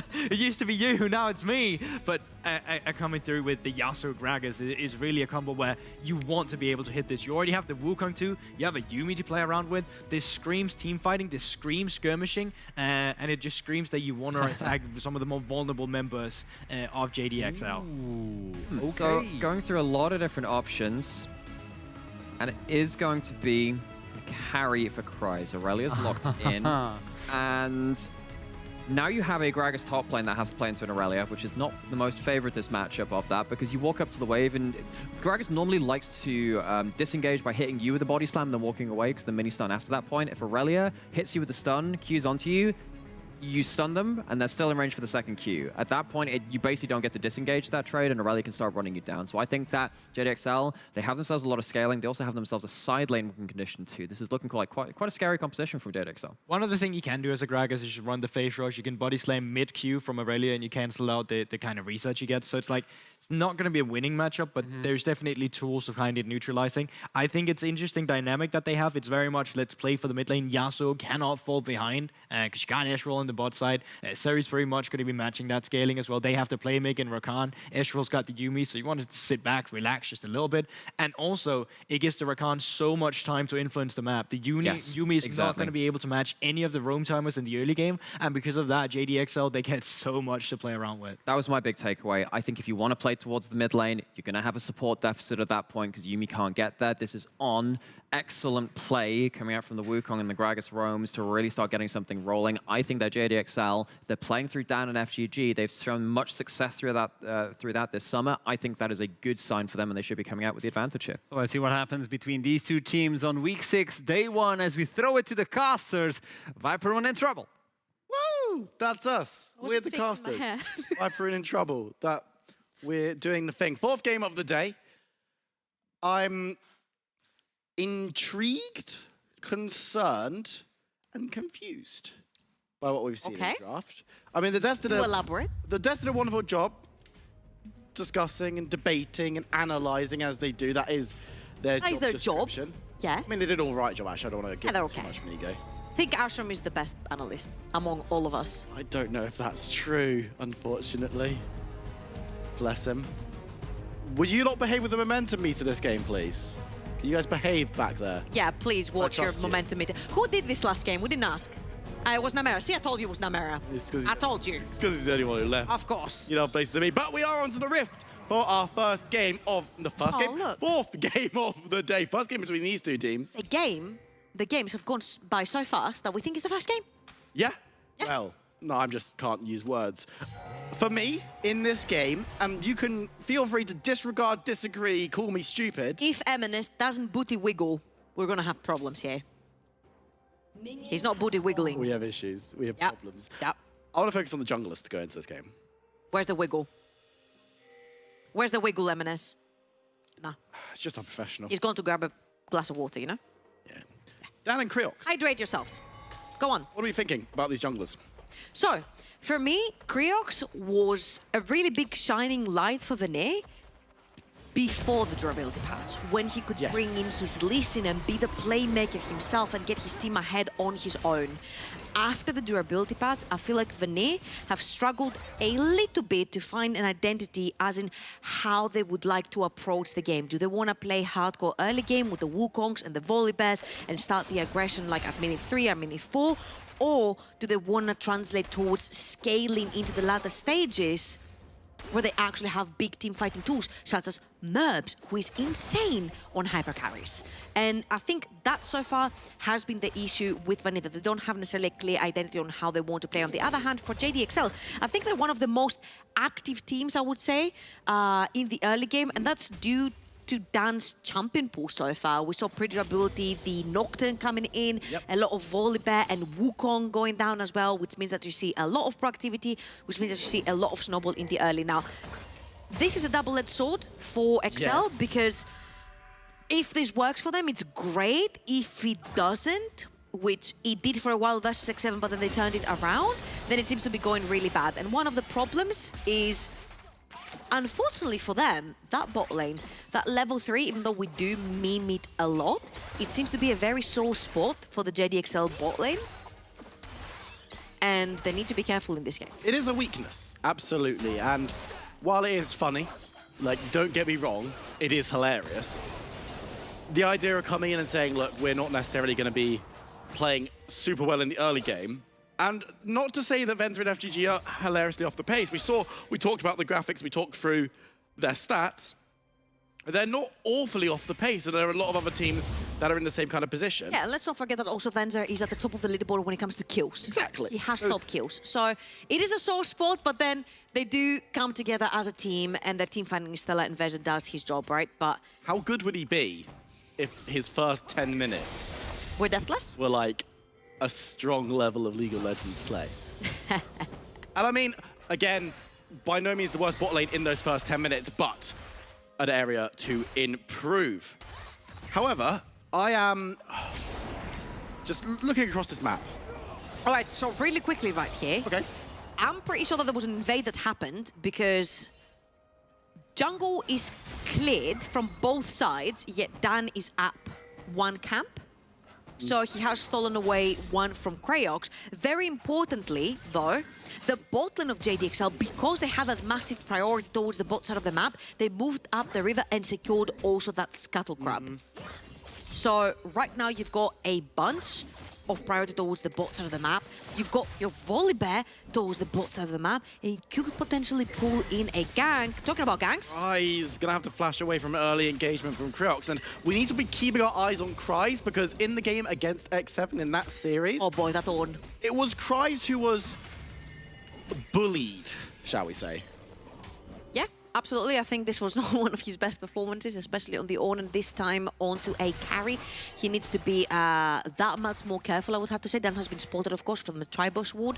So no early game shenanigans, other than that Krayox have successfully taken Kry's flash on the top side of the map. So I am actually expecting for Krayox to move towards the top side of the map again once he's cleared whatever remains from his bot quadrant in the jungle, and actually try to capitalize on the fact that Kry's is on a very vulnerable champion early on in the game, and if that Irelia doesn't manage to snowball to the point to how we saw Jax Planks earlier, Irelia snowball, it could be a liability for later on team fights if she's not that strong. I was gonna say, because she can be very weak in the early stages, but a little bit of a push can go a long way with this champion. Less so against the Gragas than against the Gnar, because Dreampull does have a little bit more disengage and is gonna be a little bit tankier a little bit more often. In my opinion, I feel like people are sleeping on the Gragas. Things like Fiora, Irelia, Tryndamere, usually champions that want to perma-dive you and get advantage onto you are just weak into Gragas, because the second you get dived, you can throw them back away.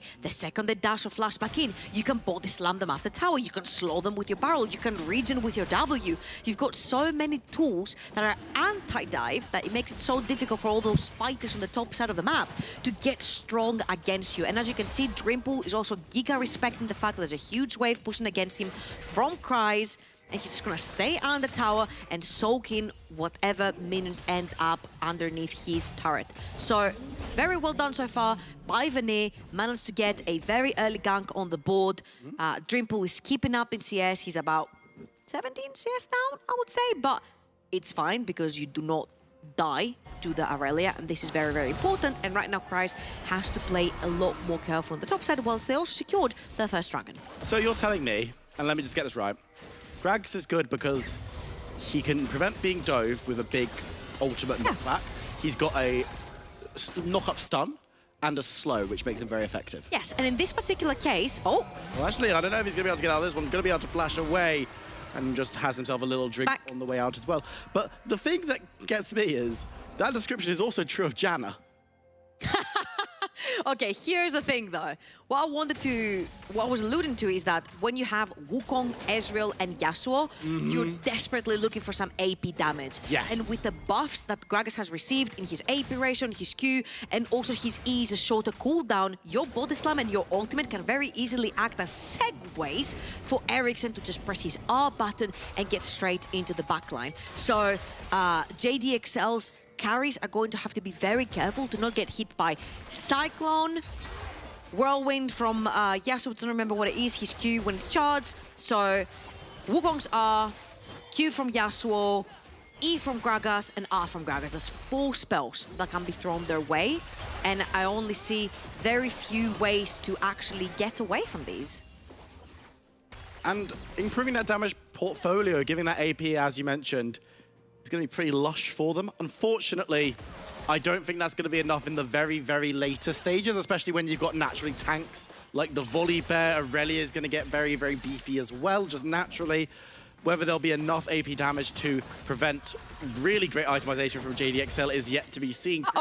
Is thinking about going towards Kryze, who has overextended. Dreampool is there in a whole big minion wave. The ultimate will land onto the Wukong as Kryze is going to try and fight his way out of this one, but Dreampool's going to knock him into the wall. Bop, bang, dead. First blood, Gragas. Yeah, again, Krayox returns just before Kryze's flash goes off of cooldown.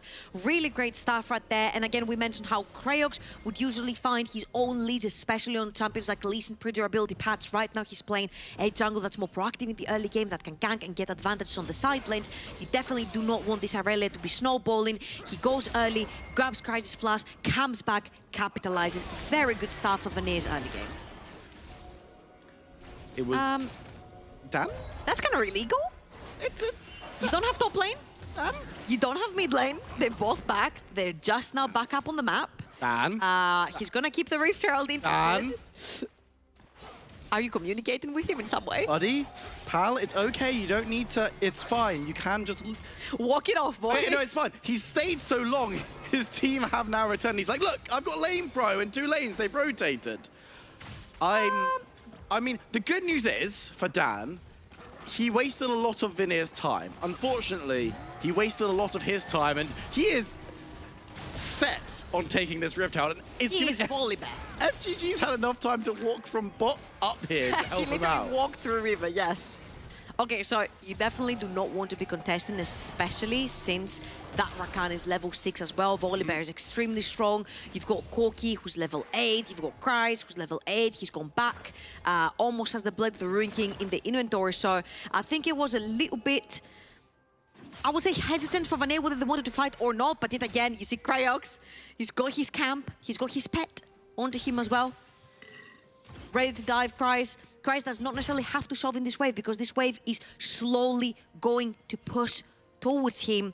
Dan is towards the top side of the map as well if Veneer want to pull off a dive. And obviously, let's not forget that Kryze does have his flash back up and available for himself. But I just really like the fact that we mentioned how Jaxplank's... here we go. He's going to be hot. Might knock up, but will be able to flash away from any further. Intrigue, as Veneer cannot make the dive work. Dan is in the wings as well, so should keep Kryox at Ericsson's bay. here too, though, and there's a bunch of ways to get that knock-up. Now from Kryze, though, he wants to try and catch members out, but Ericsson's going to be able to get the ultimate down, and they delete the Aurelia. Dan moves forward, but can't do much more than scare them away from the teleport. Emnes does have himself a package, but the dive, I don't think, is going to be there. That's 4 members towards the top side of the map. XL get nothing in return. They lose Kryze in the process again. Eminence very slow with the teleport. And honestly, remember how now we're contemplating whether Riddle is the first team in the league or Excel is the first team in the league, because right now, currently in the standings, they are tied both in first. I think this is what I'm saying macro-wise. Riddle is so freaking strong. Kryze is bound to get dived. Yuumi spends so much time on the top side of the map. Bodley can't be dived because you're playing an Ezreal, Eminence on the offense. FGG's here as well. It's going to be a kill going over to the Corki. I was about to make a joke about Eminence not having a solo kill yet. He still doesn't, but he does have his first on the board. Yeah, and that's pretty good. Getting your Corki onto the board is super important. Getting these turret platings towards your Corki as well. But you need to be very careful right here because Yasuo will have ultimate backup. He has support from FGG and Dan, who are going to show their faces and just keep them away. Kriox and Zaremba are both looking towards Eminence. He's going to flash to safety as JDXL make off with what they've gained. Yeah, I think if he didn't flash right there, he would have been dead. Ericsson just had his ultimate up and available, but yet again, you've lost your flash, you cannot get back into river, FTG has no flash, no ult, Dan has no ult, and you have no reason to be inside this river. So Remba's ultimate onto the Yuumi is gonna be back up and available really soon. Ericsson has his ult. I think this Dragon is gonna go to Vanir, and it's gonna mean 2 dragons stacked up for themselves and making that dragon to be a win condition for them, forcing Excel to fight them earlier on to try and break possibly Soul Point.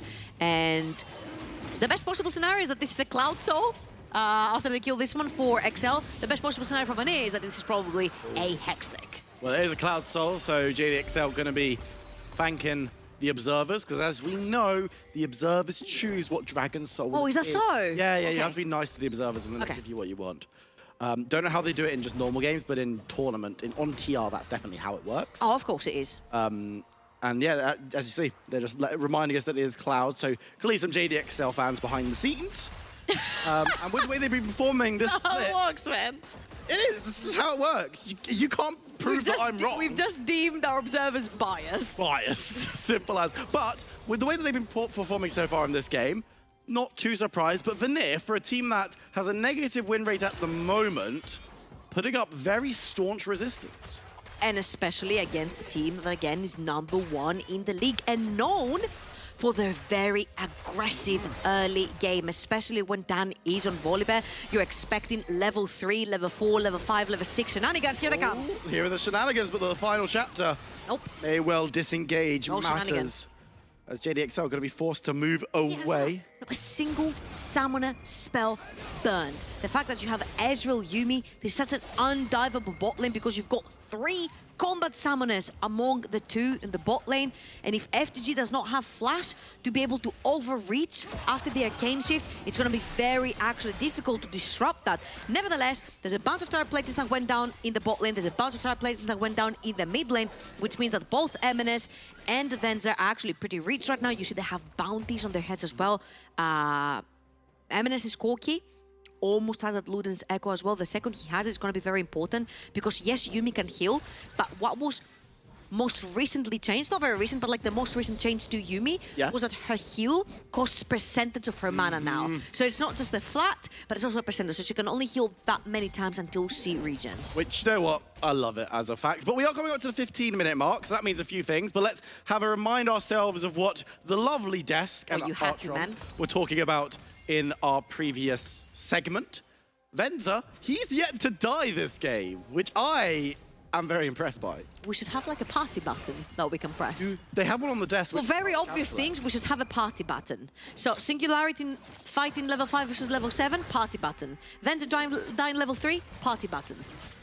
Dreampool, I mean, there's a lot of people moving up towards this top. I mean, everyone's moving up towards this top. Dreampool goes pretty low. FGG's there, but the knockup comes through from the Yasuo, and the damage is there. Dreampool gets the first kill of the fight, and it's Vanir who clean up the exchange. Vanir have done so freaking well, shutting down Kryze. And this is why I said earlier on, it doesn't matter if this Arella is 10, 20, 30, 40 CS ahead of you. If you keep constantly shutting her down in the side lane, she's never going to become that menace that you're afraid of. Luckily enough for JDXL, Eminence has been perma-shoving that mid lane. The second that Ericsson leaves the lane to actually be a problem towards Kryze, mid lane is being shoved, bot lane is being shoved. So the 2 hyper carries, AP and AD for JDXL, are doing a bunch of work on the map. Both towers went down at the same time in exchange of that Herald top. Dan's trying to take down Ericsson Revenge, but has to flash away from Dreampool, who moves in to assist. And for Vanir, while the gold isn't looking so healthy for them, and you can see across the board where those leads lie. Oh my god, mid lane. Yeah, you know, sometimes M&S just farms, and it happens to the best of us. You just... So, there was one list that was created. I'm really sorry. If anyone knows, please do link it in the chat who made it for the NLC. And there was gold to damage percentage. How much gold do you get and how much damage do you produce with that gold that you get? So M&S has a pretty high damage, gold share, obviously, because he does farm a lot. He does get a bunch, or if not the majority of resources from JDXL. But his damage percentage output is through the freaking roof. I think per gold, he does 1.7 to 1.8, if I'm not wrong. And the average for LEC was around 1.3. So the dude is grabbing the resources, but he's pulling out big damage. And here on the Corki, he's going to be one of the main damage sources for his team, together with Venza's Zeri. Devil's Advocate. Yes? He's alone a lot, putting a lot of damage into individual targets of the big in the team. M&S like solo kills, you know. I haven't been here a couple of weeks. I've never heard. Yeah, I know. I had something about 36 solo kills in 22 games in spring. Just... You know who comes closer, actually? Because we made the research for LEC. Who? Zeus from T1 had 42, so only 6 kills more in 74 games. That is more than 3 times what M&S played. And he still got 3-0'd by Riddle in the semi. Oh my god, I woke up and chose violence. It was 3-1, not 3-0. 3-1? Yeah. Oh, was it? Doesn't sound right, but... JDXL are going to be on this dragon right now, should be able to secure it. There's a contest, but there's not a big one. And that's going to be the first one going over to them. Slows down the opportunity for Sol, but Dan is going to move forward. Can't find Creox, though, as he's already gone. Yeah, and I think XL are trying to find possibly an opening right here, because M&S did have the package. And that was a little bit questionable right there, because Vanir seemed like they wanted to fight, but then also M&S is sporting the package. So do you really want to fight for a Cloud Drake, even if that means Soul Point? You don't. So Vanir do still expend the teleport, but do not get nothing for it. The damage, the gold is 4,000 in the lead for XL. But what is very mind-blowing is that I agree with the momentum meter. It's not moving, because it doesn't necessarily mean that XL are actually actively winning right now. They were just about stopping Soul Point from the side of Vanir. Vanir actually have managed to shut down Cries. For the time being, he's only 700 gold up, 800 gold up to his counterpart, which is a Gragas. And then later on in the fights, when Yasuo scales and he has a very easy way in, possibly together with a Yuumi, it's going to be very problematic to deal with. I mean, it could be indicative of a very close matchup, or it could be indicative of Nymera losing the remote. Either could happen, but Vanir are going to be able to grab themselves a bot tower. Top tower was secured by JDXL on the other side of the map, but Rift Herald didn't have the charge to get that outer. So the inner is going to take the full brunt. Also, it's just M&S down in the bot lane against 4 members from Vanir. If Creox managed to flash, get the knock-up onto M&S insta dies underneath the tower, meaning that you can get inhibitor towers. XL are way behind the player right here. They allow that Rift Herald to get so much on the map. The fact that this inhibitor tower went so low, only M&S to defend right there. And on the other hand, XL did not necessarily get anything on the map. Very little on that inner tower. The outer tower was taken, but the problem is, a tower and more was secured on the other side of the map. Almost inhibitor tower, so important. 2 towers were taken, almost the inhibitor tower falling. 20 minutes into the game, Vanir making the cross map look so easy. And Venza was split pushing, M&S was defending. What are the others doing? Exactly. This is, I was just about to say, this is the least bloody game we've seen from JDXL ever this split. Yeah. And I think ever in spring as well. I feel like the Volibear has not necessarily achieved much in the early game.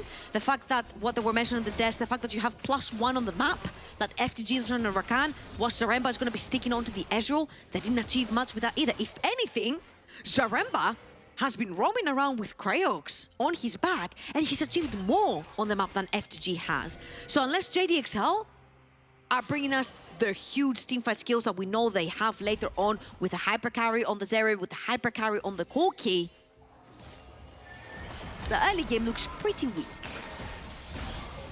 I have to agree with you. And yes, you've mentioned those tools at the late stages could be very useful. And I mean, when they're in the hands of M&S and Venza, we know how great these individual players are. So I'm not concerned for JDXL just yet. However, I think Veneer have been putting on such a strong performance as Dan's going to get slowed up. The ultimate dove away from with his own, and he'll be able to escape. But Veneer have been on a completely different level to what we've used to. How important that was for Dan to actually ult the Gragas ult, because you did not have vision on Ericsson's Yasuo. And this Yasuo just completed 2 items on 3rd item, which could potentially be something like an Infinity Edge. He's gonna start hurting so much. And it doesn't matter how much resistances you have onto this Volibear. Ericsson is 3 levels up. He's going to shred through you. The second he has level 16 on his ultimate as well, he's gonna be very feared. Again, I feel like Excel are playing this very slow because they know they have the scaling, but Yasuo's scaling goes off the roof as well, and the most important thing is that he has one of the easiest ways in. Emanez needs to be a little careful as Dreampool gets the initial damage, but he's going to be able to return it in kind. But this has given some space for Venza up on the top lane with the Yasuo just to clear out another tower. This is brave. This is Baron going down. Emanez does have teleport if Vanir gets spotted right here, but again, their Baron is very quick. They have a Yasuo, they have a Wukong, they have an Ezreal, a lot of AD damage, a bunch of attack speed coming in from the Ezreal as well. And you've got a Yuumi for permanently shielding and healing you from all the Baron damage. I think JDXL's macro so far has been pretty poor. There's been a lot of towers that have been taken from the side of Vanir that have not necessarily been answered. And this shows a few of the weaknesses, I would say, in the early to mid. I feel like this has been, yes, they're full 1000k ahead, but I think this has been a passive income lead that they've gotten, and this has been the most shaky game we probably have seen them in. And that's saying something, considering that we saw them lose last week for the first time this split, and if things continue going the way they are, we're in for a close one up against Veneer as well, who are a team that are in a similar position to X7 in the standings, and what we're kind of our renewed expectations for them are this split, a team fighting for those playoff spots, not necessarily looking to be at the top of the table come end of season with the way that things currently stand. But Dan is going to move forward and try to catch on the Mubs. Will be able to land the stun, but members are following through from Veneer. FGG can't get the engage off as Ericsson's looking to get the Dragon down, but the fight has continued. Dreampool goes low. They're looking to catch on to more members, and Cries is the victim as Ericsson needs to back away past the wind wall as Dan goes wide. FGG forced back as Mubs is forced forwards. Dreampool on the side, but the Ezreal's too aggressive. Emanez now joins the fray and looks towards Creox, shoots him down, and now can turn towards Ericsson, who slides away. JDXL turn the fight around. I cannot believe this was actually just a 3-for-1 for JDXL because their health bars went so low, but the fact that Venza and Emanez stayed alive till the very end meant that their hyper carries can dish out so much damage. And again, Cries has been the recipient of violence from the side of Vanir since the very get-go of this game. I think Vanir need to actually change their sights to either Emanez or Venza, because they're the ones putting down the damage. Yet again, Dan has his sights onto Merbs. Ezreal right there, he dives a little bit too deep. His team cannot follow there. Cries can follow, Emanez can follow, Venza can follow, because if they get hit by a knock-up, Yasuo's gonna engage instantly on them. Kraix gets a very nice knock-up, but just onto Cries, and Cries is not the primary damage dealer right here. You see how much damage the barrel did from Dreampool right there, but Merbs dives a little bit too far in. Emanez is able to dish out so much damage onto Kraox as well, and this ends up being a favorable trade for XL, grabbing the second dragon of the game for themselves as well. But again, that was a very close fight where there was not a single knock-up hit on a very crucial carry for the side of JDXL. Again, keep eyes peeled on Emanez and Venza, and your eyes on Dreampool. If he gets that huge casket on one of the 2 main carries, this could go really south for XL really quickly. Dan's moving forward, trying to find on to Creox, but he's not going to be able to do so. Creox on the side gets melted through. Yuumi likely to go the same way. JDXL find another couple in a favorable exchange, and now Baron? That should definitely be Baron right here. You see Cries is pushing the bot lane as well. Somebody's going to have to reply. Cries does have the teleport as well. But do you actually commit members onto Cries that has been dying over and over again just so you don't lose your outer tower? He's actually going to TP in. Dreampool, if he can get a good engage, this could be disastrous for JDXL. FGG on the side, though, could look for a flank as JDXL. Half health, Baron's still there, Merbs on the side. There's no jungler to steal it away, so it should just go the way of the current reigning leaders of the league. Again, you see how scared JDXL looked there? The fact that they pull Cries' TP from the bot lane, this could have been a very free outer tower towards the bot side of the map. Maybe you can commit a bunch more members from the side of Vanir trying to punish him, but no, it's going to be Kreis TPing in, JDXL actually securing the Baron on every single member right here, and this is a point where you can actually spread the pressure by having Eminence on one side, by having Kreis on the other, and then moving the rest of the three as a three-core member, as three members core. You'll get there. I'm trying, man. It's hard. It's a fourth game. Teleport's coming on through. JDXL want to keep the pressure up as Ericsson's the only defender of this inner tower. The tower's going to be turned off. The Yasuo could be in a heap of trouble as members of JDXL run rampant through, pick up another, and could look to pressure towards the base even. Very decisive. Reminded me a little bit of what Riddle did earlier on with his dives from Stefan's Volibear. Again, pulling the trigger, making sure that everyone follows up. And this is going to be 2 lanes of pressure from the side of JDXL. Top side is under fire, middle is under fire, with Kreis bringing yet another wave in. Vanir looked so good in the early game, but now it's all about JDXL as they force more pressure, looking potentially towards these Nexus towers. Eminence doing a bit of damage to them, as that's going to be a second inhibitor tower falling. JDXL, the pressure, the priority will fall on them as they look towards the Nexus towers potentially. It looks like JDXL might be sticking around. Ericsson is still dead. 5 seconds more. But they're going to retreat. You do still have the Baron buff. You can actually back on. You actually have half the duration almost left of this Baron buff. What you do is you back, you get more items with all of this gold that you just banked in, and you just bundle up as 4 members and shoving the bot side of the map, which is the last remaining inhibitor for the side of Vanir. Vanir. 4,000 gold lead in the mid lane. 4,000 gold lead in the mid lane. Sometimes it just happens, you know, and it feels like in this game where Vanir weren't ever necessarily in full control, you look quizzical. That's one of the very few times that I've seen solo laners bunch up together to shove in the same wave. He heard us making fun about solo kills, so he has to stay with a buddy at all times. So Kreis is like, you ain't getting none this game, sorry buddy. It looks like they're actually just going to group as a unit, which makes some sense because this tower would be blown over by a very gentle breeze. Oh, look at Dreampool. Oh. Because the tower fell down, he couldn't actually have that very aggressive positioning inside the bush, which could have possibly gotten a pretty huge cast onto someone like Venza or Eminence. This has the feelings of an endgame team fight in the works. If JDXL win it, of course, Vanir still have plenty of tools they can use to defend. The ultimate's coming through, layering from Ericsson, but do they have enough damage? No one's focused yet, and JDXL just have a little bit too much to sustain. The health bars are a little too high, and it looks like Vanir have been routed. It was a valiant effort, but JDXL will retain their top spot.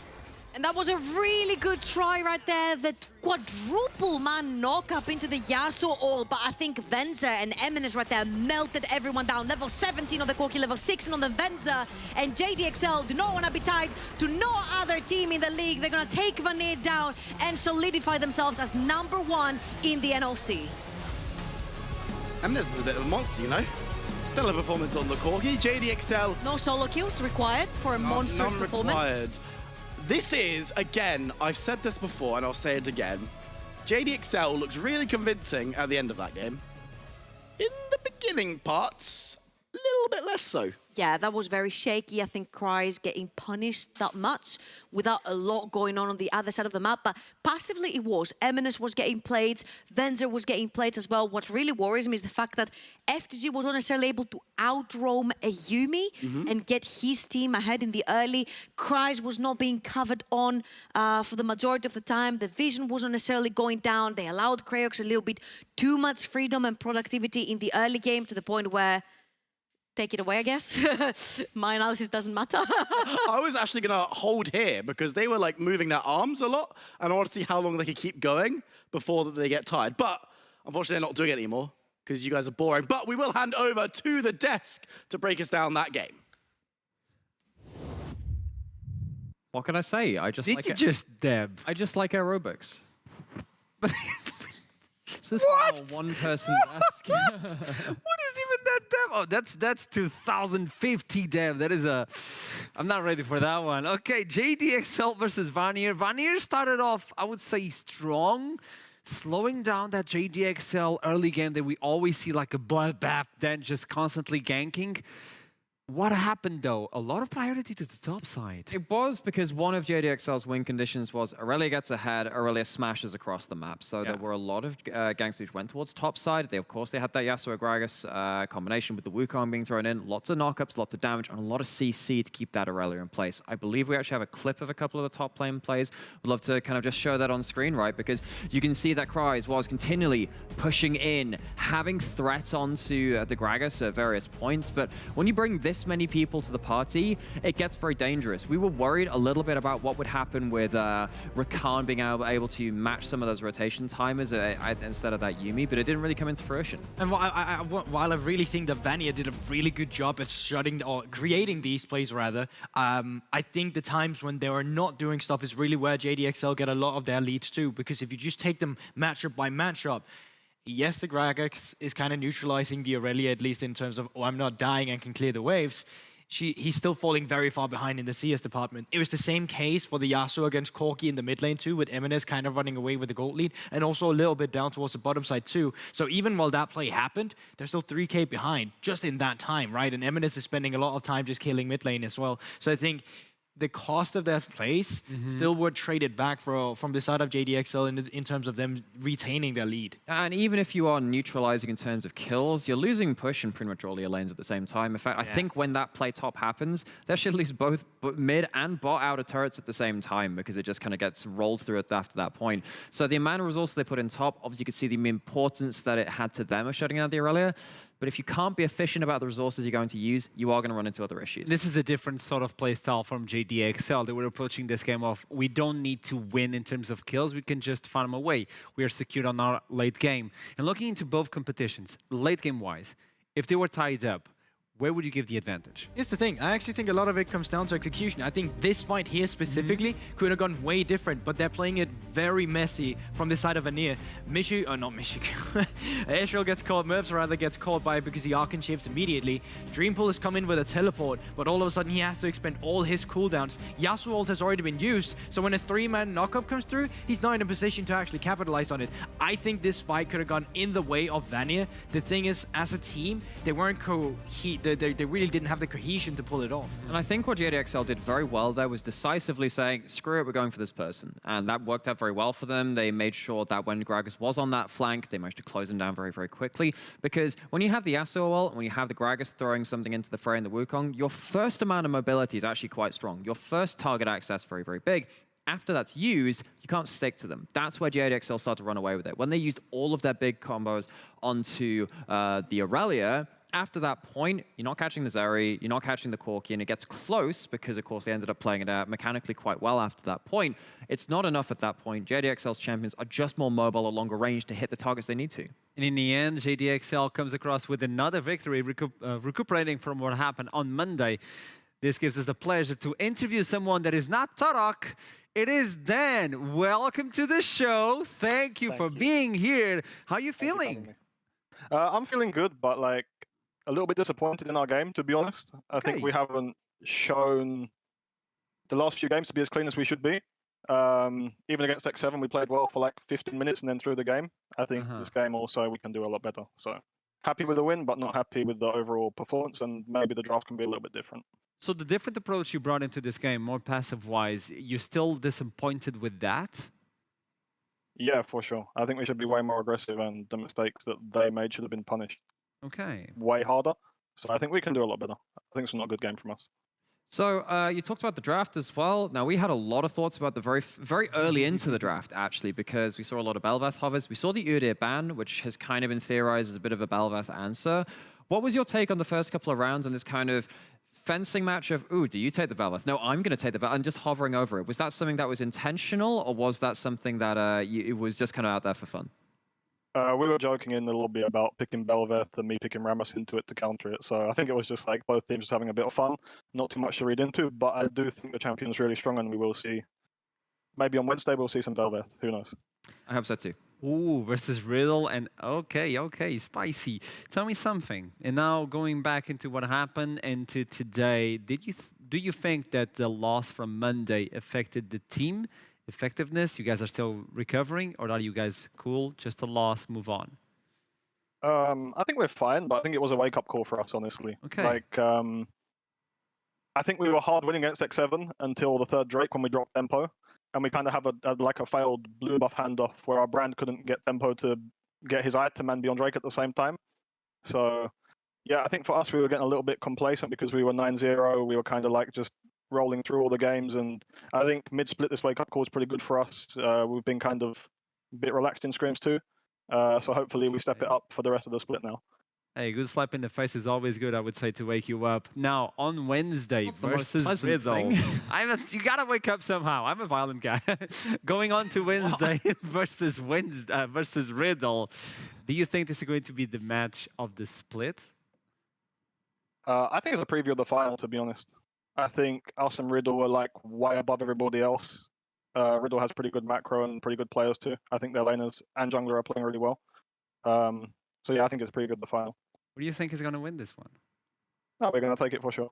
Okay, easy. There you go. Thank you so much. No, there you go. Easy peasy. Thank you so much, Dan, for another interview. Are you okay? Are you okay? I'm not afraid of the violent host. See you, Dan. Thank you so much for the interview. And there you go. Do you need help? Not from this man. No, I was here gonna he say, slaps maybe people from awake. Nomura, but not from you. No, the violence is towards me. It's different. I'm not the one delivering the violence. I think we just need to. You change said subject. I am a violent subject person. Change. Subject change. Archer, do your hosty stuff. Do your hosty stuff. Okay, obviously I was trying to get some sort of information to understand if the team suffered from that defeat on Monday. Usually that's something that can happen to these players. Okay, we're on first place. It's really easy to get to first place. It's really hard to stay first place. And obviously getting a defeat like that, I'm going to put it like this, easy way, it's a tough one to wake up, but it seems like the team is ready to move on. And I think again, I'm going to liken this a little bit to some of the interviews we had from Eminem, because of course they've had a couple of our losers interviews when they've talked in a similar way, particularly Camera, who is coming on and saying, we were aware we should have done X, Y, Z. We're taking things from this loss and we can learn from it. I think when Dan was speaking there, saying, actually, just around this third dragon, we had this one small mess up around here. And when Torok was saying on the interview, we messed up around our swap into the Draven. Having identifiable things to say we can walk away and we can deal with this is very important for the development of a team. So I don't think that's a big mental impact. I think that is something which is a good learning opportunity. But here's the thing, though.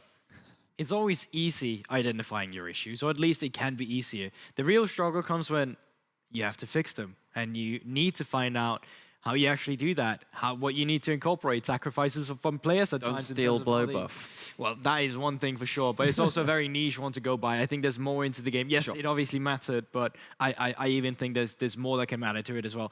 I just think that's where you see like how this JDXL team will develop over the course of the split, and not only just the course of the split, but also in terms of if they go up against LFL teams at European Masters, if they make it to there, because you're not going to be able to get away with small mistakes like you can be against some of the teams you have in NLC. You have to bring your A game every game. And they have a big window to work as well. You're now running out of time. It's still in first place, so you can work on those issues if you need to. On Veneer side, though, I want to talk with Kraox, the jungler, as well. Welcome back to the show. How are you doing? Obviously, a tough one, but tell me, a lot of priority was going to the top side. You did wonderful ganks, by the way, really sneaky. But why so much priority to the Gragas? Hello, guys. I think we just wanted to punish. Bot was pretty scaling, right? Ezreal Yumi, and on top is just it's easier to create a play. So we thought punishing Irelia or helping Gragas, because it's really hard matchup for him, because Irelia always freezing the wave. So we have to help him, and I think we didn't accelerate the advantage on the Drakes or in the fights that properly. For example, Sir Drake, our preparation for Drake was bad in terms of vision and tempo. And the next fight, I think we just misplayed it so hard. We were splitted from the start. I used ultimate on Irelia. That was so Ericsson just ulted Irelia, who was 0-4 and had no ultimate already. So it was disaster, because I could just use another Cyclone or just engage on Zeri or Corki, who was much stronger in the fight. So that created a side defeat. And then I think the Gromp death was really bad, because they take Nashor from that, and it was hard to play after. So that's a lot of stuff about what happened in the execution of the fights, and we were definitely looking over some of those replays and saying actually, it did come down to a lot of execution things. One thing which I'd love to backtrack all the way back to draft, though, and we asked a similar kind of question to the other interview from JDXL, was in terms of the very first couple of picks. You ended up picking the Ezreal Yuumi. Now, when you see the Zeri on the other side and you first pick the Yuumi, a lot of time the answer is actually the Twitch. Was that something that you were prepared to pick, or why? Or if you didn't pick it, what was the reason for the Ezreal over it? I think maybe it's Mirp's comfort as well. I think he plays yeah, for sure. Ezreal. It's champion for him. Yeah, I think he's played Ezreal pretty well. So, and they have Volibear. I think Twitch can play into Volibear, but I think Ezreal just more safe, I guess. So we choose Ezreal. Like just Ezreal and not in the Twitch. Yeah. Okay, to wrap it up, if possible, you guys are still in a good position to fight for playoffs. The top 6 is looking menacing, but if you could, tell me, which team do you believe you can take away from the top 6 to make your team, make it to playoffs?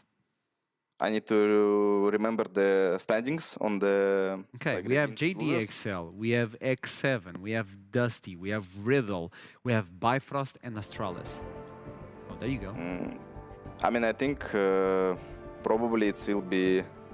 Maybe it's a hot take, but I'm not gonna say X7, but maybe Astralis or like even Dusty, because I think they have a lot of wins, but they're playing really shaky. And Kerberos just giving them a lot of wins with the split push. And we kind of came to like breakpoint that we're actually progressing as a team only right now. And I think we can show up a better performance for sure on our next games. Okay. Thank you for this one, Krax. Good luck on Wednesday, and let's see what happens. See you, man. Thank you, guys. See ya. Artrum, you're on a one-man mission to try and create like civil war in the NLC. Astralis has gotten 2 of those. Who do you think you can take games away from? So that's quite interesting. Cool thing. Astralis are playing next. But before that, I want to look into the standings and really focus on what is happening. I was kind of distracted talking with Craig, so I couldn't see those standings. Thank you so much. There you go. Vanir are still in 7 spots.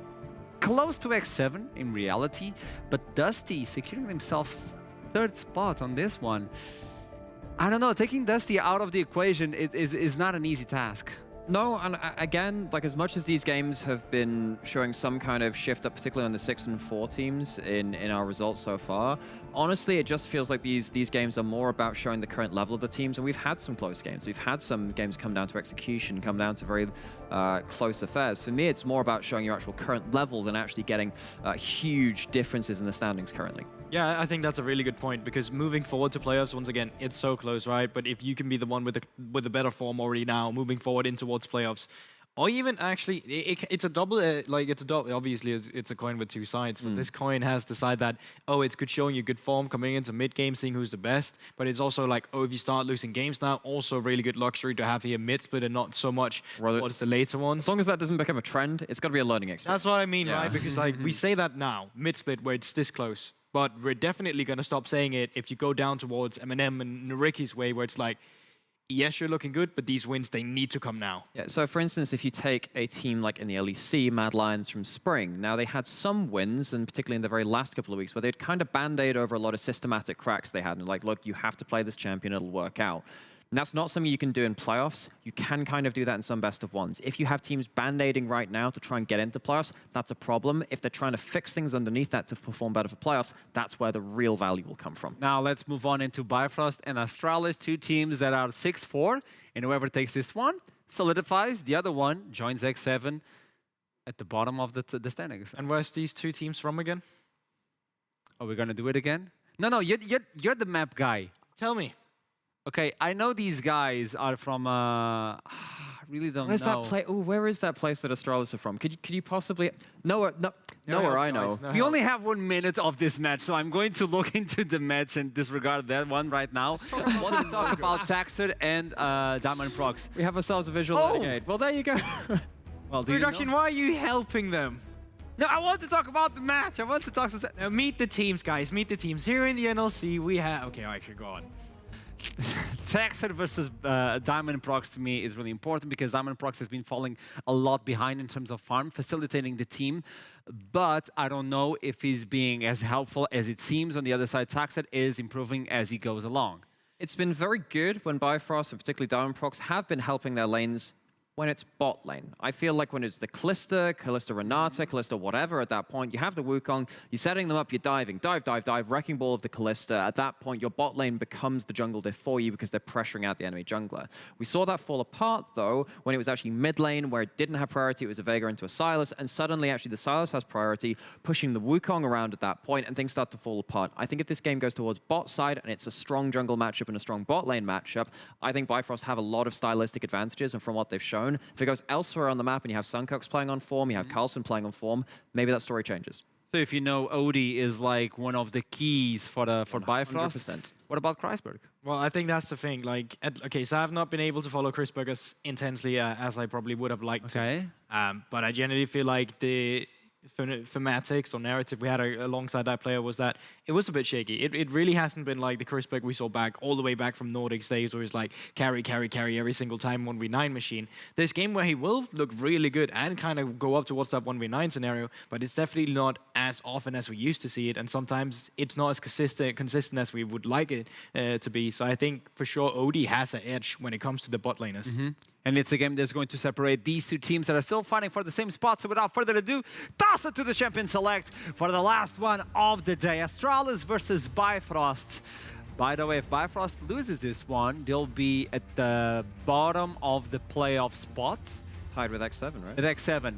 The two teams that won Spring Split. One regular, one at the end. This is really, and really considering, crazy. you know, the level that they showed at EU Masters, the level that they showed against each other, particularly in the upper bracket match where it was that 5-game series, you know, it has been a long way since then. You know, we've had some changes to the roster, we've had some changes to the meta, but for them to fall this far down, and to have other teams launch beyond them is crazy to see. You know what I'm saying this? Because Summer Split is so good. It's so spicy in my opinion. NLC Summer Split is the best season we have so far.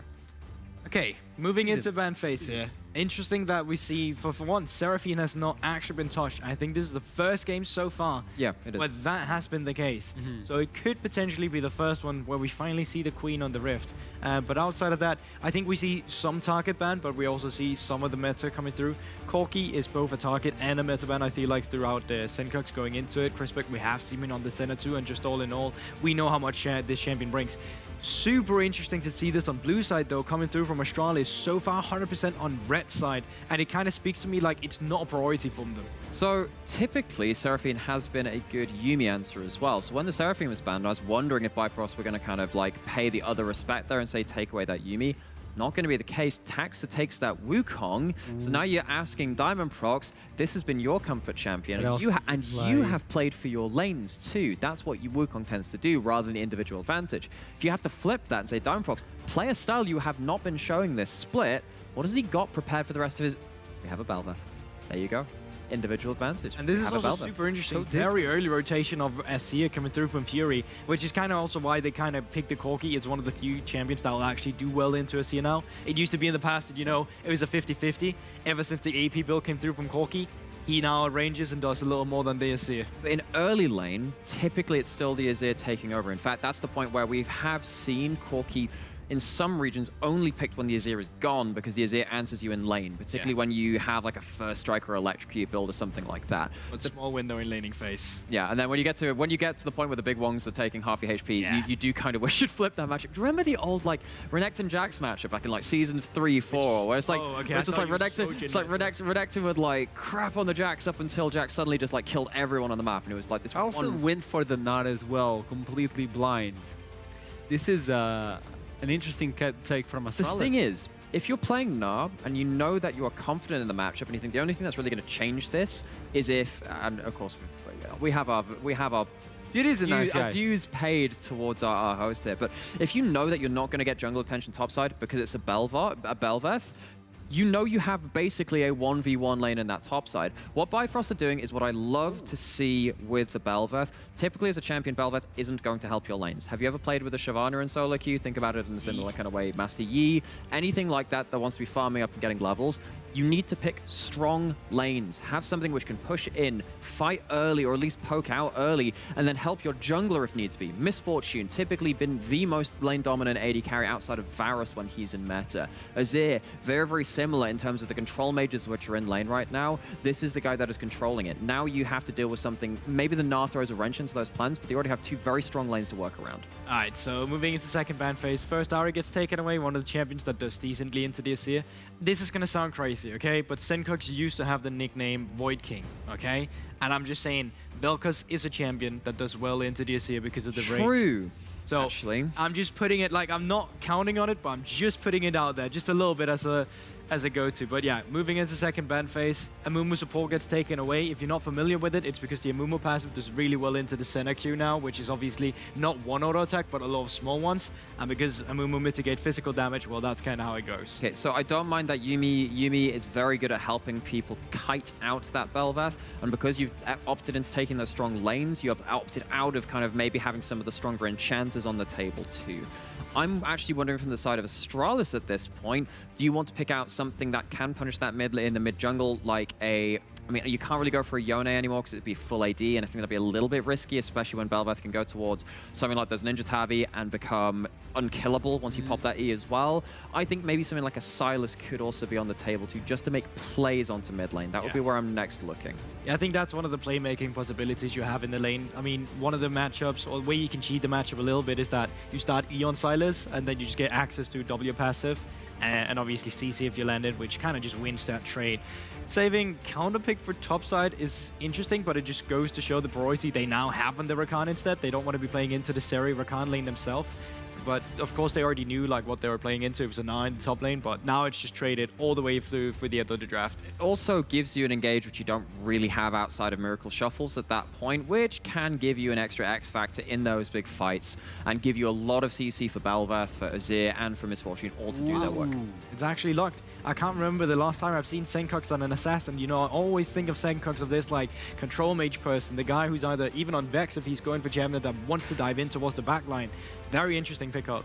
And the thing about the Akali is that for a very long time, and there was a great article on this too, Azir was seen as a good matchup into Akali. Actually, Akali wasn't seen as a good matchup into Azir until Faker showed everyone else how to play it. In fact, I believe it was one of Damwon-Kier's analysts who said that Faker basically broke all the analytics for the matchup because he played the matchup differently. So they had all their numbers working one way and it worked the other. Now we've got to the point where Akali actually is a fairly respectable answer into the Azir because people have learned it. It's one of the things that even when Akali was reworked back in Season 9 or 10 at that point, it's like, when you look back at those highlights and you look at Akali, those are like minimum base mechanics. Like people never used E into R, for example, where you just hit the cancel immediately. Exactly. Like, and these small mechanics that you have now added onto Akali is one of the reasons why she now does better in terms of all-ins on champions, like the SCF, for example, we're seeing now. Final takes before we jump into the last one. Well, I definitely think that there's some side lanes to be worried about. We see the Camille, but Bel'Veth won't be able to finalize it too much. A lot of it comes down to prior lanes. The Seer will have prior against Akali in the early game. Misfortune can try and take it away, but obviously playing into a Lulu, so it's going to be fought for. But I think it's going to be difficult for Taxa to find his windows where he come in and counter jungle. I think that this is a good draft, which Bifrost have made. I don't know if it's a good draft for them and how the styles they have played. This is going to have to be a very interesting scenario to see if they have learned how to play different styles. I think it's a bit of a 180 from what they do normally. They're very good at their team fighting. I might give it to Astralis. Yeah, I was going to say Astralis, a little easier on the team fighting for them, I'd say. But I think you have windows for either side lane pressure to win through or straight up win through dueling if the Bel'Veth completely goes unchecked. It's two teams fighting for the same spot, and another, like one of these teams has to eat some dust. So let's see what ends up at the end of the day. Without further ado, it is for Trouble, and Viper Moon was just waving. Gulborg looked super upset. Nymera gave me the world's creepiest smile. Is eat some dust something that you say in England, by the way? Yeah, no, you're like, eat my dust is like when I'm so far ahead of you that you're just... Okay, because we do say it in Greece, and I'm assuming maybe you do say it in Portugal as well, right? Okay, so I just didn't know if in English it made sense, because like in Greece it made sense. It is a thing. I can't hear what you're saying, so I'm wearing headphones. But thank you. I'm sure that you made a very valid point, and I'm happy that you're here. League of Legends is what we've got for our final game of the day, our match of the day, if you listen to Gulborg. I tend not to, but on this occasion, I'll let it slide. We've got Astralis talent, we've got Bifrost. These two teams fighting to get themselves into the mix for that top 2 conversation. JDXL and Riddle have it on lock at the moment, but one of these teams can make a statement here today. Yeah, absolutely. And for Bifrost, this is very important victory because they're coming out of quarterfinals of EU Masters Spring 2022. They were a 2nd seed, making it all the way from play-ins to quarterfinals, falling to Agoro, who is, by the way, undefeated in Ultra Liga currently. Correct me if I'm wrong. Excuse me? Being undefeated in Ultra Liga, like... It's easy, no? Yeah. Yeah. Okay, I wanted to show that they're really strong, and that's why Bifrost lost to them. Okay, yes. Okay, so Ego Rogue are really Bifrost, good of at League of course, Legends. Making a bunch of changes, very important changes. Because Yes. changing 2 of your moving gears, which is support and jungle, changes the dynamic of your entire team and also the playstyle of your entire team. We used to say with Z-Boy and Duel in the team that Bifrost above 25 minutes, undefeated. You cannot defeat them in team fights. They're too stellar. The button pressing is too good. They just work after 25 minutes. Damn, they press This their particular Bifrost, I think Diamond Prox has brought, I would say, some early game spree for them. Usually on champions like the Wukong particular or the Volibear, he would drop a bunch of his farm to get their lanes going, get his lanes going in the early game. This time it's not going to be the case. Because we prepared a topic to talk about where it's like Diamond Prox drops his jungle and tries to get laners ahead, which works for them. So far, it has worked for them. This time, he's going to be on a more quote-unquote selfish jungler. This is the Marksman Udyr that you see on your screens right now. It is Belveth. The more she consumes, the more attack speeds she gets, because this doesn't scale with her levels at all. And every single one of her spells scales also with attack speed. Marksman Udyr. That's a Marksman Udyr. It's a farming jungler, therefore it's an Udyr. But it's a Marksman Udyr. Is it not more of a Kindred angle? No. See, Kindred is also Marksman Udyr. But everything is Udyr. If it farms, Is if this it the farms, idea? it's an Udyr. I had the idea long ago, and this is a tangent, I'm aware, but that every champion is just Annie with one difference. Annie? Like, Azir is Annie, but just has soldiers. You know? No. Yeah. No. And like, Nah is Annie, but just angry sometimes. Nah is more like Annie's Tibbers.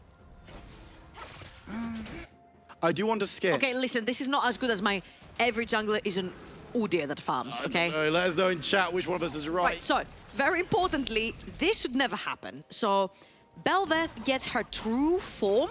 Wait, that's not hard. Earliest at Rift Herald. 8 minutes when Rift Herald spawns. Usually you want Belveth to fight around there, because this is the only way she gets her form very early, unless she consumes a champion, which is something that definitely doesn't want to do, because she's not very strong in the early. The damage is coming on through, though. It's a 3v3 as Tax are chased away. Diamond Prox trying to get a kill down, but that's a clone, not the real thing.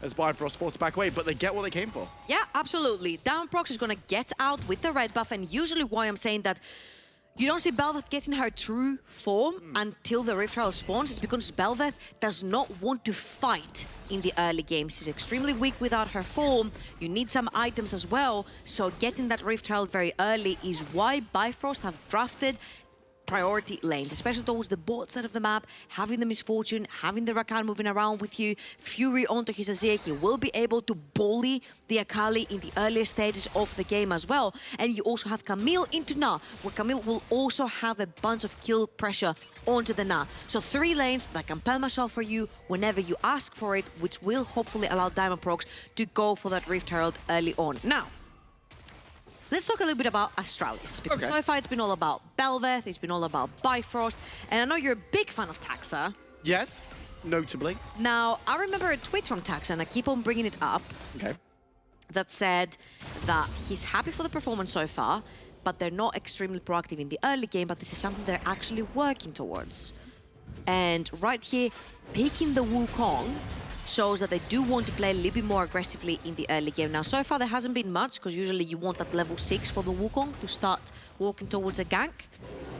But Akali into the mix, Gnar into the mix. You have so much setup potential. Diamondprox, again, on the Belveth. He's been so active in the early game. Chrisberg might be in trouble. Be a little careful. Won't be able to dash away, but will be able to flash away. A lot of damage coming on through, though. Diamondprox unable to secure the kill as Chrisberg dances off. Yeah, both of his summoners burnt though, and that was just Highway burning his flash. So Diamondprox, yet again, doesn't matter what champion you're gonna put him on.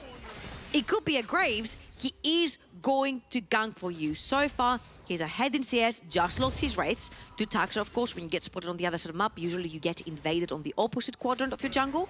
So Taxa is going to steal away the rates right here, but Fury might actually be in trouble. If he uses his Q, Taxa could have a very easy way in, but Taxa's just gonna run his wraiths instant. I'm just having an eye over, just appearing. I guess the other interesting champion... Belveth has a lot of them. She does. One huge one and a lot of little ones. Yeah.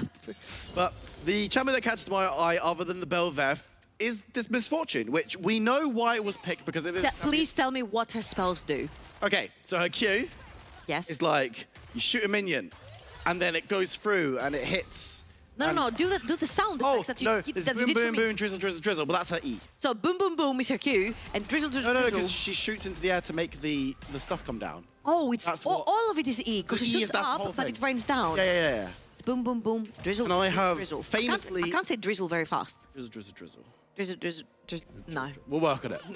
Oh my God, he's diving top lane. Active onto Chrisberg, though. He's going to be able to hop, skip, and jump away, but the damage coming through flashes away from the knockout. They need to be careful about holding the tower aggro too long. First blood, though. Diamondprox survives. My goodness. I will eat my words, I will eat my tongue for everything that I said about Belveth and the fact that she is a marksman order and the fact that she will stay in her jungle and farm until her entire team falls apart and she needs priority lanes. It's all still true, but Diamondprox is bringing his own flair on the champion. He's been bot lane, he's been mid lane, he's been invading, he's still in red buffs, he's diving top lane pre-level 6. He's been absolutely insane so far in utilizing the kit of this champion that absolutely needs the form from the ultimate to get going. And that form again, the first chance that you usually get to use it is level 8. When the timer goes to minute 8, I can't, it's the last game of the day, I'm really sorry guys. And he managed to kill the Rift Herald. And this is something that we actually discussed. We said when we were watching Picks and Bans and we saw the Belveth locked in, and we had said beforehand, this could be a question of Diamondprox being aggro, Taxa being a little bit more passive, but this kind of being a test for Diamondprox. Taxa creates a unique test for enemy junglers because he's so consistent in what he does and how much he can gain, as Taxa's going to actually have to dive away from a potential play mid against Fury, where if you fall behind or your proactive plays don't work, he's going to naturally overtake you and become more useful than you. Yeah. We've seen it time and time again. And we thought Diamondprox is going to be the aggro one, Taxa's likely to be the more passive one. But then we saw the picks and we were like, it's the opposite way around. Oh, that is very clever from Astralis right here. They're literally roaming everyone towards the top side of the map. Everyone, including their AD carry. Chrisberg is most likely going to stick in mid lane, trying to shove in that wave. They've also roamed up Kiba, and Diamondprox, unfortunately, is not going to get his special form, because he's a special coral. I don't remember exactly the name of it. It is a coral, yeah. It is a coral, but it has like a special word. Oh, lavender. Stacks of lavender. Stop. No. No? That's for the passive. We're talking about the form. She's a new champ. This is the first Some time sort she's of coral played that she on gets from the Rift Herald that allows her to stay in form for 180 seconds and also spawn Voidlings for any minion that dies close to her. Void Remora. Voidlings is Malzahar. Yeah, it is. Yeah. They're both from the Void, man. Come on. They're actually now ZZ Rots. Oh boy. Because they removed the item, but they changed that. You know, rip ZZ Rot Portal and Banner of Command. That meta was hilarious, but we find ourselves in a position where the two teams haven't been too proactive, except Diamondprox, who's been unusually proactive for the champion, but not unusually proactive for the player. The rest literally diving into a bush. What's he doing there? With no vision. He's got support from Highway, and he did have priority in the mid lane, but this is going to be fascinating because we can see Diamondprox being so proactive, and we saw them drafting the priority lanes because this is how they might have to play around if they weren't able to find these early advantages. But now they've got priority everywhere and a jungler who's ahead. Things are looking mighty fine for Bifrost, even if they're only about 1,000 gold in the lead at this early stage. Dragon could well be the next target, but Astralis have members around it. Belveth does usually pretty well at taking objectives very quickly, especially when she goes into her W, if I'm not wrong, which is where she plants herself. She has the extra life still, but also extra defense. But this time Azir has moving been forward, trying to out. get onto Diamondprox, forcing him away. Members are coming on through. That's the kill onto Belveth as Astralis will continue forward. Sengux cuts down another as goes towards Odie, who's trying to strut away, but gets slowed down, caught up, and assassinated by the ninja. Sengux gets a shield that sees him out of dodge as Astralis take revenge. Fury, this could have been you, but you chose to first pick Azir. Obviously, I'm joking right here because Fury is really huge on Akali, but this time in the hands of Sengux, it looks nothing but stellar as well. And again, Astralis right here have the setup because they're pushing Fury away from this fight. When you don't have the soldiers, when you don't have this wall to separate your team from the Belveth and keep her safe, and also give room for your misfortune to be able to ult, then one by one is going to get chased down by Senkux's Akali with a bunch of heals and shields and speed ups from the Lulu. Astralis are capitalizing on that early game from Bifrost, and even though there's been a bunch of ganks from the side of Diamondprox, this time it's Astralis with 3 kills in, only 500 gold up, but the most dangerous thing that I'm seeing on my map right now and the scoreboard is a 2-0-1 Akali in the hands of Senkux.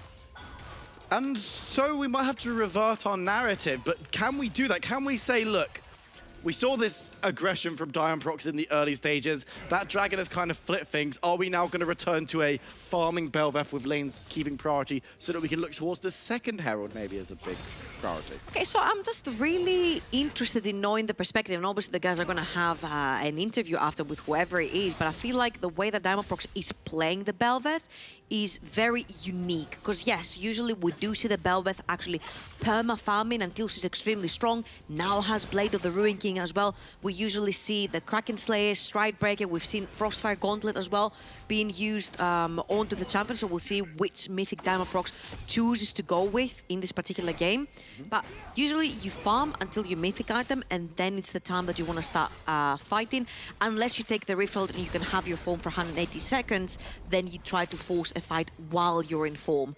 But right now, Diamondprox and Bifrost were not able to grab the Rifthold. In fact, Taxis is going to pop the Rifthold mid, attack Fury a little bit also, and try to give a lot more gold to Senkux. They've also roamed Kiba all the way to the mid lane to make sure that Senkux does get his share of money.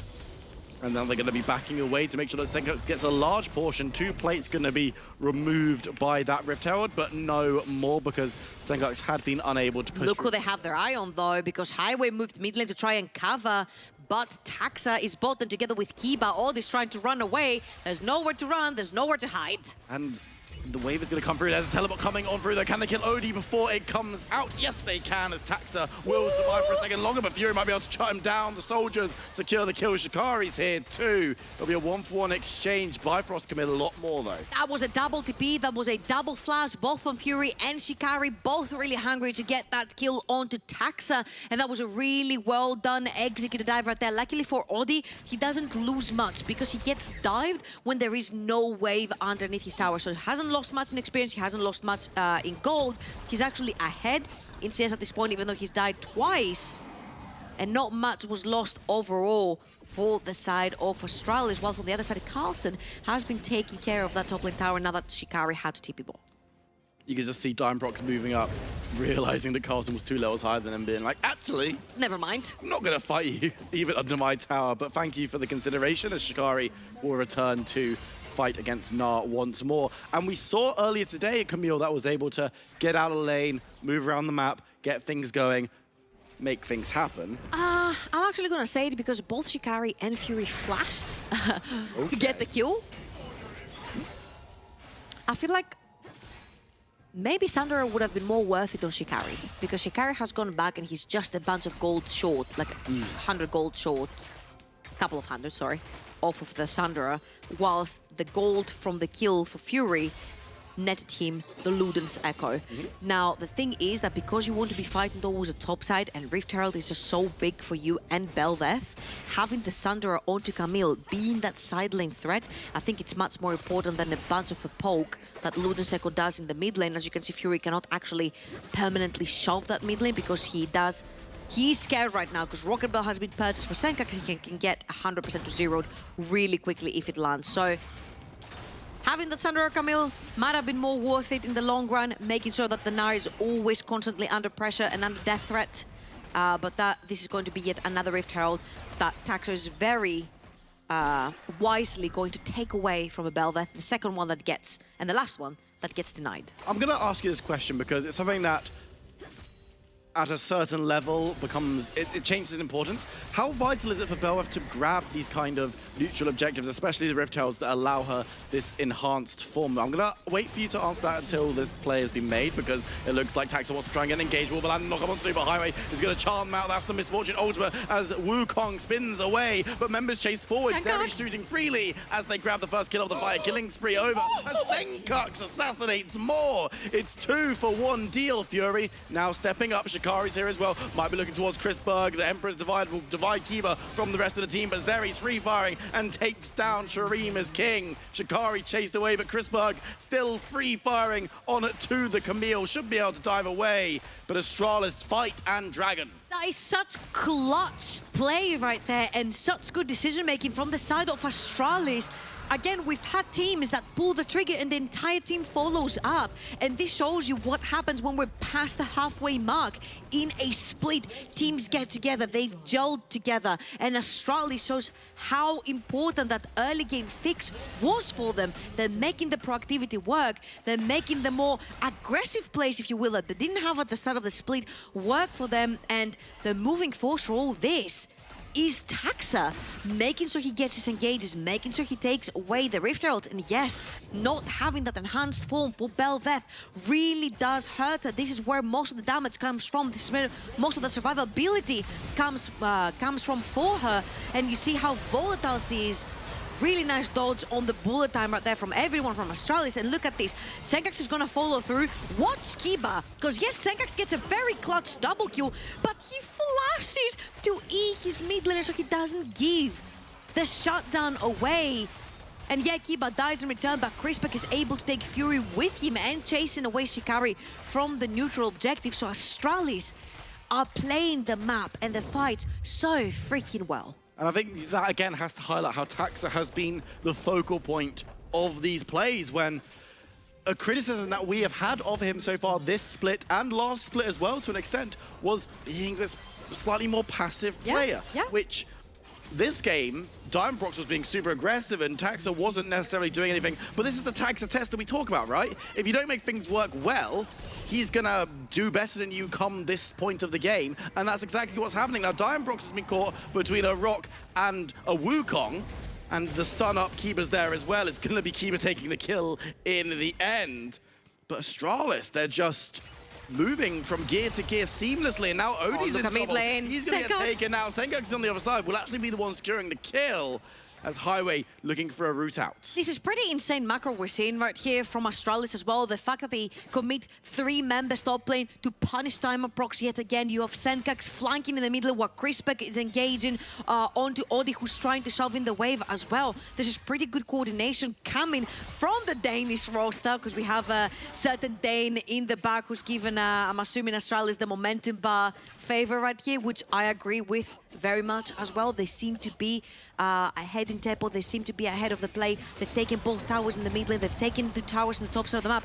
And we're talking about what mythic is Diamondprox gonna go and choose. This is going to be the Frostfire Gauntlet. It's the more tanky version that we've seen from Belveth.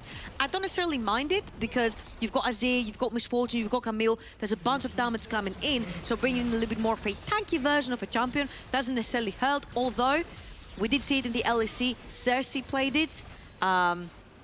And unfortunately, I'm not going to blame Cersei either, because it wasn't necessarily the best game for them. And it doesn't seem to be the best game for Bifrost either so far. But yet again, this is a champion that does scale. Yes. The only sad thing is that we haven't necessarily seen Diamondprox in Belveth ultimate form yet. We haven't, because the only kill that he's got so far was very, very early on. It was first blood, in fact, up in the top lane, when it was pre-6, so no form grabbed, and hasn't been able to pick up a Rift Herald yet, which is where you get that. And he won't. No more spawning. No, but Baron Nashor does give the same bonus. Yep. So later on, that could still be an opportunity. However, with Astralis controlling the game so well, that's looking harder and harder.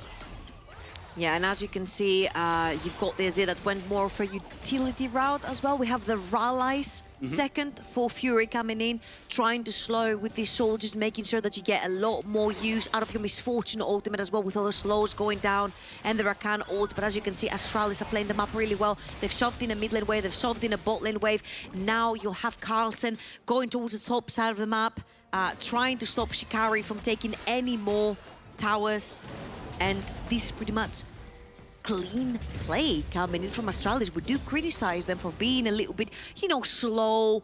Other people have said boring. I think this is pretty clean for this game. Taking away all the heralds, taking away all of the neutral objectives in general, dragons included from the side of Astralis, whilst making sure your two main carries are fed in the process. I'd say quest completed. Well, not completed, because they're still in-game. There's a follow-up quest when you return it to the... Oh, right, so you return it to the quest giver and it gives you another one. Yeah, exactly. And it's like, wow. Gross. Okay, so have you heard about Belveth and how fast it takes Baron? I have. Unfortunately, have you heard the one about Astralis collapsing on Belveth?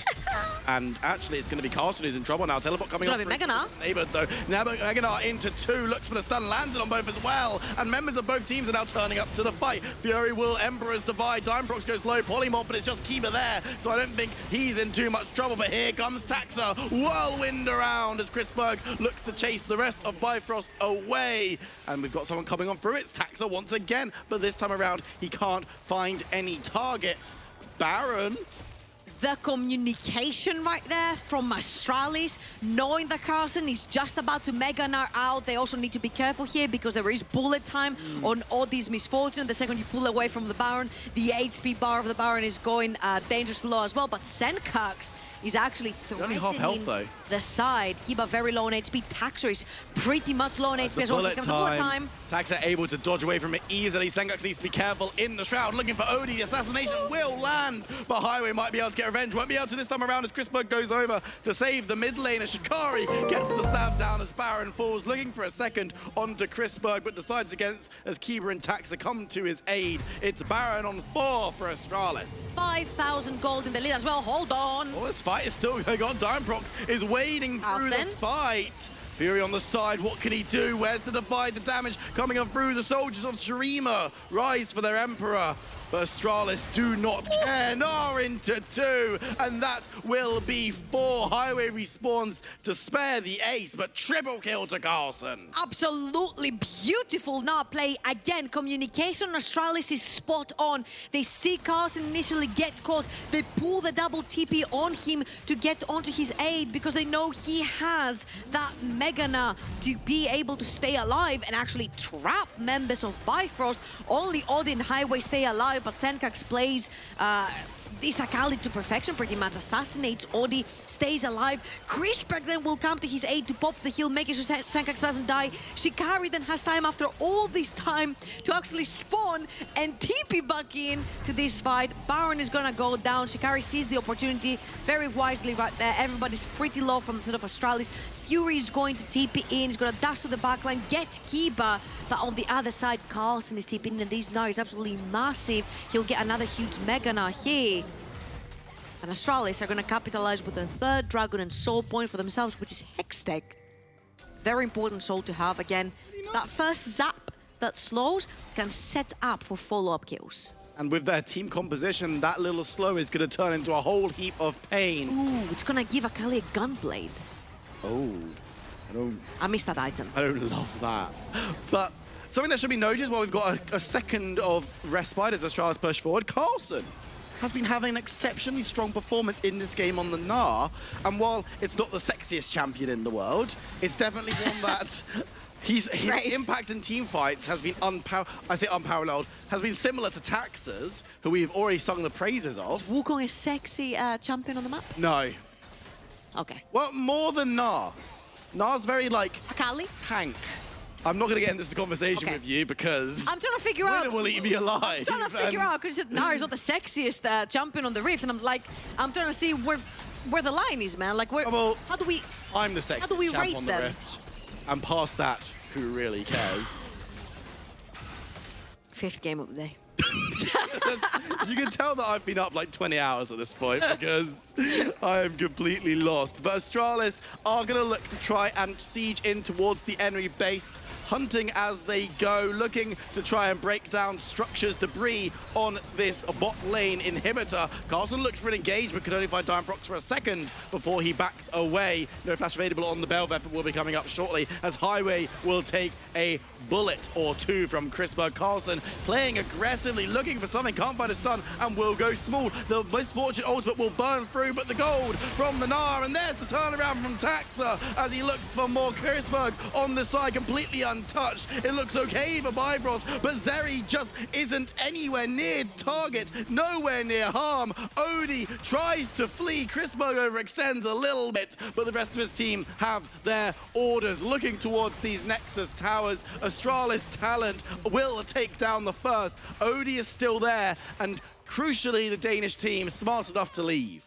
Absolutely. Now, this is a 9,000 gold lead for the side of Astralis. You saw them diving in, and it's actually, my eyes turned into googly eyes for a second because I say Chem Tank onto Diamond Procs. This is a build that I have not yet seen, and he seems to be going for more of a heavier tanky build rather, onto this Belveth, which hasn't done much actually this game. You see that Carlson's playing a big factor in like being that frontline rock that Astralis needs, but the second Senkax goes in, everyone presses the buttons to perfection together. You see that if somebody goes in, Kiba throws the ultimate, knocks everyone up.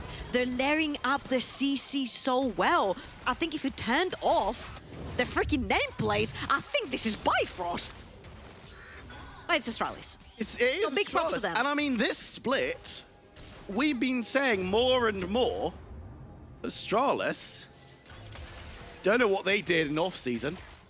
Don't know what coaching they had. Don't know if they spent a lot of time, but the team fight's happening once again. Odie opens fire. Chrisberg goes golden and will be able to dive back with Shikari on the side though. Diamond Procs moving forward. Highway's going to be the one who's caught out, and it looks like once again they're unable to find those priority targets. Senkax dives on through as Carlson hops, skips and jumps. They take down the Zeri, but there's too much damage. Fury cuts down a second, but I really don't think it matters. Astralis Talent will chase Highway out of his own base with the Hex Gate, take down a second inhibitor tower, and I think they could take the game. Absolutely, they could take the game. Only Rakan is left standing. As you mentioned, they have 3 members running into the base. Chrisberg, of course, his first death of the game, but Astralis, very clean, aggressive early game, very clean macro-based mid-game, very excellent team fighting late game, and they're going to solidify themselves, if I'm not wrong, right above Bifrost now, because they were tied.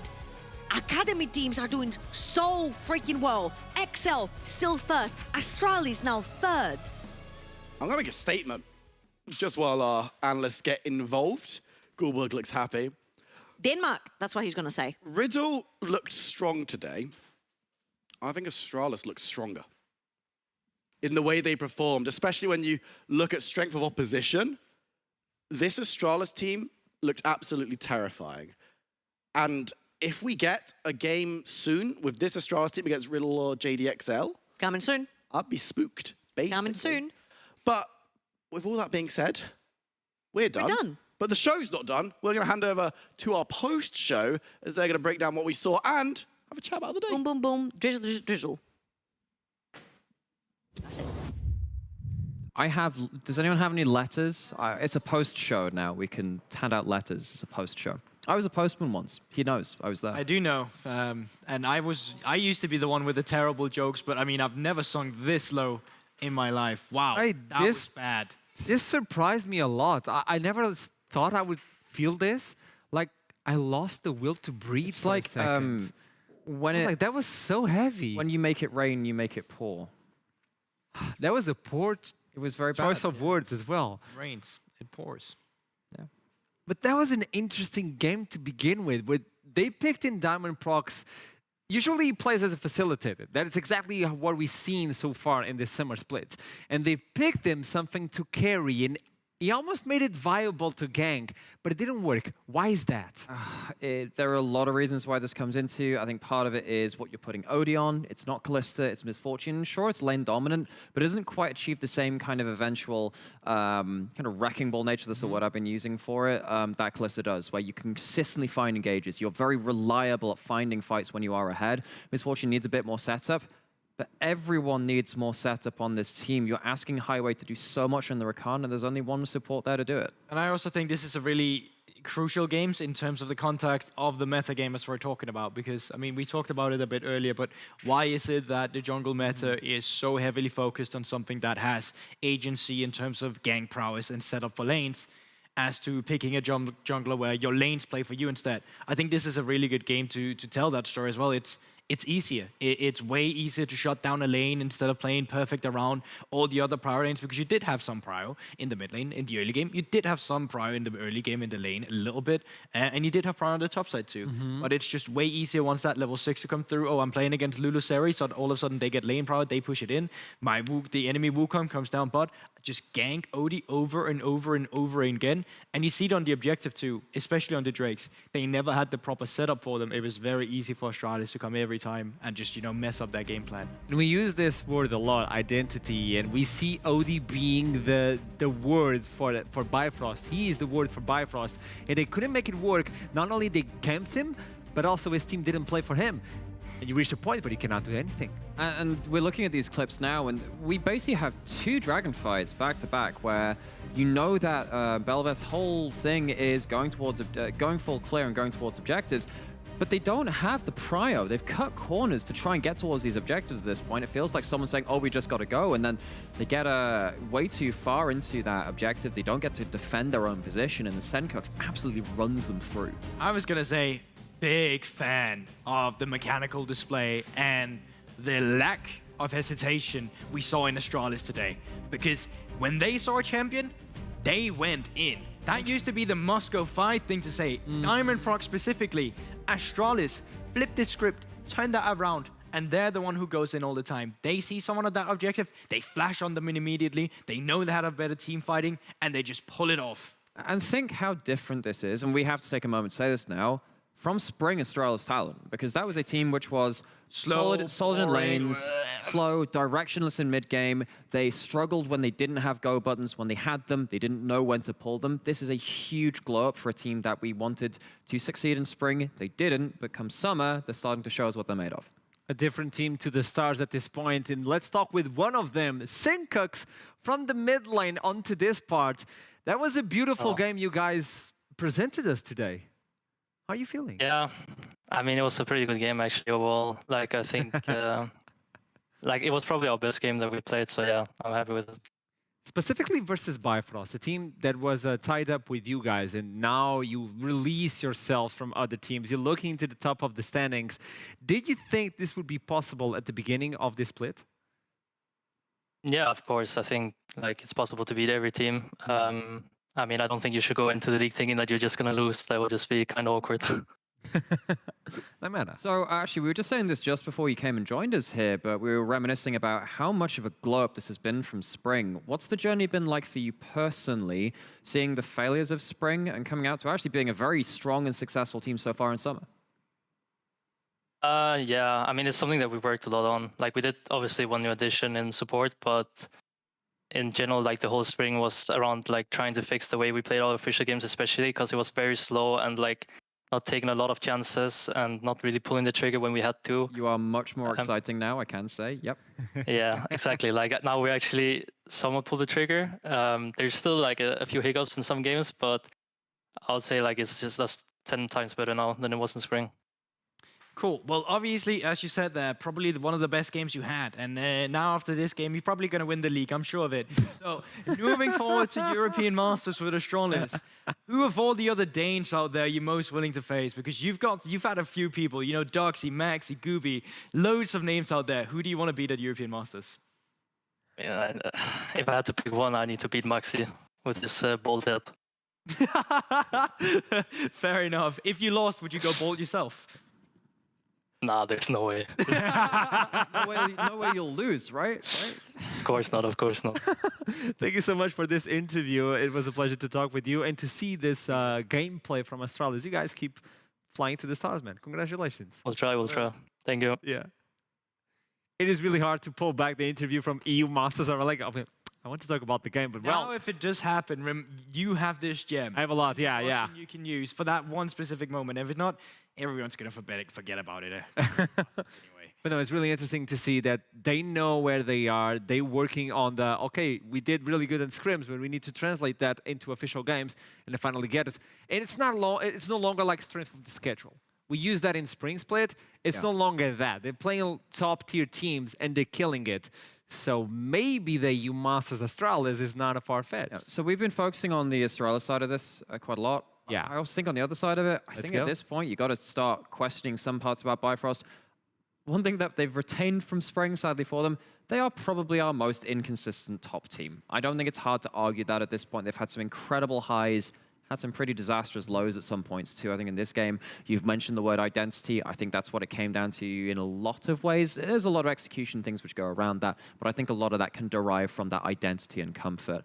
Moving forward from this point, Bifrost have got to, again, reassess, figure out exactly what they want to be as a team, and hopefully start to craft that into something they can start winning games into, push up higher in the standings. And specifically today, they diverse from that identity. We keep talking about the facilitating towards the lanes. So this is really important. This is an important take to take with Diamond Proxies with us on the interview today. Hello, Diamond. Welcome to the interview. Hello. And a really interesting take. We usually see you facilitate every single lane. You're like the guy that gives it all to the team. But today you played with the Bel'Veth. Can you explain to me why the Bel'Veth and the way you wanted to play this game? I just like the champion. I think it's kind of strong as well. And I think it's one of the best junglers right now. At least for me, it has a very strong early game. Maybe it falls off a little bit after 6 before you get the first item, but she farms up very fast to compensate for it, and she's very dangerous for the laners, for the enemy laners to play against if they have no escape, because her gap close is huge. So that's why I think the champion is pretty good. And you played in a different way that we learned to watch, the idea that you make Bel'Veth an early ganker as well. That seems really interesting. Do you see Bel'Veth in a different way that people are playing it at LEC, for instance? I think people still haven't figured out her too much, because when I played her the first, 10 games, I mean, she was a little bit different back then because Riot buffed her 50 range and it made a huge difference, but I felt like a clown, as a player playing Bel'Veth. I was very useless until I figured out how exactly the champion works.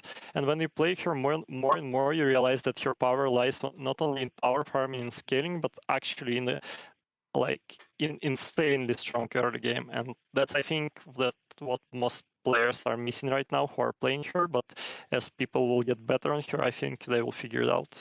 Okay, interesting. I'm sorry, I got super distracted. Is that your cat down there? It's so cute. Yeah, it is. Wait, can you show it?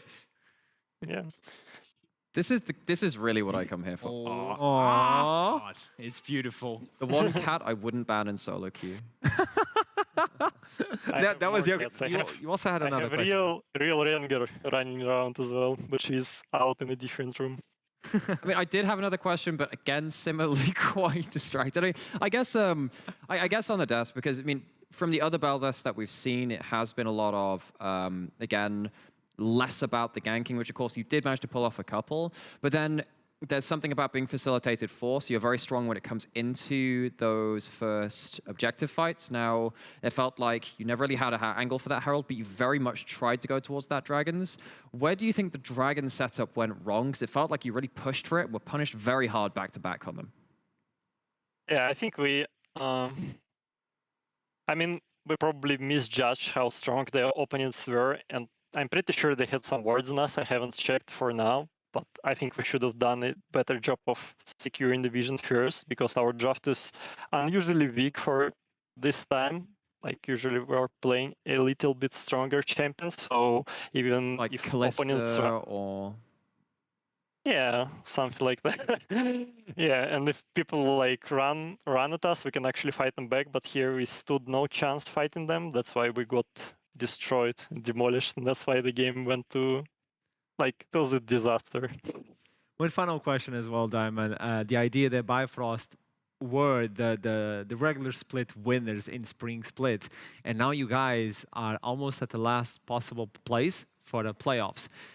Is the team worried about this? How is the mental state from Bifrost? How do you feel they are? I think for now we're not too worried about that. I think we're still like it doesn't. In the end, I mean every game matters, right? But you cannot affect it more than just playing good and preparing good, right? So I don't think we should be too afraid of losing those games. It's like that is what it is, and we have to just improve from here and turn it back around. Win more games, basically. Get good, Lul. It's interesting, yeah. Congratulations, regardless on that. I really enjoy watching Bifrost play, and you're a really good addition to it. So thank you so much for another great interview, Diamond Prox, and I'll see you soon. Okay. Beautiful cat, though. I did like the cat. That was one of my favorite moments of today. Yeah. Yes. Yes. There is a reason there is the hashtag NLC Pets, which you should totally use and show us your floofs. Don't you have a floof? No, I'm lonely at home. Oh. This was an interesting day. Week 6, day 1, where we saw a lot of surprises. And if you can, what was the biggest surprise for today, for both of you? I don't think it's pretty out there. I think that M&M upset over X7 has got to take the upset. For me. I think that, you know, I have a high opinion of the ceiling of a team like M&M and many other teams in the league. But seeing it and actually seeing them finally cross the finish line, it does give you that real sense of like satisfaction, being like, finally did it. Because, you know, I'm not a biased caster when it comes to a lot of the NLC teams, because I actually just like seeing all of them succeed because we've got to know them pretty well. Finally seeing an M&M get that win was really important. It seemed really cool. Listen, this is a European regional league. You are allowed to be biased for different teams here. Like when we get to no. Scenes here. When we, okay, but when we get to EU Masters, that's when we turn that on. Well, I turn that on. You don't anymore. I do. Just for And it's interesting that you're talking about M&M and X7 because we're going to bring you the play of the day by MasterCard. And I believe it's from that game. To be this one. Take a look. It has to be. Thank you, MasterCard.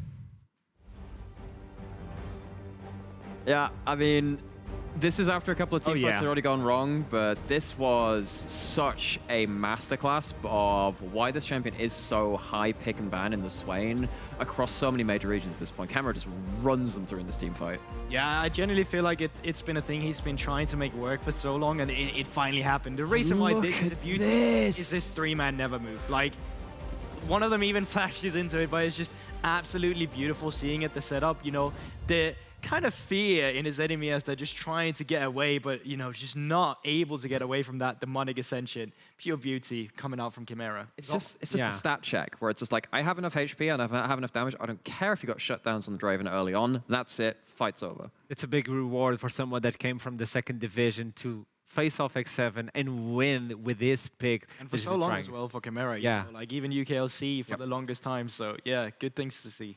Good things to see. So let's see how the standings are right now, because today, well, it was an interesting day. Riddle in 2nd spot so far. Astralis following it up with Dusty.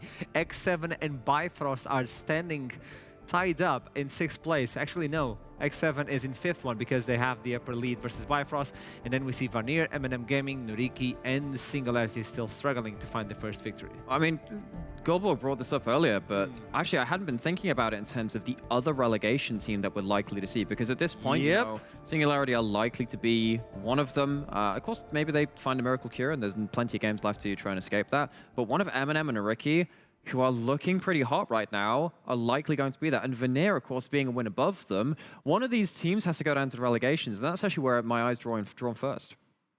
I mean, yeah, it was my statement earlier, so I agree with what he said.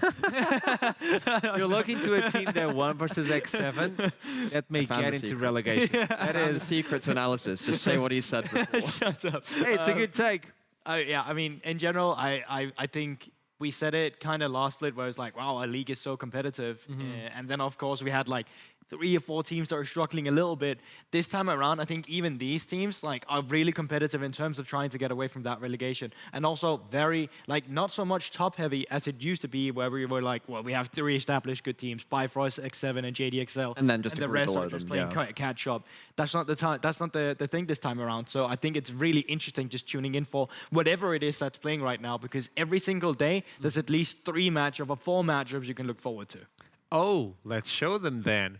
What do we have in store for Wednesday for you? Week 6, day 2 with the schedule. We have a specific game, which I believe you've alluded to really it. Interesting. Yeah, we lure them all. Bifrost versus Nuriki. Bifrost are struggling right now, and Nuriki could use this opportunity to rise above the occasion. JDXL versus Riddle Esports. Not even gonna say anything. X7 versus Dusty. Team Singularity versus Astral is going to be a rough one. M&M Gaming, after winning versus X7 versus Vanir. I mean, take your pick. Just take it. Okay, so Riddle and JDXL is really not that important. What it's really I'm kidding. What's really important as well at the same time, Eminem and Vanir, for the same point Nymera just made. See, I'm stealing your point, nice.